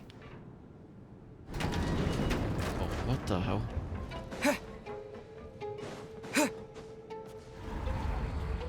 Okay, my character just stood still for a second. No! Night Prayer is here too! This can't be the only path. Let's head up there and take a look. The switch is just up ahead! Hurry! Okay. Okay, there we go. It's too dark! We're not gonna make it! Come on, faster! Oh shit. Traveler! I won't let you die like this. Not on my watch.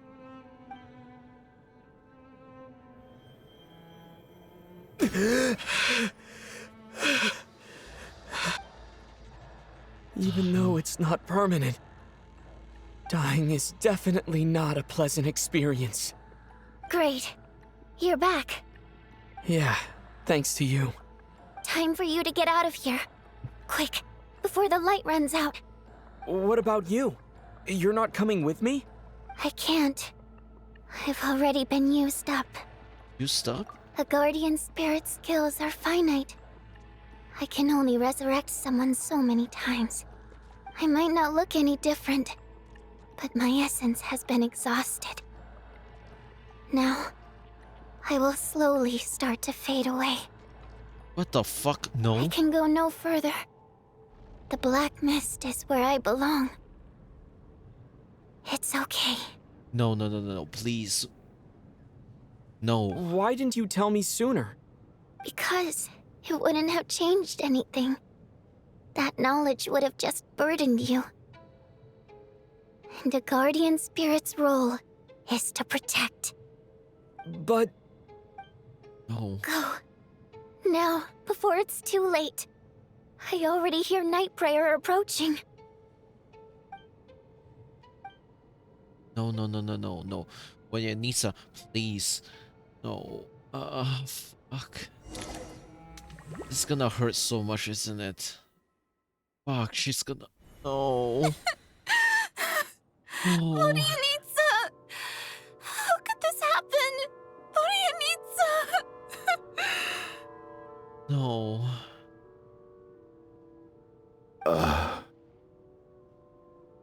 No. Well, I guess there's no need to inspect the body.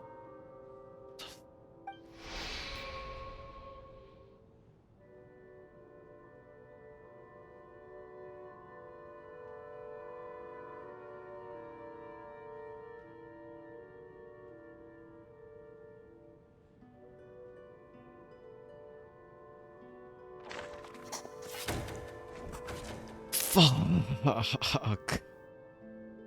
This hurts, bro.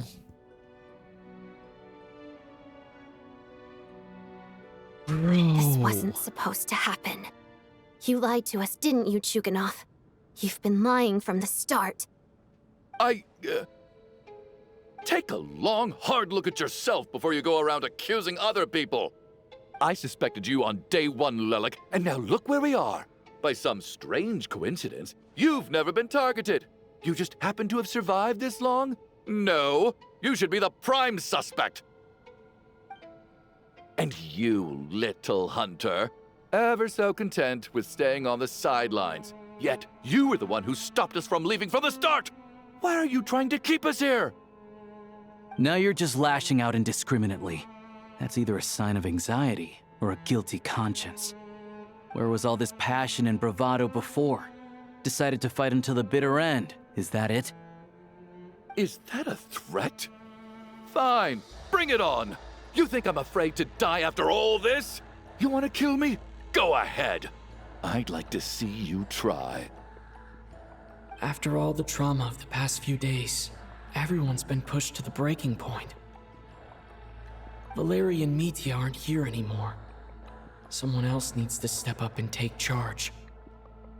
But first, I need to think this through. Considering everyone left, who's the most likely candidate for the deceased? Fuck, it's actually Tonya, isn't it?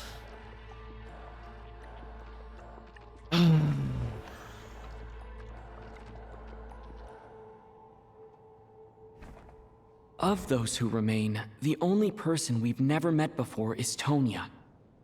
There is room to doubt her true identity. People are easily misled by first impressions. Now that I think about it, Child Sister was in fact a label I imposed on her due to my own assumptions. But Mr. Chuganov vouched for Tonya's identity yesterday, with basically no other possibilities left. Could it be?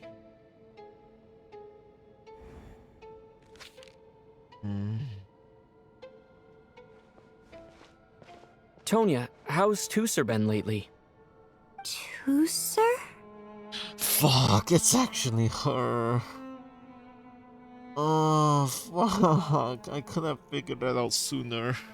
Your brother Ajax must have mentioned me in his letters home, right? Did he say anything about a blonde traveler? No. And my brother's name is Razik, not Ajax. Oh my god. We got our answer. Chuganov, Looks like it's your turn to do some explaining. Yesterday, you said you could vouch for Tonya. Why did you give us a false testimony? I knew you were behind this, Chuganov. You've been lying through your teeth from the start. Everything about you is fake, down to the wife and daughter you're always talking about. Your entire family man persona is a charade, isn't it? That night, when I infiltrated your place as Lelik, I noticed you were home alone. Didn't think much of it at the time, just thought everyone else was out. But thinking back on it now, that doesn't seem very likely. My guess is, you live alone, don't you? Even that was a lie? But why would he lie about having a family? Oh! Curses! Oh, why is there no end to this blasted snowstorm? If it would just stop! I think I remember now. I know how I ended up here. It feels like a distant memory. But at the same time, it's just like it was yesterday. The reason I'm always coughing is because I got sick with frostbite. The locals usually call it the snow cough. It's not a very common illness. It's partly genetic and partly caused by the cold climate, but it can be fatal. They sent me to the hospital as soon as they found out I had it, and I spent so long lying there in that hospital bed. After a while, I felt myself growing weaker and weaker. Nothing seemed to be working anymore. Neither the treatment that the doctors were giving me, nor the medicine my brother was brewing from frost fairy flower leaves. So one day, I told my brother that I wanted him to take me outside for once, so things could be like they used to, just for one day. I wanted to meet loads of friends, experience new things. He agreed. He snuck me out of the hospital, and we escaped. We got to the theater, bought tickets, and went inside. Oh, it was all so exciting. I remember the show very clearly. It was amazing. But I found myself getting sleepier and sleepier. Oh, Tonya. When I woke up, I couldn't find my brother anywhere, so I guessed he'd already left. But there's no way he'd leave me behind. So I decided to stay here and wait for him. At the time, I figured he'd probably gone to brew some more medicine for me. I was planning to chew him out for abandoning me when he got back. Tonya, it sounds like by then you'd already... Yeah, I know. I understand now. Dead, aren't I?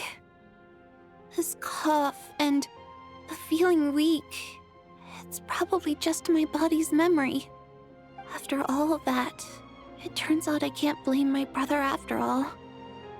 I was the one who abandoned him. I'm sorry, everyone. I realized this much too late. It seems like death skewed my perception. And now I've dragged you all into this mess. Your name probably isn't even Tonya, is it? Didn't that ever strike you as odd over the last few days? Well, when I was little, my brother and I read a storybook, and Tonya is the name of one of the characters. When we escaped from the hospital, our family and the hospital security were looking everywhere for us. So when you first approached me and said my brother had sent you, and called me Tonya, I thought he must have chosen a fake name that only the two of us would know. Because he was afraid of getting caught. Now, it seems like that was just wishful thinking.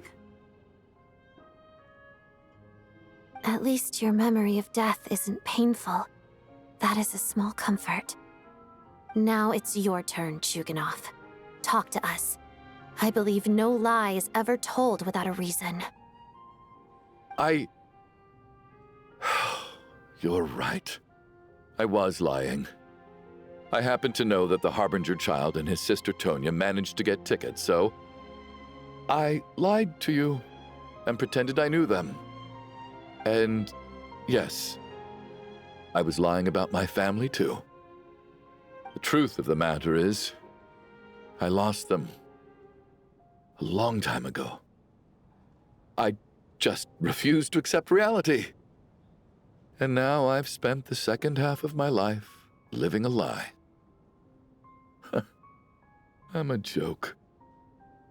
My daughter's name was Iskra. And before you ask, yes, Iskra, as in Iskra Manufacturing Plant. She also died from the snow cough. She was just 6 years old. If she were still alive today, she'd be around the same age as little Tonya here. After Iskra passed, my wife couldn't bear to face those memories either. So she chose to start a new life without me. One day when I came home from work and saw the empty room, I felt like I couldn't breathe. Subconsciously, I started to imagine that they were still there. I soon discovered that this was the only thing that made me feel any better, so I just embraced the delusion. Nothing more than a pathetic means of escapism, I know.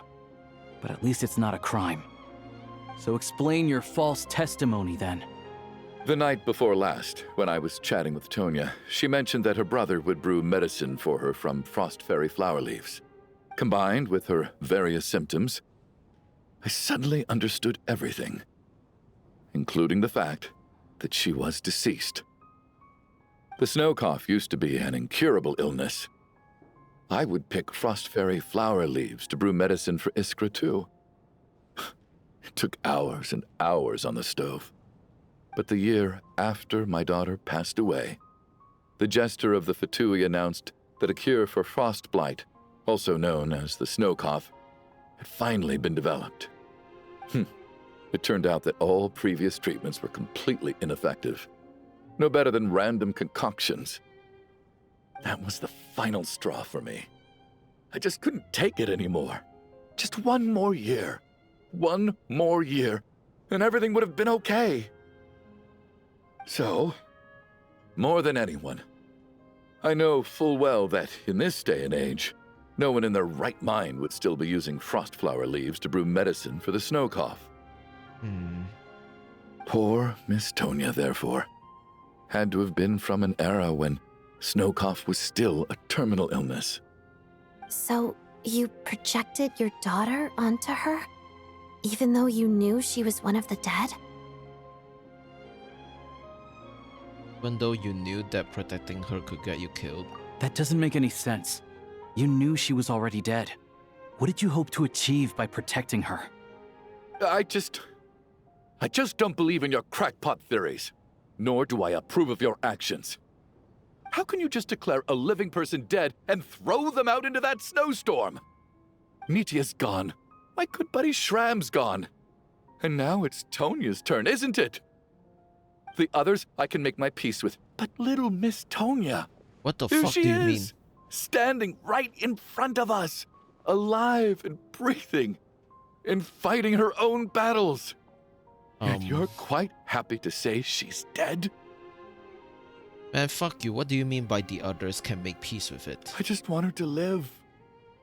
Once this snowstorm is over, the very moment it stops, I'm going to march out that door and find someone who can fetch the very best medicine for her snow cough.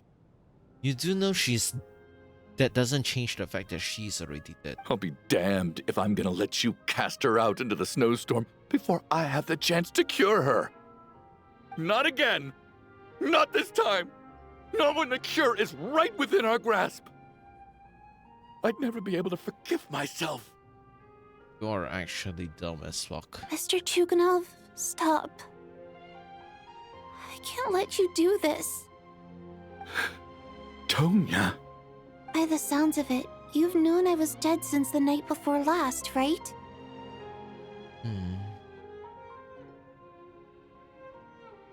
I really liked Mr. Valeri, Mr. Mitya, and Miss Vodyanitsa. And now they're all dead because of me. I'm not happy about that. The reality is, you've been trying to fight your own demons through me. But all you've really done is trap me inside your delusion along with you. No! Listen to me. I want to save you.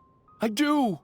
I want to murder this guy. Well, at this point, I'm quite sure that I'm dead. I don't need to be saved. The time I got to spend with all of you is more than enough for me. Despite all the bad things that kept happening, I got to meet so many interesting people and spend so many days and nights by your side. Since the day I escaped that hospital until now, this has been an adventure I never even dared to dream of. I'm very fond of you all. If it were only possible, I'd trade my soul to bring back the ones who died. If it meant things didn't have to end like this. And that's why I'm not fond of you at all, Mr. Chuganov. I'm sorry. It's them that you owe an apology to, sir.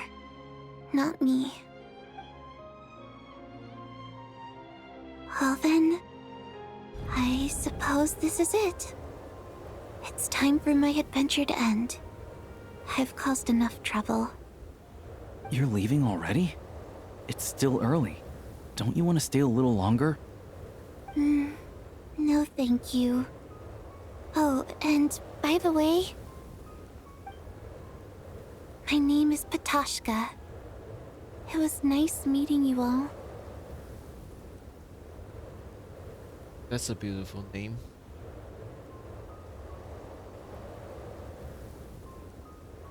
Feels strange that we're only being properly introduced now that it's time to say goodbye. Patoshka?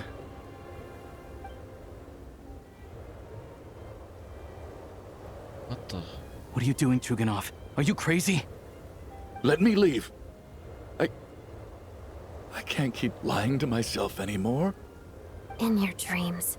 Don't think you're getting off that easy when you had a hand in the deaths of so many people. The Fatui have honed quite an array of enhanced interrogation techniques since they were founded.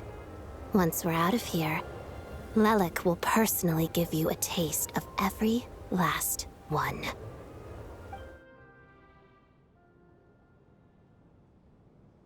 Another one? What? I think we should leave. I doubt this snowstorm is ever going to stop. For all we know, this storm might have destroyed all of Snezhnaya by now. Maybe even the whole world. Maybe this is the heat death of the universe. Wait, we finally solved the mystery of the haunted theater today. Maybe let's at least try to enjoy tonight? Fair enough. I don't particularly feel like dying in Chuganov's company anyway. And yet you won't let me die first. Hey, Chuganov, on a serious note, if we do make it out of here, you should close down that factory of yours. A lot of people are freezing thanks to you. Is this really the time to be discussing my factory? Yes. All right, fine. I'll shut it down. Doesn't matter to me anymore. What the? Am I hearing things? Or was that a knock at the door? There it is again. But I don't understand. The snowstorm hasn't stopped, has it? Or, perhaps it's the rescue team that Valeri mentioned. Should we open the door? Sure. Is this it? Is this nightmare finally over? If the last few days are anything to go by, I probably shouldn't be getting my hopes up. Whatever lies beyond that door at this moment, it could be something even more terrifying than everything we've been through so far.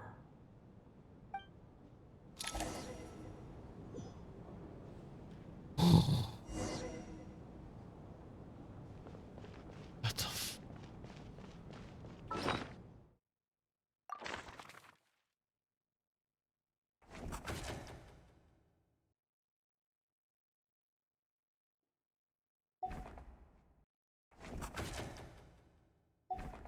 man. Dude. This is such a heavy episode. What the fuck, man? All of the notable characters are dead. Okay, I should say most of it. What the fuck? Wait. What? Hey everyone. I'm back. What the fuck? How are you doing? Feeling any better? Much better, thanks. Whew, it is so good to have you guys here. I was a little worried that the theater would be empty by the time I got back. Let me see. Tonya and Vodyanitsa are missing, which means... Vodyanitsa died last night. And then you discovered that Tonya was the other dead person. Am I right? Yeah. Not Tonya. Pitashka. Shut the fuck up. First, tell us how you made it back here. Given the conditions outside, no one should be able to return alive. Technically, Alosia went out at the start and then came back in immediately afterwards. That is a question. Also, there's that inconsistency I'm also thinking of. You're right. The thing that got me back safely was a song. I heard someone singing. Vodyanitsa? After walking into the snowstorm, my mind grew hazy. I don't know how long I walked through the storm before my mind completely slipped away. Then, suddenly, I heard the sound of singing. The voice instantly brought me back to my senses, and I regained consciousness. So I followed the voice, searching for the source of the singing. I searched and searched, until finally, just a few moments ago, there was the entrance to the theater, right in front of me. What the fuck? The singing. I've actually never performed this song in the theater before, because it has more of a ceremonial purpose for our people. It's not meant for the stage. It means something like, "May those we have lost watch over us, and follow this song back home in the night, so that we might be reunited once more." That must have been Vodyanitsa's Requiem. Who knew it actually worked? That song is meant to guide the souls of the dead. Mitya, that must mean that you... Huh. No kidding. Seemed like I guessed right then. This is what I've been so desperate to tell you about. When I first stepped out of the theater, I was still quite lucid. My memory of it is still pretty intact. I remember the outside world being completely different than what I'd expected.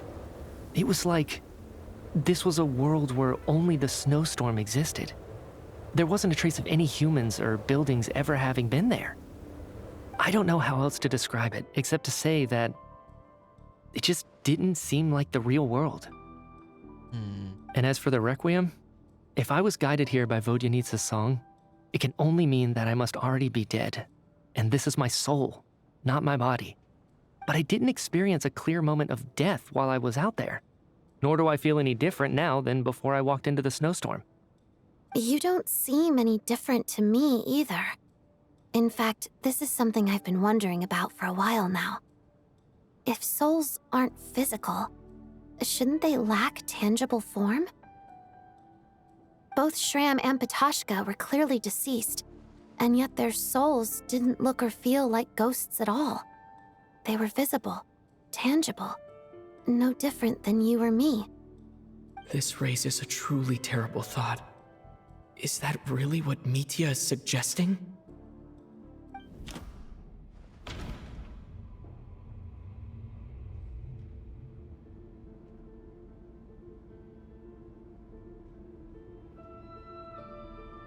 We're all inside a dream? No. Dreams can't explain everything.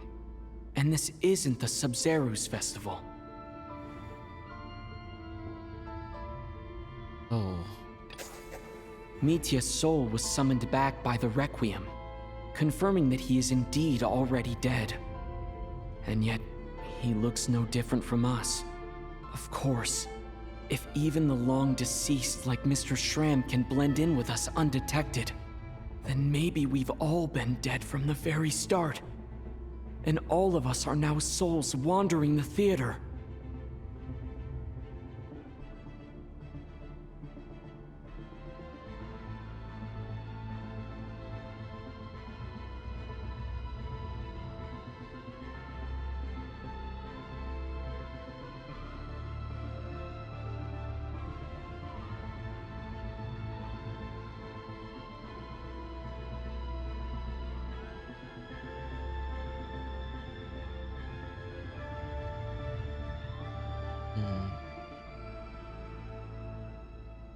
It's the Schramm camp.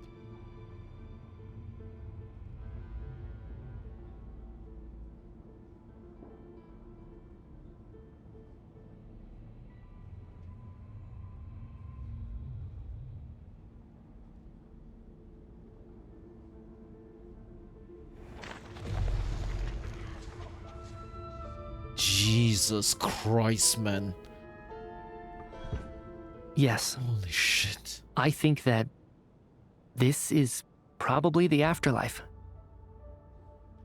Holy fuck, bro. That is actually grim as fuck. What did you say?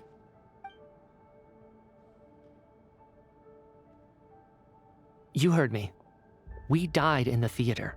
All of us did. But due to an obstruction in the theater's ley lines, our souls are trapped here, while an endless, infinite snowstorm rages outside. It's ironic, really. All that time, we were working so hard to figure out who the deceased among us were, when the truth was, we were all deceased. The only difference being some of us died more recently than others. Do you remember that note, "Death is near"? Seems like we misunderstood what it meant after all. Death was nearer than we wanted to think all along. The note simply meant that all of us were already dead. So all our attempts to survive, our search for the deceased, it was all for nothing? Hard to say. At the very least, we helped 2 lost souls find clarity and go to where they belong. The presence of those 2 is probably what caused our souls to be drawn in by the ley lines. In which case, the deaths we've awoken to over the past few days were just souls returning to the ley lines for good. If what you're saying is true, doesn't that make us the lost souls now? Huh, no wonder. This afternoon, when I was moving Vodyanitsa's body, I noticed that the other bodies in the room hadn't decayed one bit after all these days. That's further proof that those aren't physical bodies at all, but merely our shells here in the afterlife. Am I really dead? This doesn't feel real to me at all. No, that's impossible. This cannot be how it all ends. I still find it hard to believe that all of us are dead. How exactly did we die in the real world? None of us have any memories of dying, right? Not even knowing how we died is preposterous. Good grief! Surely there has to be some reason. Exactly. It's hard to rest in peace when you don't even know how you died. It gave me lots to think about as I strode out into the snowstorm. I racked my brains trying to remember the cause of my death, the exact moment I died, the root of all of this, right up until my consciousness faded. Wait. Hold on. Right before I lost consciousness, I think I saw something. What was it? I can't remember. And I think I lost my notebook and pen. For real? Oh shit. Mitya, your hand. Is that blood on your fingers? What? Huh? You're right. There's blood on the fingertips of my right hand. Looks like it's already dried. When did that happen? What the? What? The fuck? I guess this was what I saw. I must have desperately drawn it in my own blood right before losing consciousness. What's wrong? Do you recognize the symbol? It's Renova, the ruler of death. Huh? Alosha, do you still remember that Snezhnayan folktale you told me about? It was about the Grim Reaper. When someone's about to die, he appears as an incarnation of someone familiar to guide their soul into the afterlife. And as soon as you recognize his face, your life is over. I heard a similar tale when I was little. You think the Grim Reaper in this story refers to the ruler of death you mentioned?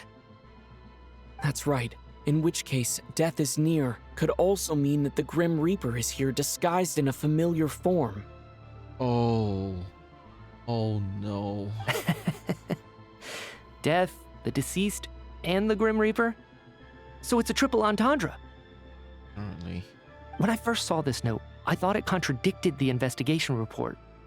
But now it seems like that was the whole intention. So the Grim Reaper deliberately misled us. Then, we started suspecting each other and searched for the deceased while they hid in plain sight. By that logic, the one person most likely to be the Grim Reaper incarnate is...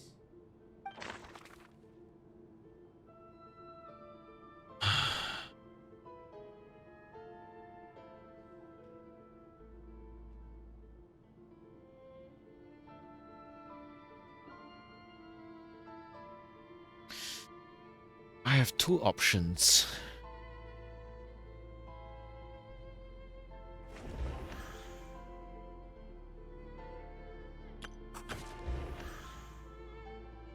Both of them.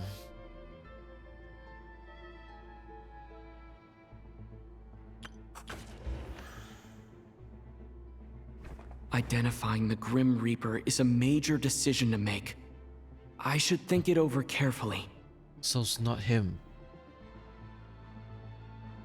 Then it must be Alosha. He's the one that has one inconsistency out of the bunch. Fucking God. No doubt about it. It's Alosha. Looking back at how everyone has acted over the past few days, Alosha is most likely the Grim Reaper lurking among us.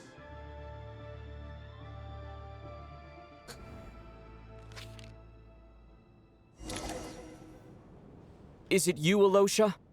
You were the first to discover the investigation report, and you had plenty of time to slip the note inside to mislead us. That's not the only inconsistency. So? Surely you can't suspect me based on that alone. What if someone else found the investigation report first, slipped the note inside, and then put it back without telling anyone? There's no denying it. The note could easily have been slipped in much earlier than it was discovered. And I really got chills down my spine just now. That's not all. I've also noticed that although on the surface, Valeri, Mitya, and sometimes I were the ones taking charge of the situation, looking back now, even though you didn't say much, you were always subtly guiding everyone from the sidelines. What do you mean? You were the one who emphasized how dangerous it was outside and insisted we all stay here. It was also you who suggested that we all sleep in the same place. And earlier today, you tried to convince Patashka to stay. I don't understand why, but it was out of character. So, you didn't understand my intentions, and now you're assuming the worst. Seems pretty unreasonable if you ask me. He still won't admit it. Fine. Let's see how he responds to the most damning evidence of all. The biggest question I have right now is, if the Grim Reaper is impersonating Alosha, then where's the real Alosha? When did they switch?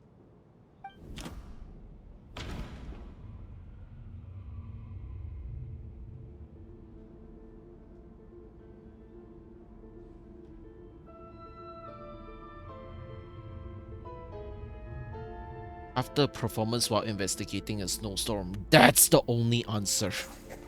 That's right. This was the moment. Right at the start, before any victims had even emerged, Alosha was switched with the Ruler of Death while everyone's guard was still down.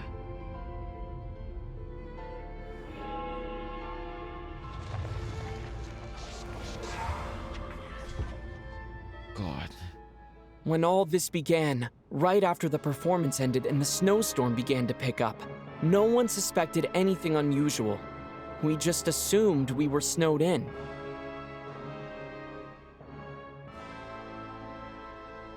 It wasn't until we discovered the bodies the morning after that we realized something out of the ordinary was going on.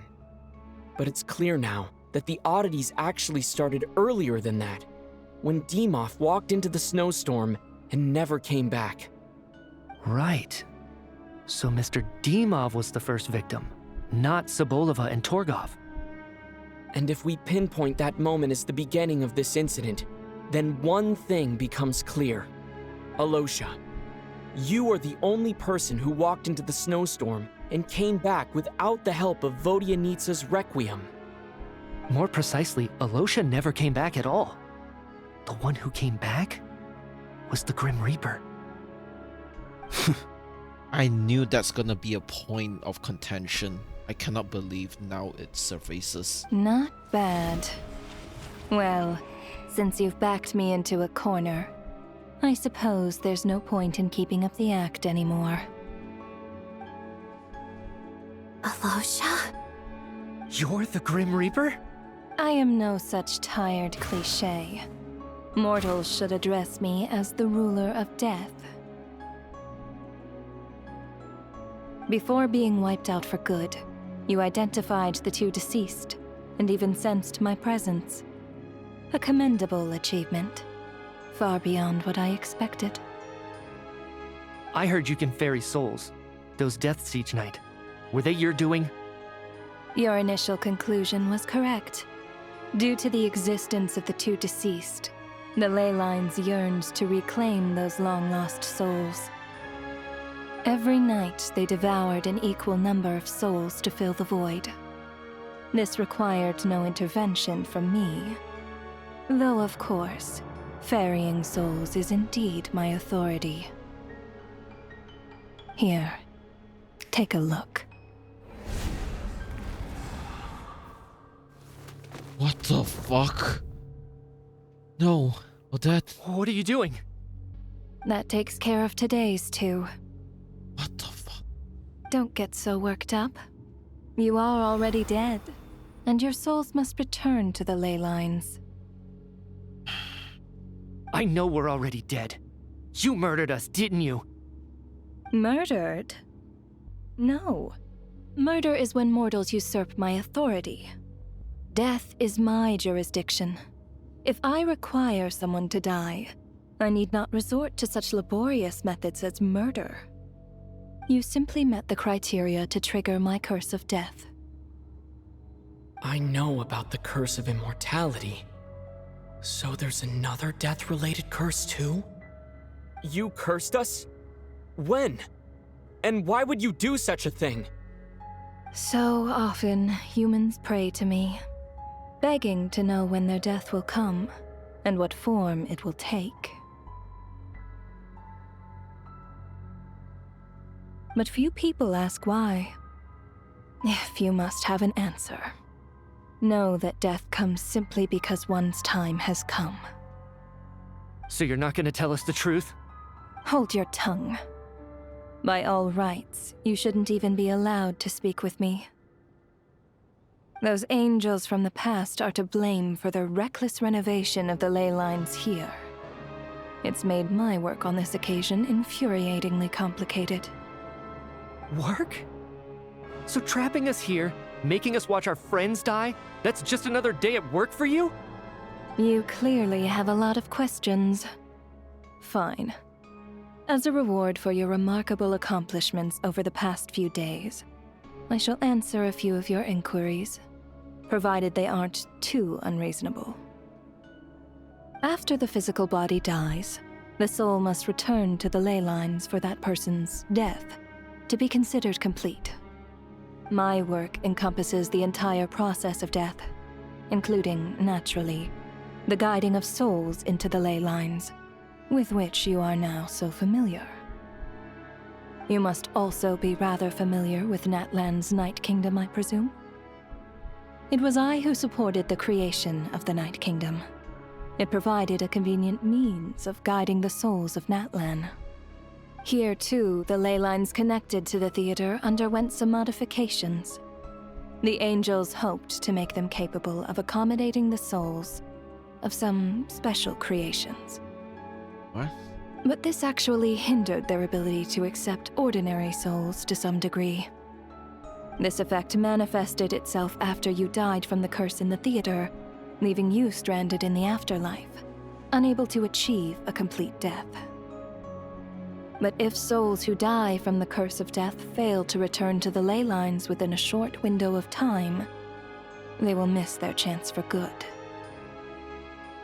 Then, they will remain forever suspended between life and death, no longer subject to the authorities of either.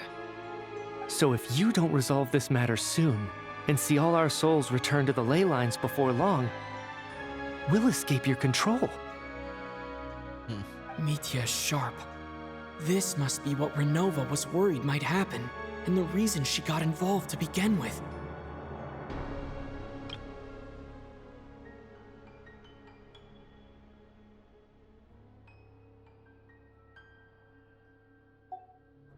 But if you have the authority to guide souls, why didn't you just show yourself and get it over with? Why hide among us in the form of Alosha?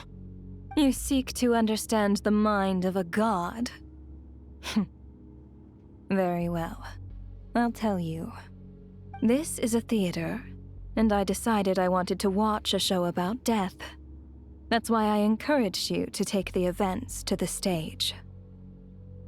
I found myself getting quite immersed. I suppose the entertainment you provided makes up for all the trouble you've caused me by being so defiant in the face of death. There. Are you happy with my answer? Can't say I am. Really? But it fits the stereotypes you humans have about gods. Just moments ago, you were complaining about how infuriatingly complicated your work here has been. Work is work, I get it. There are times when it's a huge pain, but you just have to get it done, right? That's a rather unique perspective for a human. You are in fact correct. There is a pain point in this case. Due to the obstruction in the theater's ley lines, there is a hard limit on the number of souls they can receive each day, making it impossible for me to ferry all your souls at once. Revealing my identity too soon would inevitably have led to futile resistance, and there was a risk that any souls who chose to run would disappear. Then there was the issue of the 2 lost souls you called the deceased. The way you resolved that quandary was all part of my design. That's what I don't understand. If all of us were souls of the dead, what made their presence among us special? For centuries, they have refused to return to the ley lines, exploiting the issues created by the angel civilization to resist being drawn in. Centuries of obsession accumulated during this process. You may think of this obsession as the resentment of the dead, and in this quantity, it was a bomb that could have detonated at any moment. It reached the point where I could not afford to leave it unchecked. But the only way to fix it was to help them acknowledge their own deaths, make peace with their regrets, and willingly walk into the snowstorm. Only then, with my guidance, could they finally return to the ley lines. Otherwise, you would not like to know what the consequences would have been. I vaguely remember seeing Batashka, but in the most terrifying form. Was that in a dream? Is that what would have become of her if she hadn't returned to the ley lines? I see your dreams brought you many revelations. So you see, death in fact grants wisdom to mortals. Souls connect to all things in the world and see the chain of cause and effect between them. It's nothing unusual. Anyway, giving psychological counseling to lost souls is not my strong suit. That is more of an angel's role. It was something I could not resolve directly using my authority, so I decided it was easier to leave the bomb defusal to you. Meanwhile, of course, their presence caused the souls of other members of your party to return to the ley lines each night. From where I stand, that was killing two birds with one stone. They did not deserve to die, you dumb fuck. As both issues slowly resolved one another without me having to lift a finger, all I had to do was stay close by and keep the situation under control. Then use my authority to wrap things up at the end. And, of course, while I was at it, I thoroughly enjoyed watching this drama, dealing with death from a mortal perspective, play out on the stage. Sounds like you had it all figured out, Grim Reaper. I just did the math. You said there's a hard limit to the number of souls the ley lines here can receive each day. It's 2, isn't it? That much is obvious, even to a fool. It's time to review this whole affair. If the ley lines can only take in 2 people per day, I need to go over the deaths from these past few days again. Fucking hell. Select each day of the season. Looking back now, none of us had the faintest idea at the time.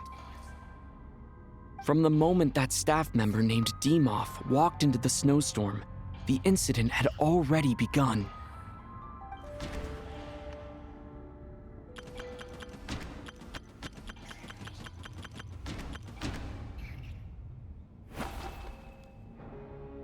No. Let me go over this again.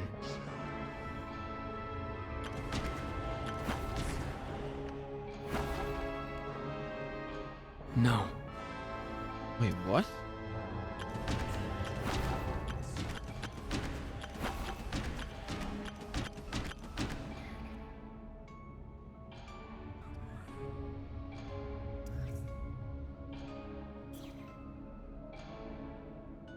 Oh, that. Oh, right, you. Is it? No. Hey, not deceased yet. What, me? No. Wait, I thought in order. I thought it was correct.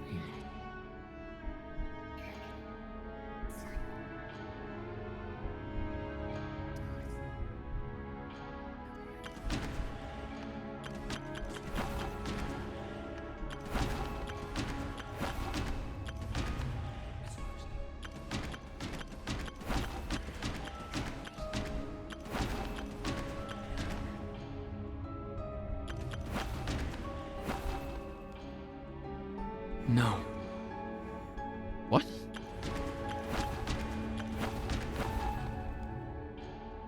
No.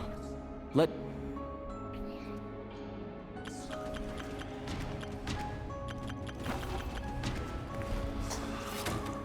Oh. Alosha was the second to walk into the snowstorm after Demoff to investigate.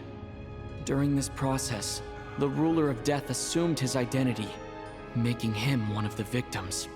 Okay, so that's the first. During our first night in the theater, everyone was caught up in the novelty of it all. No one could have expected there would be victims the very next morning. Despite all the confusion, and with the help of hindsight, we finally began to realize that something was amiss with the snowstorm.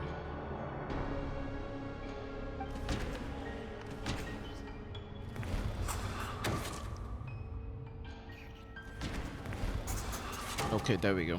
The ley lines devoured Torgov and Sobolova on the first night. At the time, we thought this might be a murder case connected to Lelik.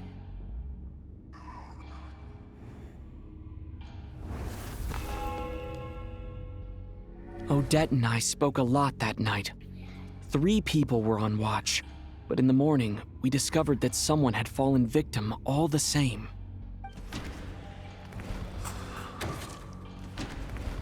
There we go. The deaths of Coolish and Rampana caused everyone to stop suspecting Lelik. Unexplainable phenomena occurred one after another, leading Mitya to suspect that we were caught up in a supernatural event.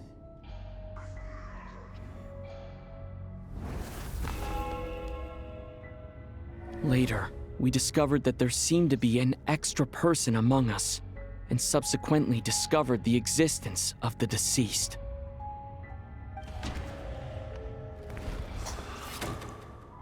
Mr. Schramm realized he was the deceased and walked into the snowstorm to return to the ley lines of his own accord. It turns out there really was a dead person among us.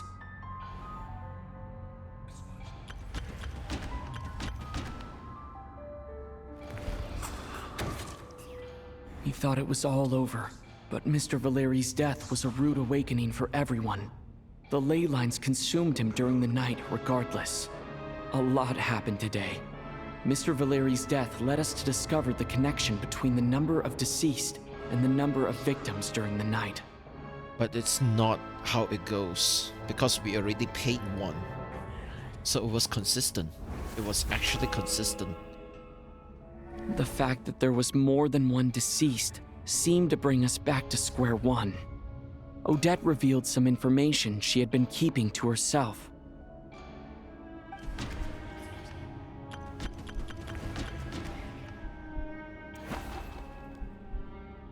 Although Mitya did indeed walk into the snowstorm that day, he returned from the ley lines with the help of Vodyanitsa's Requiem. The void in the ley lines hasn't been filled, so let's rule out Mitya for now.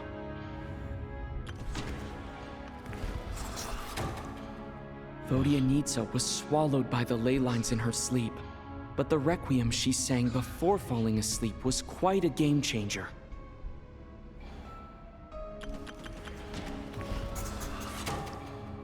As it happened, Patashka filled the void left by Mitya's return from the ley lines by walking into the snowstorm this morning. The girl I thought was Child's sister Tonya turned out to be another of the theater's deceased. Come to think of it, Patashka was about to walk into the snowstorm at that time. And Renova, unaware that Mitya would return, was concerned that her soul would overflow from the ley lines. That's why she used Alosha's voice to try and persuade her to stay behind. Looking back, I suppose that was an early slip-up on her part. Oh. Interesting. No one could have expected anyone who walked into the snowstorm to return. But just after nightfall, Mitya returned, bringing crucial information with him. Various truths began to surface, including that all of us were already dead and that the ruler of death was here among us. Then, after revealing her true form, Renova callously claimed 2 souls.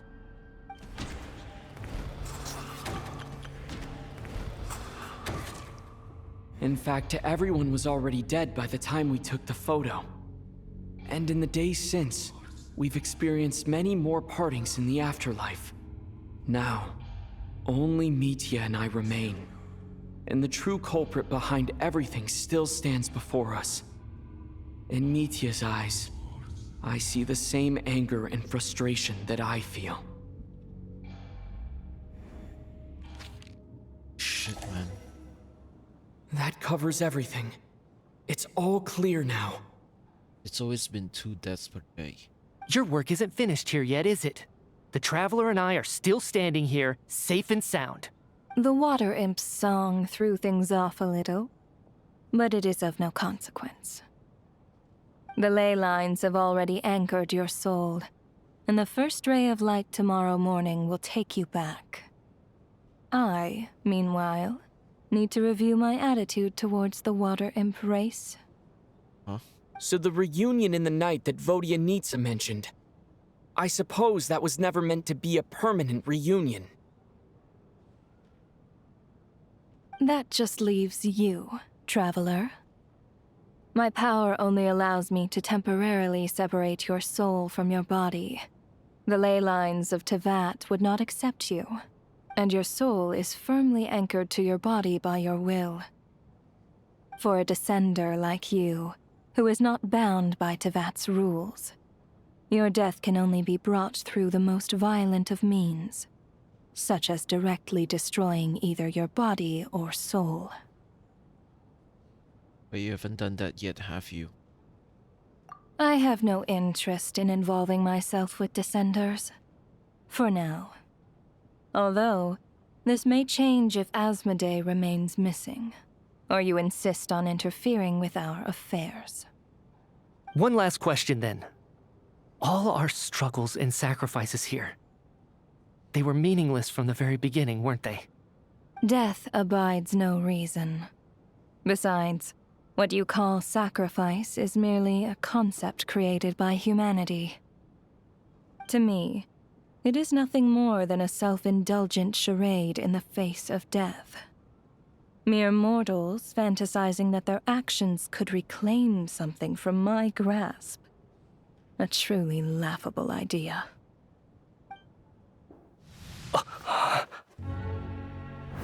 Grim Reaper, you really know how to get on my nerves. I'm not here to ingratiate myself with you. I kill merely because your deaths are necessary. Oh, you've made that quite clear. But humans don't take well to being scorned. Not even by the gods.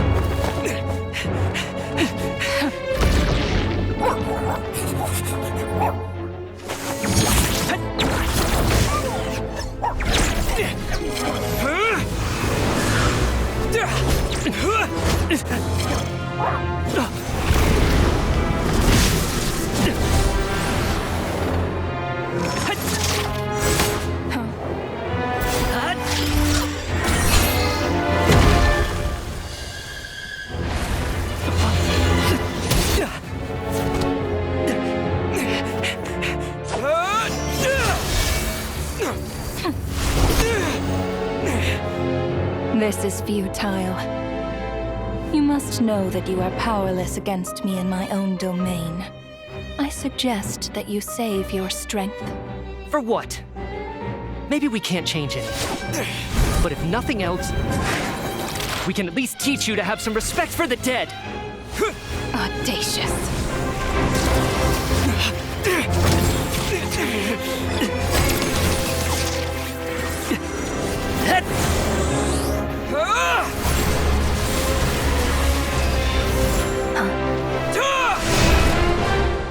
Oh, nice. Nice. Wait.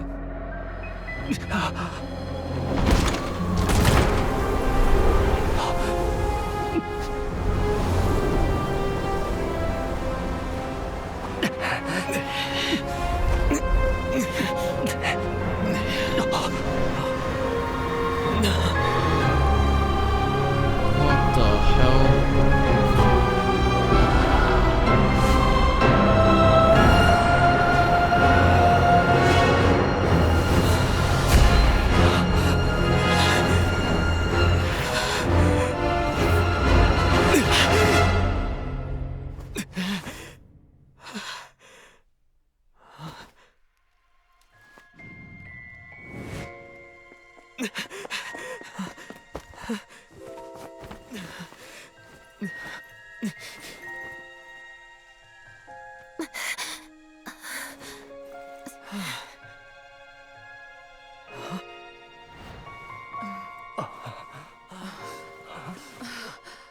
Huh.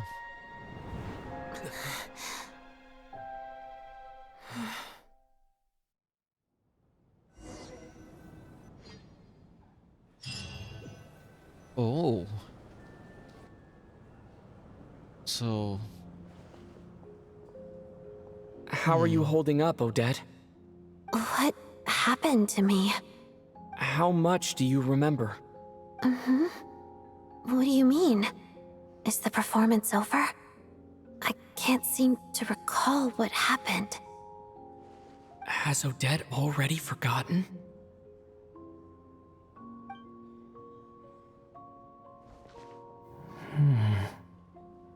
Mitya? Oh, I'm sorry. I guess I spaced out there for a second. Remind me who you are? Yeah, he doesn't know me before this. Don't you remember anything?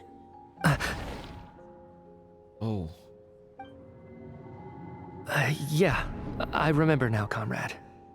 Looks like we guessed right. Just like me when Odette found me at the Armory Palace.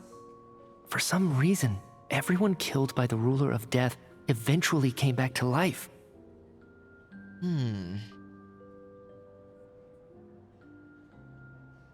Everyone killed by a Ruler of Death. Just with one catch. They forgot what happened while they were dead. Odette and the others have already forgotten everything. Why were you able to remember this time? Could this be the reason? You said this is the Ruler of Death's symbol, right? Yeah. I don't see anything there. You don't? Huh. Okay, I guess that makes sense. I carved this into my hand in the afterlife, so it's not visible in the physical world. Does that mean I carved this symbol into my soul? What an unsettling thought. Still, at least I get to remember what happened. I suppose it's a blessing in disguise. What about you, though? The Ruler of Death mentioned that you're a descender? Is that why you can remember? A full explanation would get complicated very quickly, but that's essentially it. Well then, now that it's all over, let's figure out what we've learned. The first thing I notice is that everything here is precisely as we left it, right before our deaths. This confirms that time passes differently in the afterlife than in the real world. They say that right before death, time slows down and your whole life flashes before your eyes. That must be how you know you have one foot in the afterlife by that point. Anyway, clearly the few days we spend in the afterlife probably only amounted to a few short minutes in the real world. Yeah. This also aligns with previous reports of widespread temporary memory loss among the Armory Palace personnel. Now it seems likely that those were all brief deaths caused by the Grim Reaper's so-called Curse of Death. To those unaware of the truth, dying and coming back to life must feel similar to a short bout of catatonia. This leaves me with a couple big questions. What are the conditions that trigger this so-called Curse of Death? And why are we resurrected after we die? If nothing else, I think it shows that killing us wasn't her ultimate goal. We still don't know her true reasons for subjecting us to death. Right. This time only got complicated because of the situation with the theater's ley lines. That's why she had to approach it differently. If the previous incidents of amnesia among the researchers are anything to go by, killing us is usually a pretty routine matter.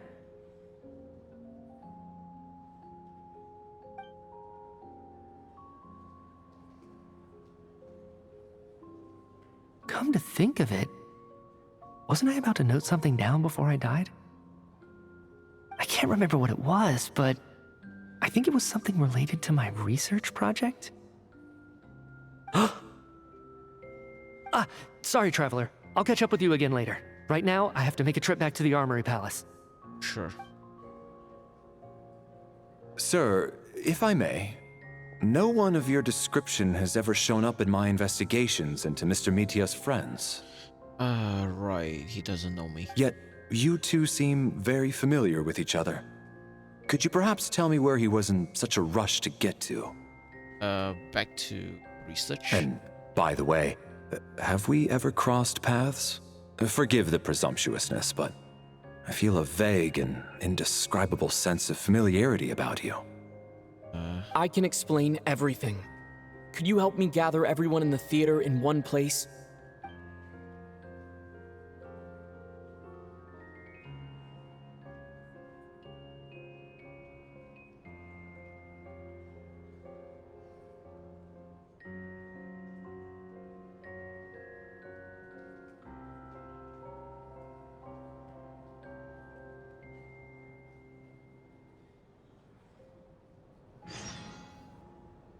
Wow, what a fucking trip, man.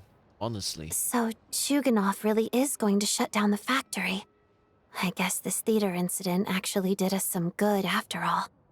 So, you said I promised to take you to the Armory Palace while we were in the afterlife, yes?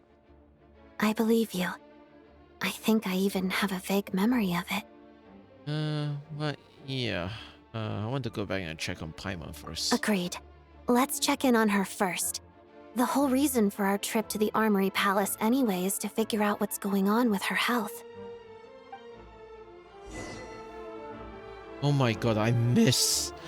Oh my god, I miss normal Nationalia so much. Oh my god, this place is fucking cursed. Honestly, it's so fucking cursed. Are you kidding me? Dude, the theater is extra cursed, man.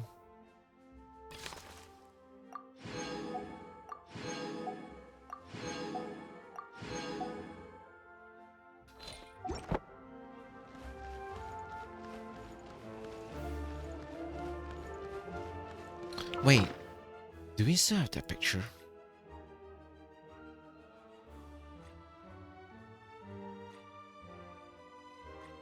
We wouldn't have that picture and I don't see it.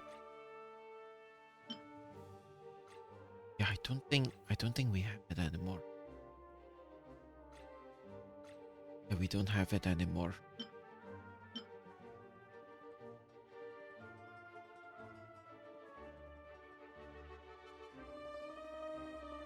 Oh, that's part of the work quest. Okay. Bad. Dude, Act 2 is just a horror show, honestly, a horror movie, in a way. Shit, man. I'm finally back, even though a long time has passed from my perspective. As far as Paimon's concerned, I probably just went out to watch a very short show. I should keep my emotions in check when I see Paimon again, or it'll seem weird. Wait. The atmosphere here feels off. What do you mean? Shh. Stay quiet. Let's go inside and take a look. Have we still not been able to notify Child yet? We need new orders. What if that person comes back again? Oh, fuck, no. No. She's missing. Hey, what happened? I'm so sorry. Under the circumstances, there was really nothing we could do. Okay, what happened? Tell me, what happened to Paimon? It was the Jester. He came here in person and escorted Miss Paimon away. Okay. He's the director of the Fatui. His authority supersedes all others and cannot be questioned. There was nothing we could do. Okay, what about her? How long ago did he leave? And what was Paimon's status? It was about an hour ago. Miss Paimon was fast asleep at the time. The Jester simply walked off with her as if it was only natural. I assure you, he absolutely did not use any force. Do you know where they went? The Armory Palace, most likely. Lord Piero, the Jester, has been overseeing the experiments there lately, keeping a close eye on their progress. Everyone in the Fatui has heard about it by now. I'm surprised he came in person. Whatever his reason for taking Paimon, he'll most likely return to the Armory Palace first, which is exactly where we were headed anyway. Then lead the way, Odette. Okay, let's go.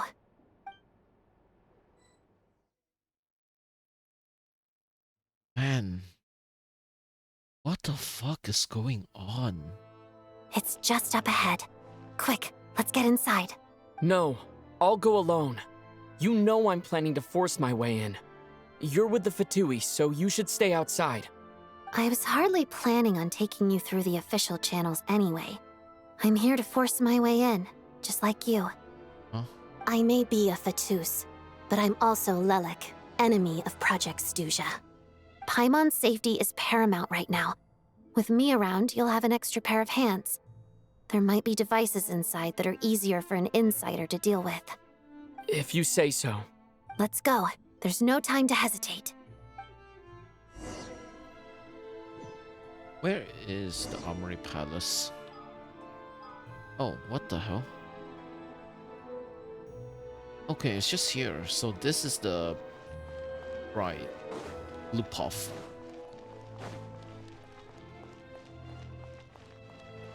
Wait. Cannot configure. Hey, who are you? This part of the Armory Palace is under restricted access. What do you think you're doing? No questions, please. We're short on time. Shadow me. Harada. Gun it! Take a break.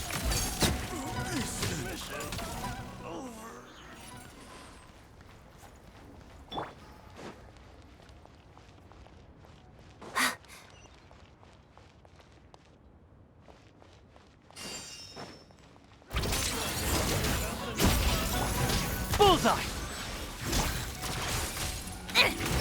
Got a death wish? Ha!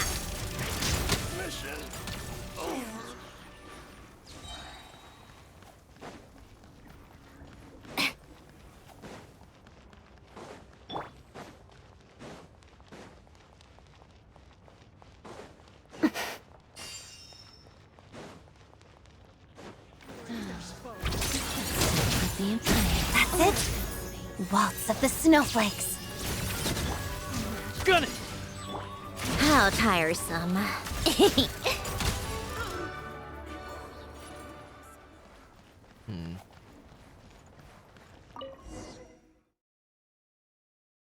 Okay. Oh my god.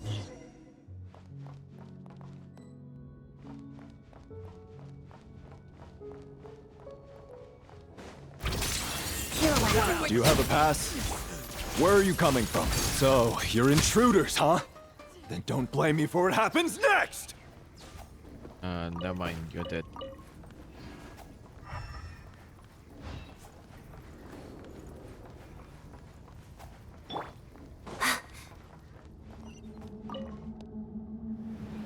The Armory Palace is hidden this deep in? This place is much bigger than I imagined. They're conducting top-secret research, after all. The deeper it's hidden, the better, is standard Fatui logic.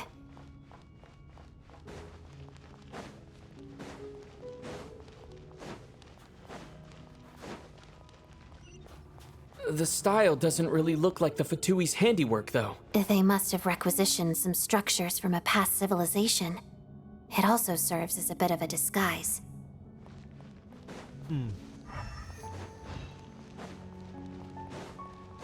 Intruders! Stay alert! Come on, keep up.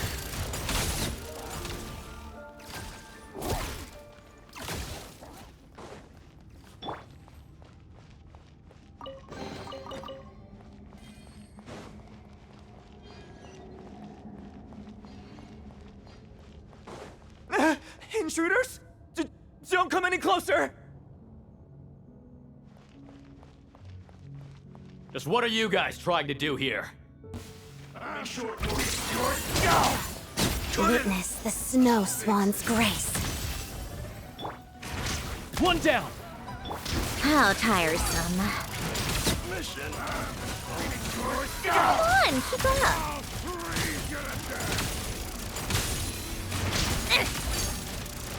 Ow! Shadow me. Bullseye! No one interferes with a jester's work! Well, too bad.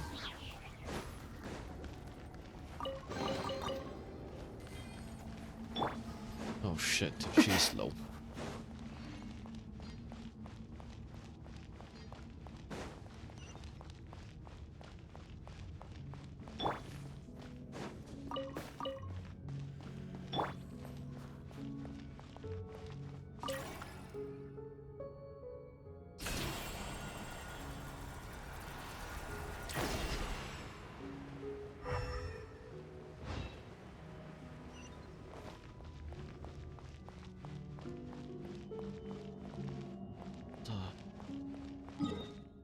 Dude, what's wrong with this? What's wrong with this game? Looks like no one's guarding this place. There's something off about that decoration over there. Look out! Let's deal with these before we move on.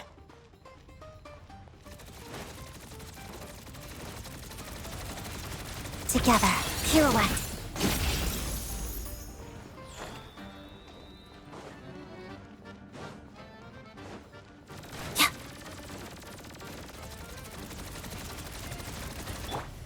Gun it!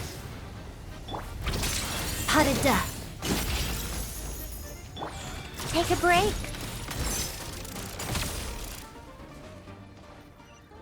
Okay. There we go. Need to heal Odette soon.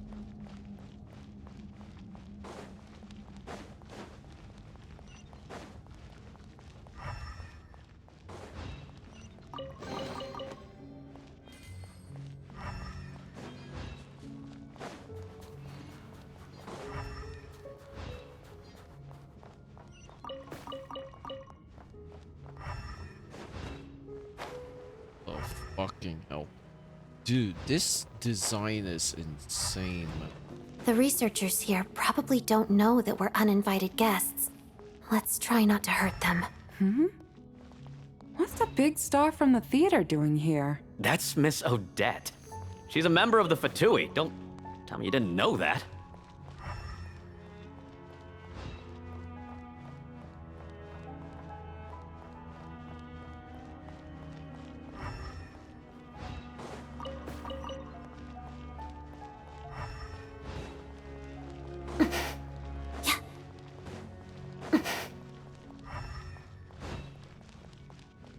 What the fuck is this place?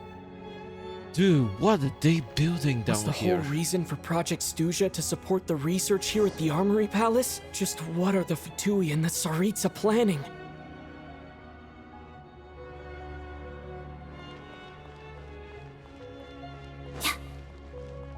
Dude, this is insane. The scale of things are actually massive. What?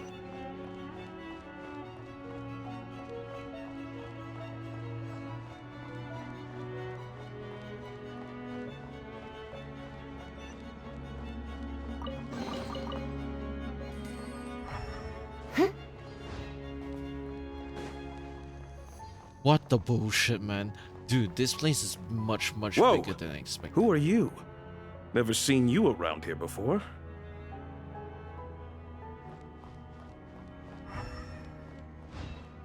The hell? Dude, what exactly? Looks like there's no way through here. Maybe using the power of this prism could help?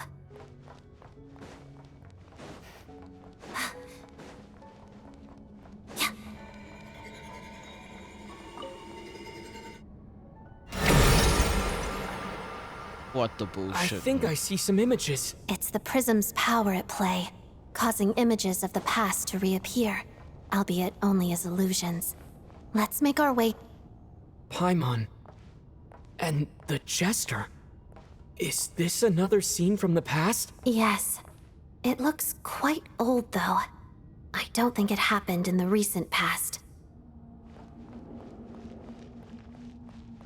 Wait. This is distant past? What's going on here? What happened? The source seems to be the Armory Palace. They must have started some large-scale experiment. Wait, what if this has something to do with Paimon? We need to hurry!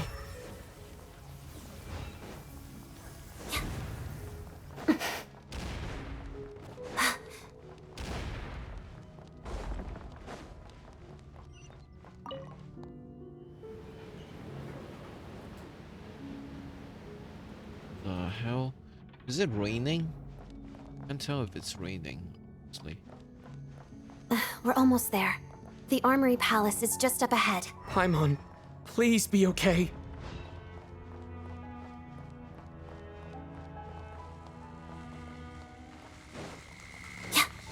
Shadow me. Crystalline Adagio. Tagore, fetch!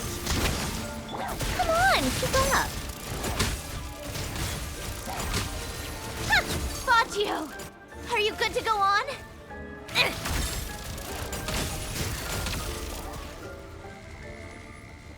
need some heals, man. Wait, I forgot I have Linnea. What the fuck am I doing? I forgot. I forgot she can heal. She can actually heal. I thought it's not gonna work, but apparently it somewhat worked out well enough. But yeah. Huh. The hell? Is it actually raining? Jeez, man.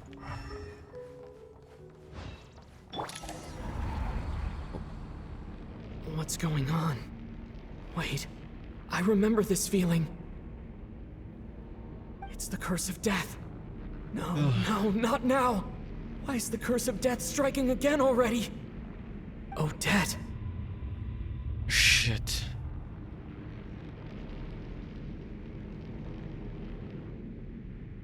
Shit.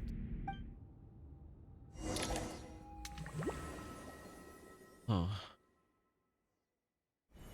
Is this the afterlife again? I need to find a way back to reality. Is that Odette's core Ignis? Could that be what just woke me up? Dude, what? Turn to reality.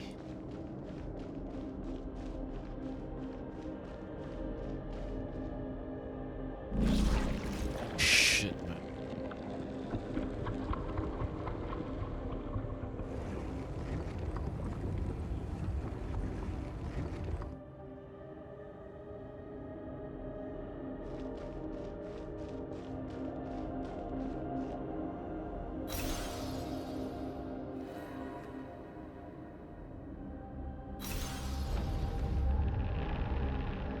What the fuck?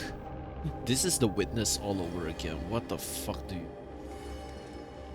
Dude, this is insane. This is insane. Are you kidding me?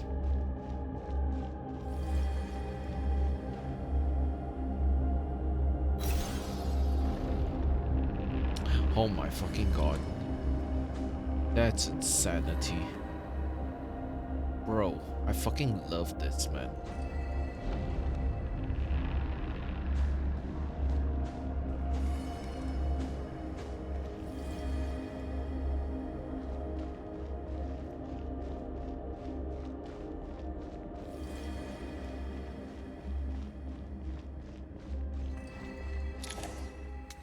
Okay.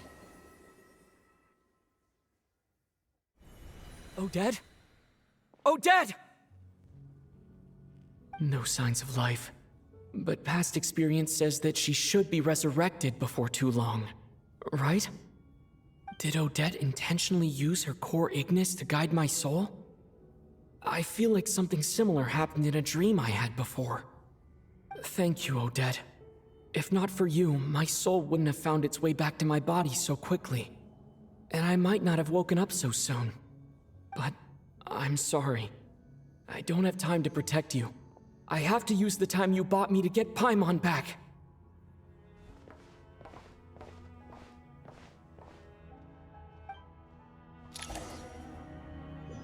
Holy shit. Oh. Man. Hey. Sure enough, everyone here has been affected by the curse of death. Paimon! Paimon! No, wait. Paimon probably didn't escape Renova's curse either. She won't be able to respond to me right now. I'll have to find her myself. Dude, this... Man. This is actually insane. What the fuck story are they writing? They cooked for so fucking long. And this... Amicia! Is this the laboratory he works in? Oh shit. What happened here to trigger the curse of death again so soon? I'll have to ask him when he wakes up. Finding Paimon has to take priority now.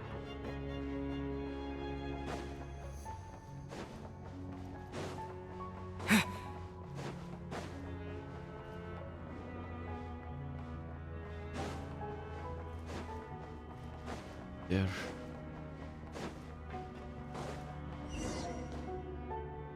Founder, Paimon really is here.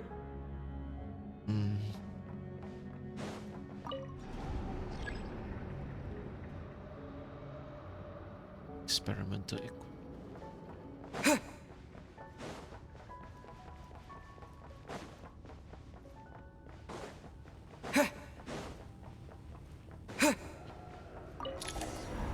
Oh, this one. Oh. Boy. There she is. Yeah.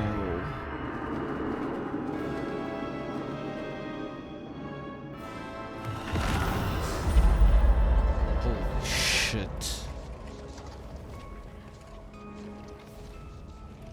You don't learn, do you? Nova. You've already been involved in one mass death, and now you show up at the scene of another. God, that is... it. Man, the intimidating presence. This might have passed for a coincidence the first time, but a second time?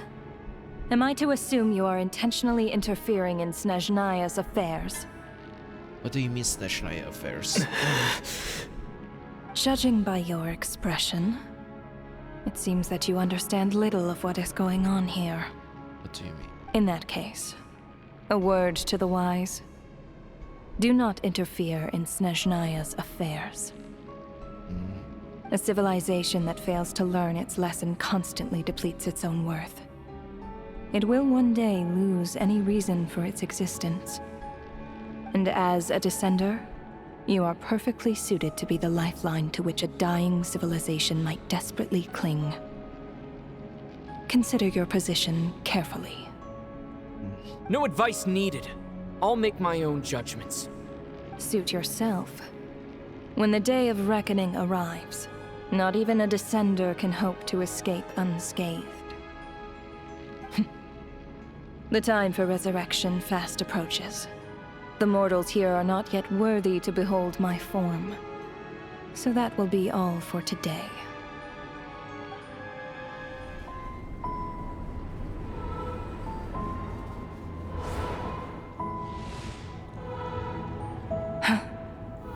That thing is coming with me.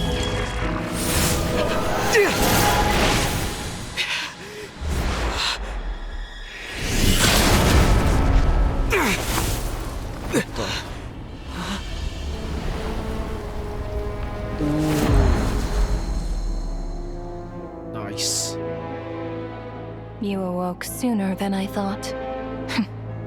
The curse of immortality is stubborn, unable to enter the ley lines, yet not content to remain a spirit.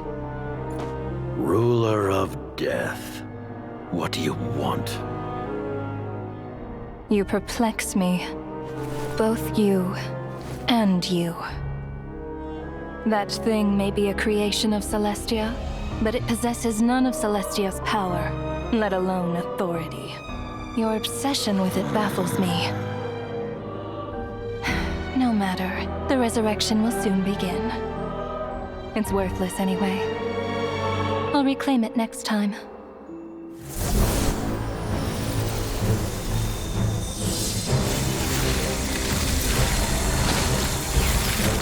Hey, who says there'll be a next time?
So close. Huh?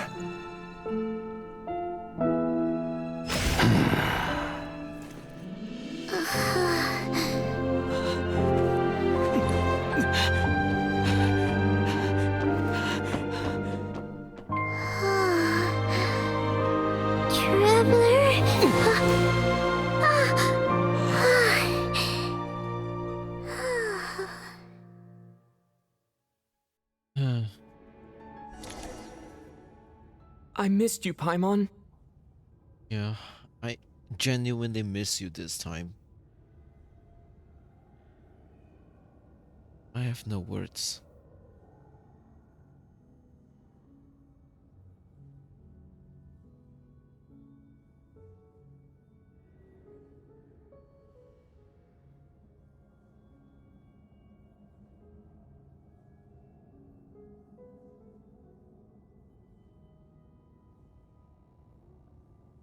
Second. Oh.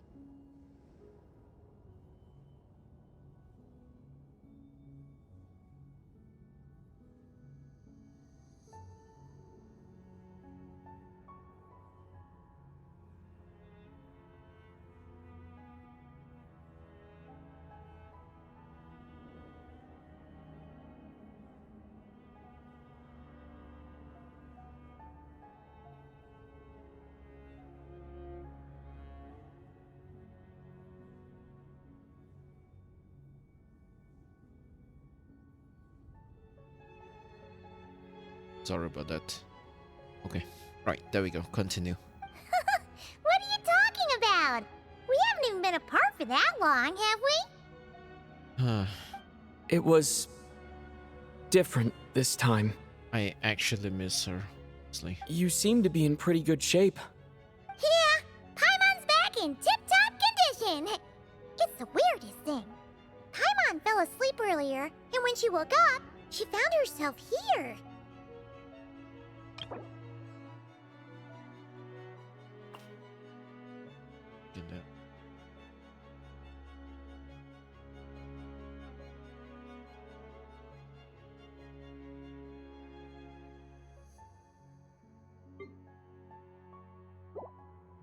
The Jester and that guy talking to him used some kind of energy on Paimon. And she could kind of feel it canceling out that other thing that was making her feel unwell. So, Mitya helped too? Apologies for leaving in such a hurry at the theater earlier. I was in a rush to verify some theories. Rest assured that your companion is perfectly safe. We reversed the effects that the experimental energy had on her. The Jester specifically instructed me to do so. Huh. I suppose this is our first official meeting, Traveler.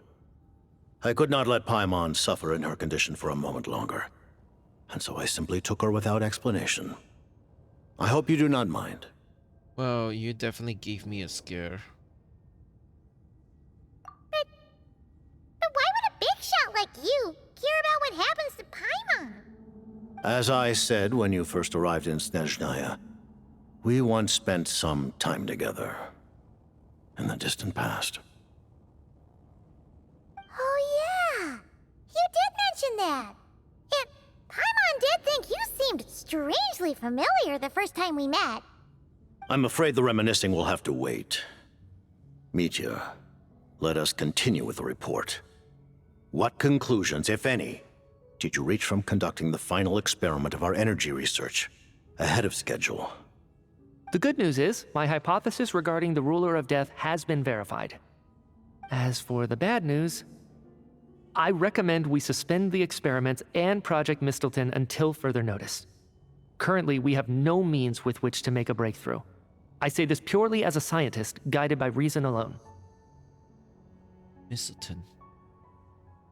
I will trust your judgment. We shall put the project on hold until the Ruler of Death has been eliminated. Huh. Wait, what are you guys talking about? You want to get rid of Renova? Like, how? By killing her? By whatever means necessary, so long as it removes the threat she poses to us. Until then, everything we do will be in vain. After what just happened, I've ascertained Renova's goal. Or rather, the trigger condition for the Curse of Death. Okay, let's hear it. What she's doing is blocking Snezhnaya's technological progress, preventing us from possessing any means with which to threaten the heavenly principles. I see.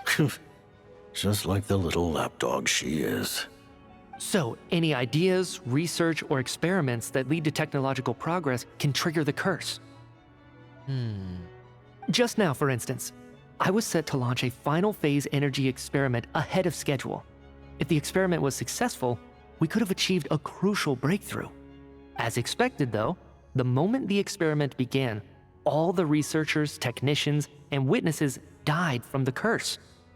All that effort, not to mention the energy and materials we relied on Project Stuja to gather for us, went to waste. In the end, nothing was gained. I see. Does that mean something similar happened when we were at the theater? That's right. During the performance, I thought of an important breakthrough regarding the experiment, and wound up dragging everyone into this. So that's what it is. So the nature of the curse seems to be something like, when moments of technological progress occur, all life in the vicinity is taken away. What a violent method. Of course, that meant the curse was normally limited to the Armory Palace. Since outsiders are forbidden from entering, this mass death phenomenon went unnoticed. Until Odette came along. I believe she was the first witness. The Curse of Death was triggered just before she infiltrated the Armory Palace that day. But you mentioned something about a final stage experiment.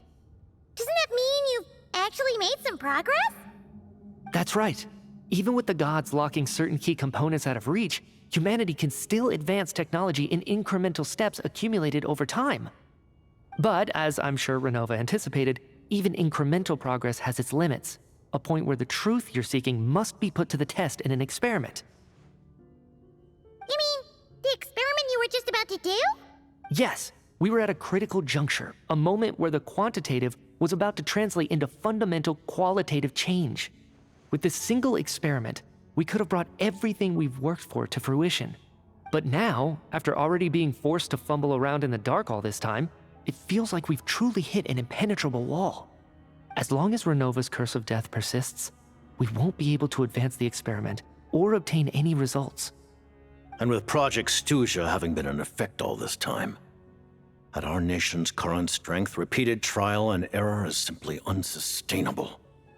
Only by eliminating Renova first will it be possible to continue advancing our plans. But she's the ruler of death! She can just kill whoever she wants, right? That's gotta be the scariest power ever! Is it even possible to beat her? We'll see. But one thing's for sure. She definitely can't just do whatever she wants. The best proof of that is me, standing here, very much alive. You're saying... Wouldn't it be easier to just kill all of us researchers for good? Why resurrect us over and over again? Why let us advance our technology to this point? So, you're saying even the ruler of death has limitations we don't know about? Exactly. And I think that's where the key to our breakthrough lies. Regardless, the ruler of death has always been an obstacle we must overcome. Indeed, we must face life, death, time, and space. After all, our goal is the heavenly principles. The Fatui want to challenge the heavenly principles? For a long time, I've had a vague suspicion the Fatui and the Tsaritsa were targeting the heavenly principles. But hearing the Jester admit it is still a shock. No wonder the Tsaritsa's goal has always been kept a secret from the people. What kind of road will that lead Snezhnaya down? In that case... Lord Jester, I would like to request some leave. I'd like some time to organize my thoughts and go over the data. Granted. Get some rest, put the experiment out of your mind, and take care that the Curse of Death doesn't affect any civilians.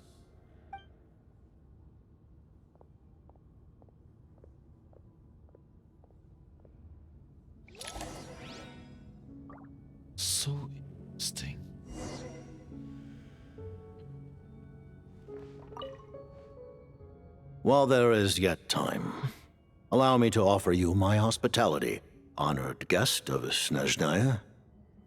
Is there anything you wish to know? A lot.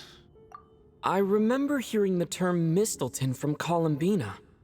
Yeah, Paimon wanted to ask about that when the name came up just now. What is it? Paimon's heard of Project Stuja, but not this one. As you know, Project Stuja is a series of measures enacted to consolidate our nation's resources, the greater purpose of which is to serve Project Mistleton. Many of the things you have encountered thus far are essentially for the advancement of that project. This includes the Kuvaki Experimental Design Bureau in Notdry. Researching Kuvaki was merely a facade. Its core objective was to use local resources and research findings to build Mistleton itself. And that's a weapon built for the final battle against the Heavenly Principles, isn't it? Huh? How did you know that? I was given some intel, and I made some deductions. Wait. You must mean that thing over there. Oh, Paimon's gotta take a closer look at this thing. Especially after you guys sent so many people to Nagrai to work on it.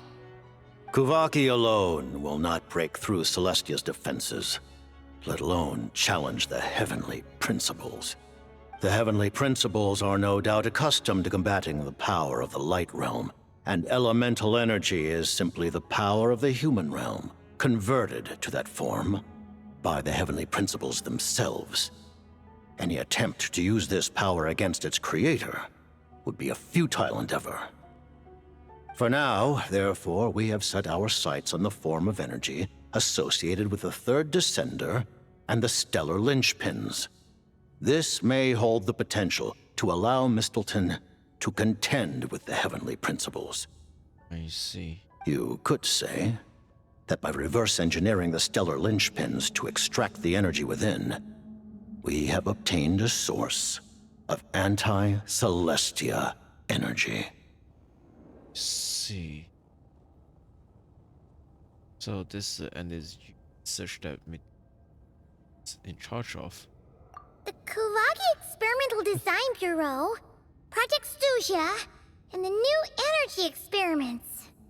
Huh. So, Project Mistleton is what ties it all together. And it looks like your plan is almost complete. No wonder the Ruler of Death came after you.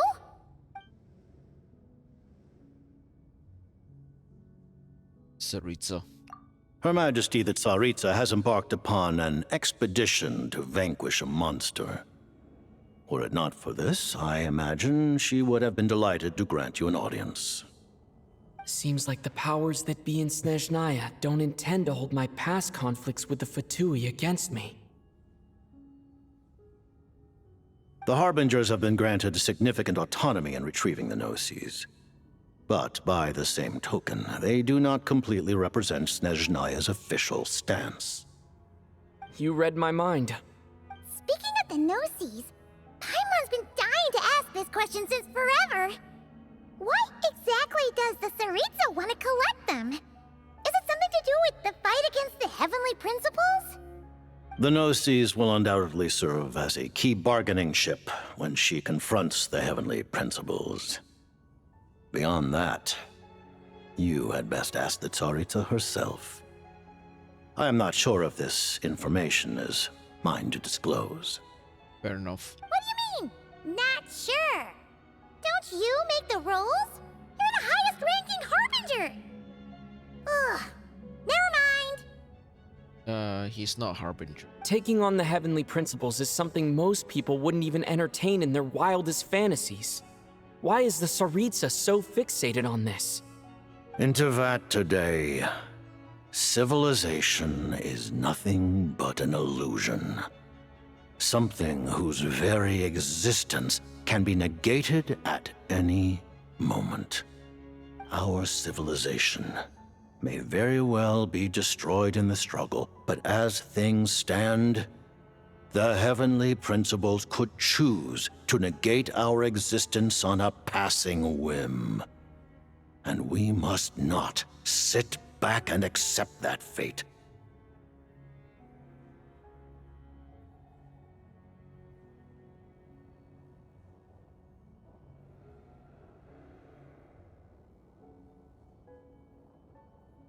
Only by changing the state of affairs, only by overthrowing the heavenly principles, can our civilization truly be said to have taken root. Otherwise, the fate of the people of Conria and Hyperborea is a cycle doomed to repeat itself.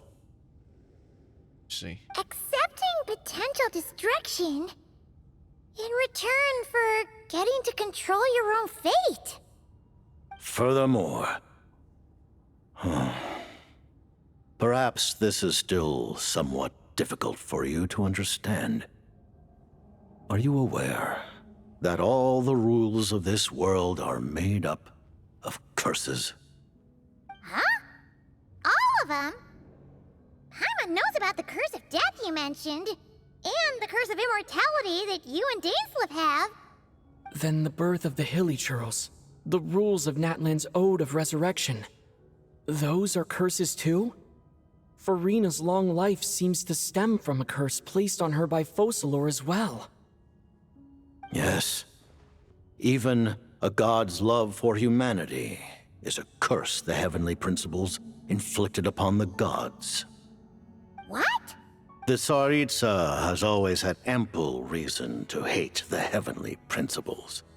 If she can seize their authority, she will reconstruct the entire world, and when that time comes, humanity will be completely liberated from curses and lies.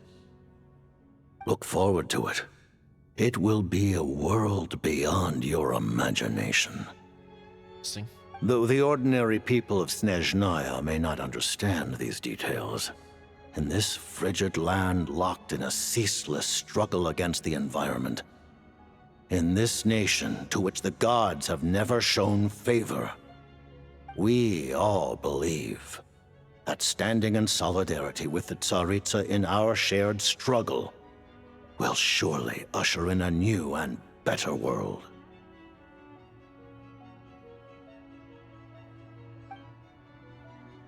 See.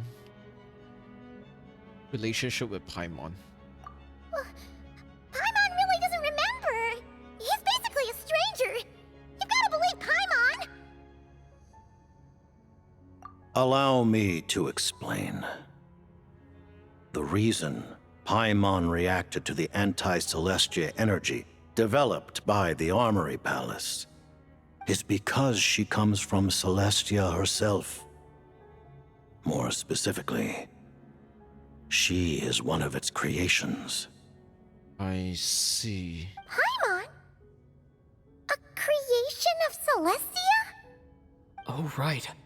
I was blinded by anger earlier, but thinking back on it, Renova also said that Paimon is a creation of Celestia. But she lacks Celestia's power or authority. As you know, the lunar fragments in Nodcry were pulled down from the sky using Fatui technology.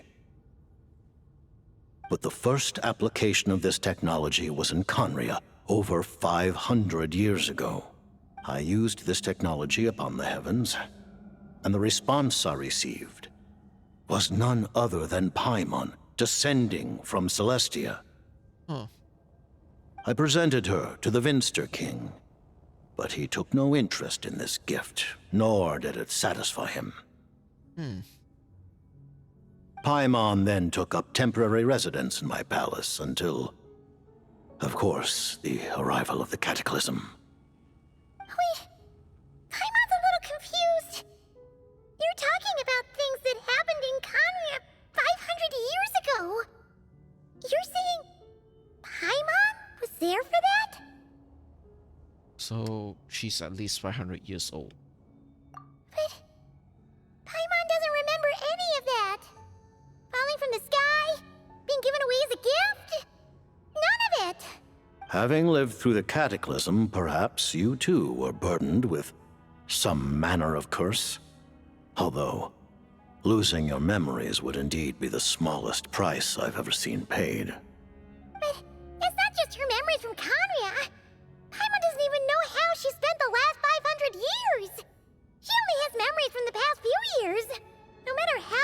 she tries to remember. What was Paimon like back in Conria? Did she know a whole lot because she came from Celestia? Was she super smart? Unfortunately, when you arrived in Conria, your consciousness was like that of a newborn infant. None could say what kind of being you once were in Celestia. During the time you lived in Conria, your personality was no different from how it is now. No surprise, the Vince the King wasn't exactly taken by your charm. Sound like I under. Aw, man! Paimon's plan to get her memories back and become super smart is ruined before it could even start. Sure. You know, even though Paimon lost her memories, she still feels weirdly close to you for some reason. That must mean you took pretty good care of Paimon back then, huh? On the contrary, I completely ignored your existence. I was entirely focused on my struggle against Troptatyr the Wise. But now, as I see it, it is as if you are the only sane thing that survived that era of insanity, and thus are worthy of protection. Noted. Man, Paimon's gotta stop projecting friendship on everyone she meets. I'm sorry. But, Traveler? Even though you know Paimon's some creation of Celestia now, you still want her, right? You're not going to abandon her? You're still Paimon to me. Oh, phew! That's a relief. Paimon's just learning about this too. She's barely even processed it.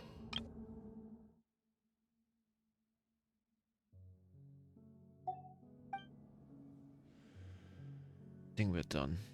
Thank you for telling me so much. I'm a bit surprised, honestly. I didn't expect you to be quite so transparent with me. Given the circumstances, the Fatui need not hide anything from our allies. Allies? To advance Project Mistleton, we must first resolve our issue with the Ruler of Death. And, if I presume correctly, you have no intention of letting her actions go unpunished either, do you? That's right. Ever since she said she intends to reclaim Paimon when we next meet, I figured reconciliation was out of the question. Against an opponent of this caliber, deliberating over our allegiances would waste time we do not have. We must join forces unreservedly with whomever we can, if we are to stand anything like a fighting chance. You're going to challenge the Ruler of Death? Just for Paimon? But Paimon's only... No buts, I won't back down when it comes to you. Thank you. Oh, thank you. Oh, gee. Now Paimon doesn't even know what to say. Anyway, Paimon's super touched. The Tsaritsa will return in triumph in short order, and the Fatui shall hold internal discussions regarding the enemy. The time for us to meet again will come very soon. Sure. Got it. Thanks for your help with Paimon. I'll be sure to look after her for you. There was just one other thing. Well, it's just a request, really. Paimon really wants to see what this Mistleton thingy you're gonna use against the Heavenly Principles looks like. Of course, Paimon knows it's top secret and stuff, but she just had to ask. It's okay if the answer's no. Certainly you may. Oh. Oh, for real? Actually, maybe it's best not to. What if her Nova suddenly pops up again? She might take this chance to... While the technology is not yet fully developed, it has nevertheless reached the stage where Celestia's creations are unable to damage it. In that regard, you may rest assured. Oh. Wow. No wonder Paimon felt so out of sorts recently, even though it was super far away. Alright then! Paimon's ready to take a sneaky peek at this top secret super weapon!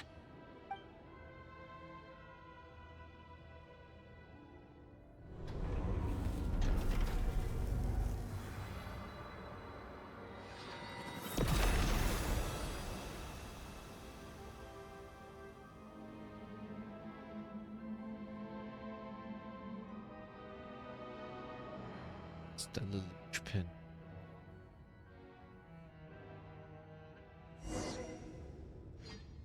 Really is just interesting.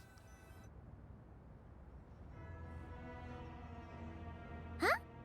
Oh, hey there, Odette! Hi. Paimon? You're okay. Thank goodness. You look well. Have you recovered? Long story short, yep, Paimon's all better. What are you doing here? Were you waiting for us? That's right. When I woke up, I wanted to go in after you, but the guards had woken up as well. It would have been tough to take them on alone, and there was no easy way to sneak past them. So I returned the way I came and waited for you here. It was thanks to you that my soul found its way back to my body so quickly. Thank you. Huh. That actually worked? Nice. I just figured I'd try my luck when that ominous feeling struck me. Really, you should be thanking this thing instead. Anyway, and now that things here are all taken care of, I have other things I should get back to. Yeah, thanks so much for that. You're actually a lifesaver. Oh. Ah, Director Chuganov, you're back. We just received notice that Project Stuja has been suspended, so we've convened an emergency meeting. This is the preliminary plan. In addition to expanding production capacity, we've also discussed feasible layoff plans to optimize revenue and expenditure structure. Our calculations indicate that the factory's profits will increase by at least 30%. Just give the word, Director. That won't be necessary. Leave the energy for those who need it. Whether they use it just to get by or to run a business, that's up to them. Start preparing to halt production and lay off the staff. Make sure the workers are able to land on their feet and that they are duly compensated. Thank you all for your hard work during this time. Am I hearing you right? Why? After all the tough times we made it through, now is exactly when we should start to turn a profit. I just suddenly don't want to do this anymore. Huh. Does there have to be a reason? Iskra, it's time to rest. Dear esteemed members of the Rokot, given the effects of Lelic's radical actions upon our organization's reputation and social stability, a decision has been made to permanently withdraw this codename from use. Considering that Lelic did what they did for the benefit of the people, the Rokot has nevertheless negotiated with the authorities, ultimately securing a waiver for all penalties due to them. Lelic will be suspended for a period of time. Depending on their future performance, they may be allowed to adopt a new codename and continue acting as part of the Rokot. The purpose of this notice is to remind everyone once again that motives and methods are equally important when one operates in the shadows. Even with Project Stuja's suspension and our interim operational victory, we must guard against complacency and rashness and work to consolidate the progress we have made so far. We act only for the greater glory and solidarity of our nation. May the aurora shine ever on, and the tundra always stand firm. We act only for the greater glory and solidarity of our nation. May the aurora shine ever on, and the tundra always stand firm. Looks like it's finally over. You mean for us? Just thinking out loud. I've never seen the Snezhna Gradvecha so lively before. I never once thought I'd come here. But I understand everything now, Rosaline.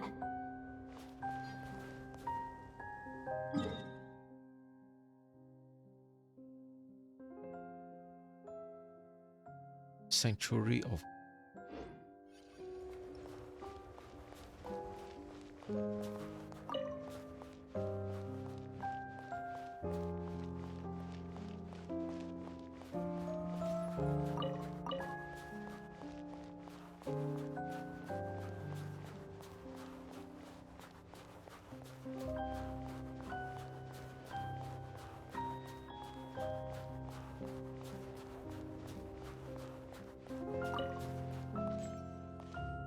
I've seen Spirit Seeker performed many times, including by your mother. Why do you bring that up all of a sudden? Even though the choreography is always identical, every dancer finds a way to make it her own.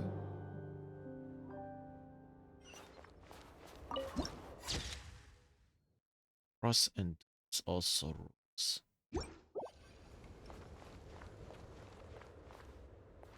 So you actually want to talk to me about ballet? I just think it would be a pity if the dance was lost to history. She didn't teach it to you, did she? That was an unusually subtle taunt for you.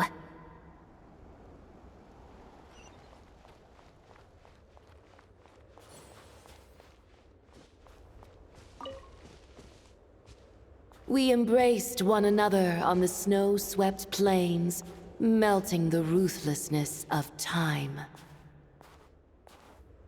But when our bodies, in pieces, are cast to the winds, what of our love will remain behind?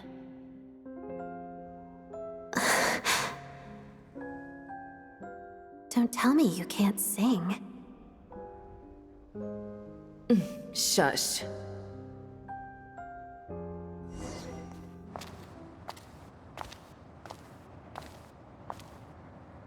I understand her hatred. The Fatui robbed her of the life she should have had. I never opposed her dancing. Yet still I became an enemy of her ballet. I'll just keep my distance. Many despise me. I'm used to it. You're certainly not one to shy away from confrontation. But children, they need a different approach. I'm hardly the most maternal figure. Yet, she is a child. In my experience, while a father commands authority, he must still yield to love. You should tell her what you think about her dancing.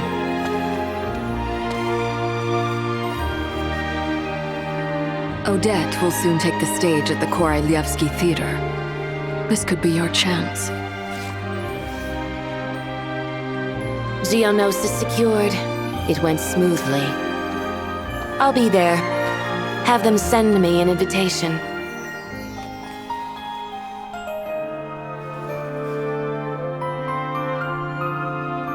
Sadly, things didn't work out.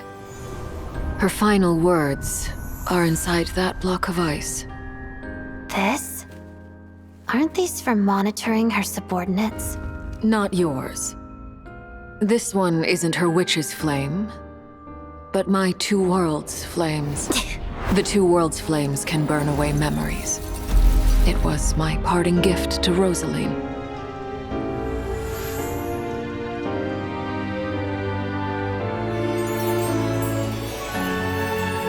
If all goes to plan, she and I will both live to see the Tsaritsa succeed. I believe she'll find peace. But if anything happens to me, she needn't follow in my footsteps. The cryo-energy will fade away in time. Then the two worlds' flames will burn away all memories of the Fatui. She'll be free to dance. She deserves this. I will handle the aftermath. The choice is yours, child.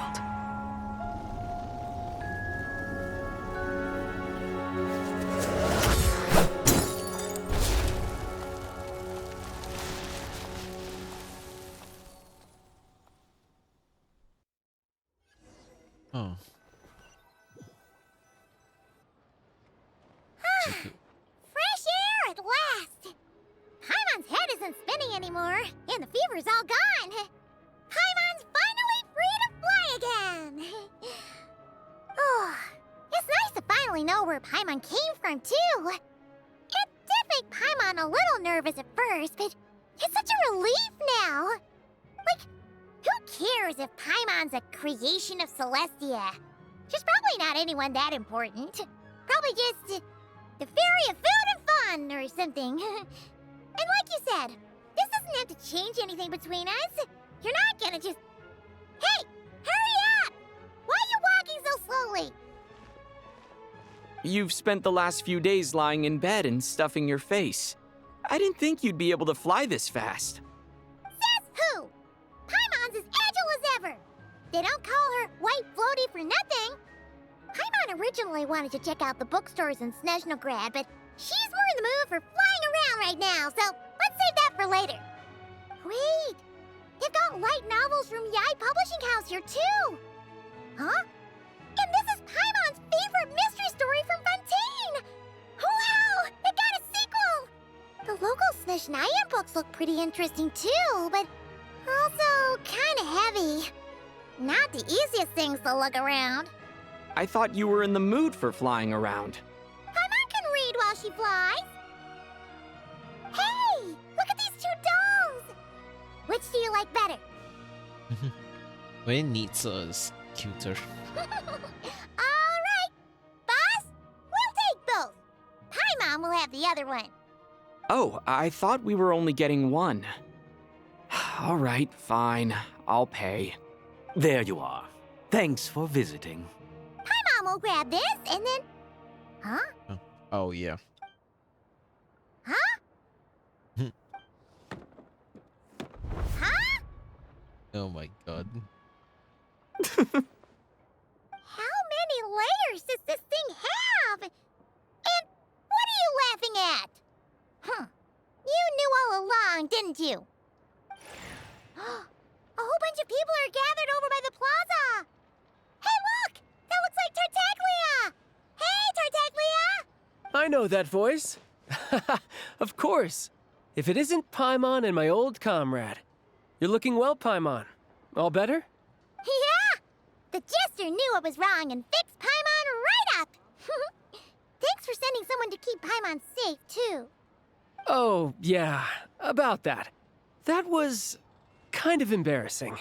Who could have known that our director would go looking for you in person? So sorry for the misunderstanding. Oh, right. Let me introduce you. This is my little sister, Tonya. Oh. Hello, Tonya. Hello.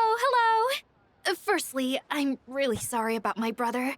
Sounds like he's caused you no end of trouble. Hey now, why'd you have to start with that? Not that it isn't true, of course. So she's the real Tonya.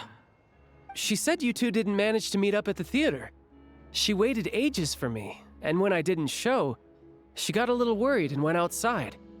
Wait, you mean you didn't even tell Tonya I'll be going to in your place? I know, right? He didn't bother to say a word to me. I searched up and down the city for him, and he only told me about it when I finally caught him at the gates of Glupov. I've been rushed off my feet lately, so I didn't get the chance to go home. I just figured the Traveler would fill you in when he got there. Well, the snow was bad, and you're never late. So I was really worried about you.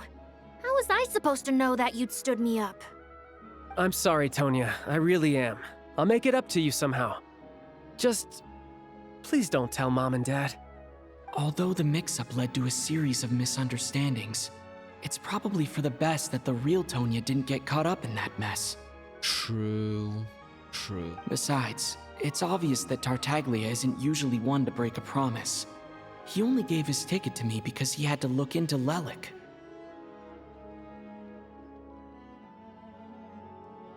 No, it's fine. It just meant I didn't get to see the show in the end. By the way, what did you think? You were one of the first people to see it, you know? I would say... the best is yet to come. Huh? What kind of review is that? Hey, look! Oh, what the? Hi!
Holy fuck. What the fuck, man? That was good. That was a good ending. Also, we got both of them. That's cute. That's cute. But, oh my god. Are you kidding me? God damn. That is insane.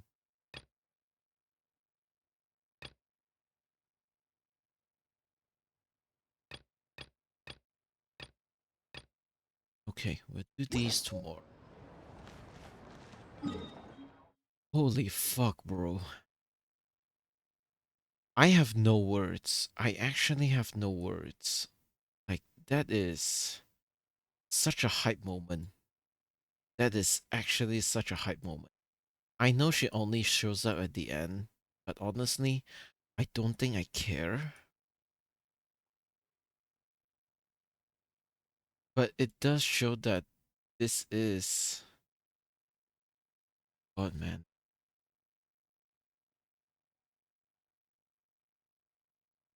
I have so many questions. I have so many. Also, fuck you. No, I'm not interested in that.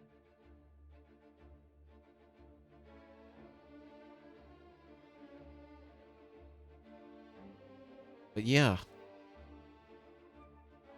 A fucking 14-hour stream, chat. What an absolute journey and a half. I'm gonna be honest.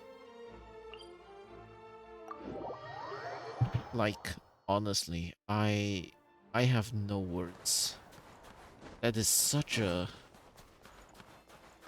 Story's good.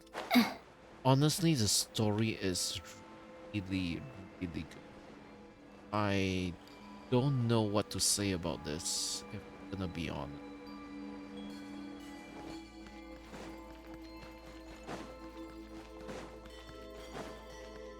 I really have no idea what to say about this, cause I'll be honest with you, chat.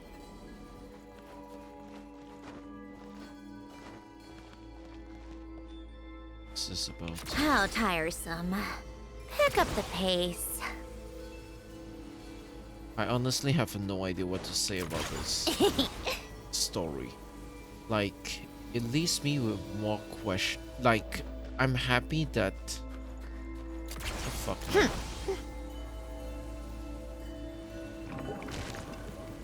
Oh, what the fuck? Okay. This tea party is over. Okay, that's interesting. So the answer is no. You can't go there. Okay. So we really can't go anywhere.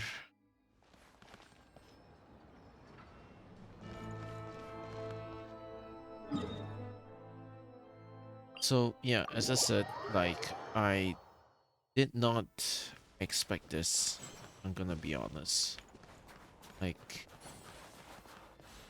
so interesting that that's the story now. You know what I mean? Like, I do believe, I truly believe they cooked the story. They did this story well. That's really good, honestly.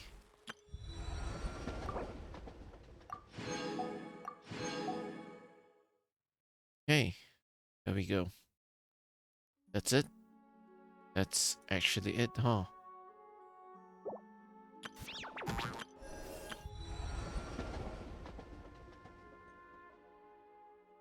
"12 hours. The story is nearly 12 hours. Goddamn.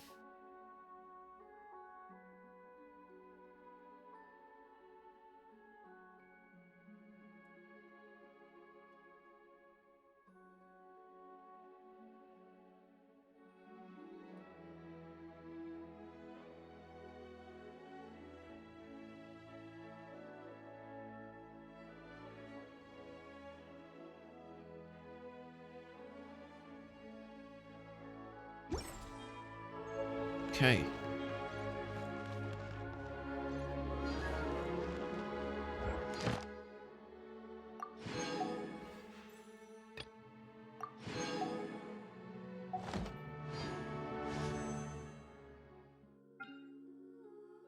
Is it enough for 10?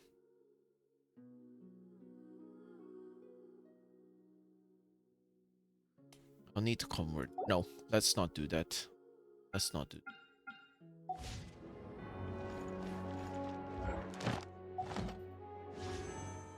Okay, that's not enough. But yeah, chat. That is it. That is it for today. Like, there will be more tomorrow. Yeah, we have a lot to look out for. But I think this will be all for today, honestly. I'll need to farm later, but that's for later, not now. Anyways, thank you all for watching today's stream. I appreciate you all sticking along with the story with me for this long. I'll be honest. The story definitely lived up to the expectation. I'll say that much. Because I don't think, like, they have definitely learned a lot from their past mistakes. And this is definitely, at least from the story standpoint, it is definitely the definitive way how the story. Very good story, as I said. More to come, chat. More to come.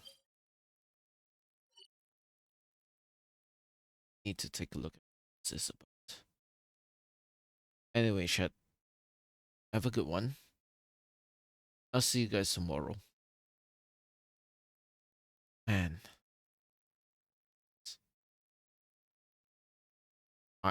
I really don't know what else to say. It's a really good story. I can't wait for the next update. Like, Act 1 is just, like, to me, Act 1 is the introduction. And they still nail it with, like, their, like, like, all the inter-character, like, relationship. I like that a lot still. I mean, it still has that magic going. I don't mind that. Act 2. Horror mystery. I never expected them to nail the horror part. It's really unexpected, if I'm gonna be honest.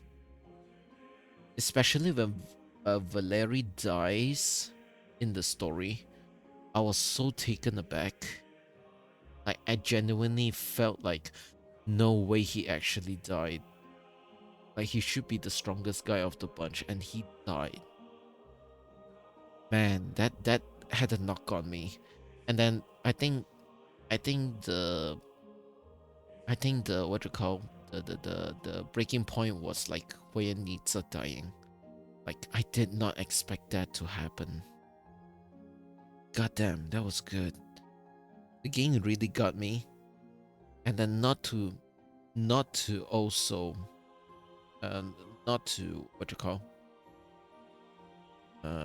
not to also mention that, like, when the quote-unquote Grim Reaper was revealed.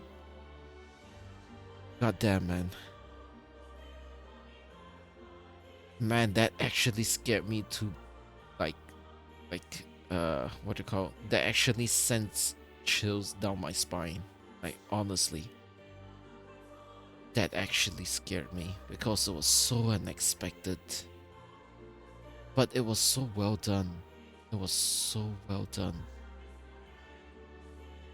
Anyway, chat. 14 fucking hour stream. We had like at least 2 hours of break between, which is to be expected. So yeah, not too bad. That's at least 12-hour story that we have done here, honestly. Pretty good, I'm gonna be honest. So yeah,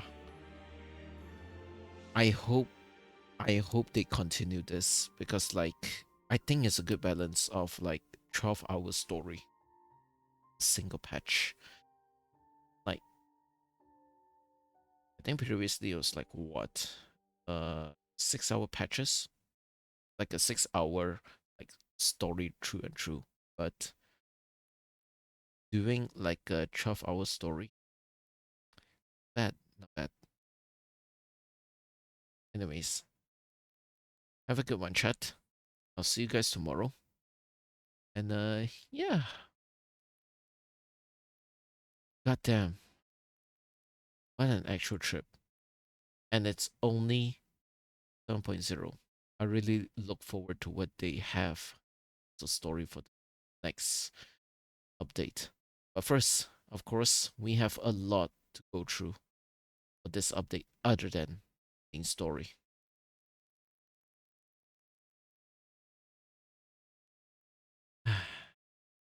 And also, not to mention, we have the gun mode that we need to play. Yeah, look forward to that, and also more exploration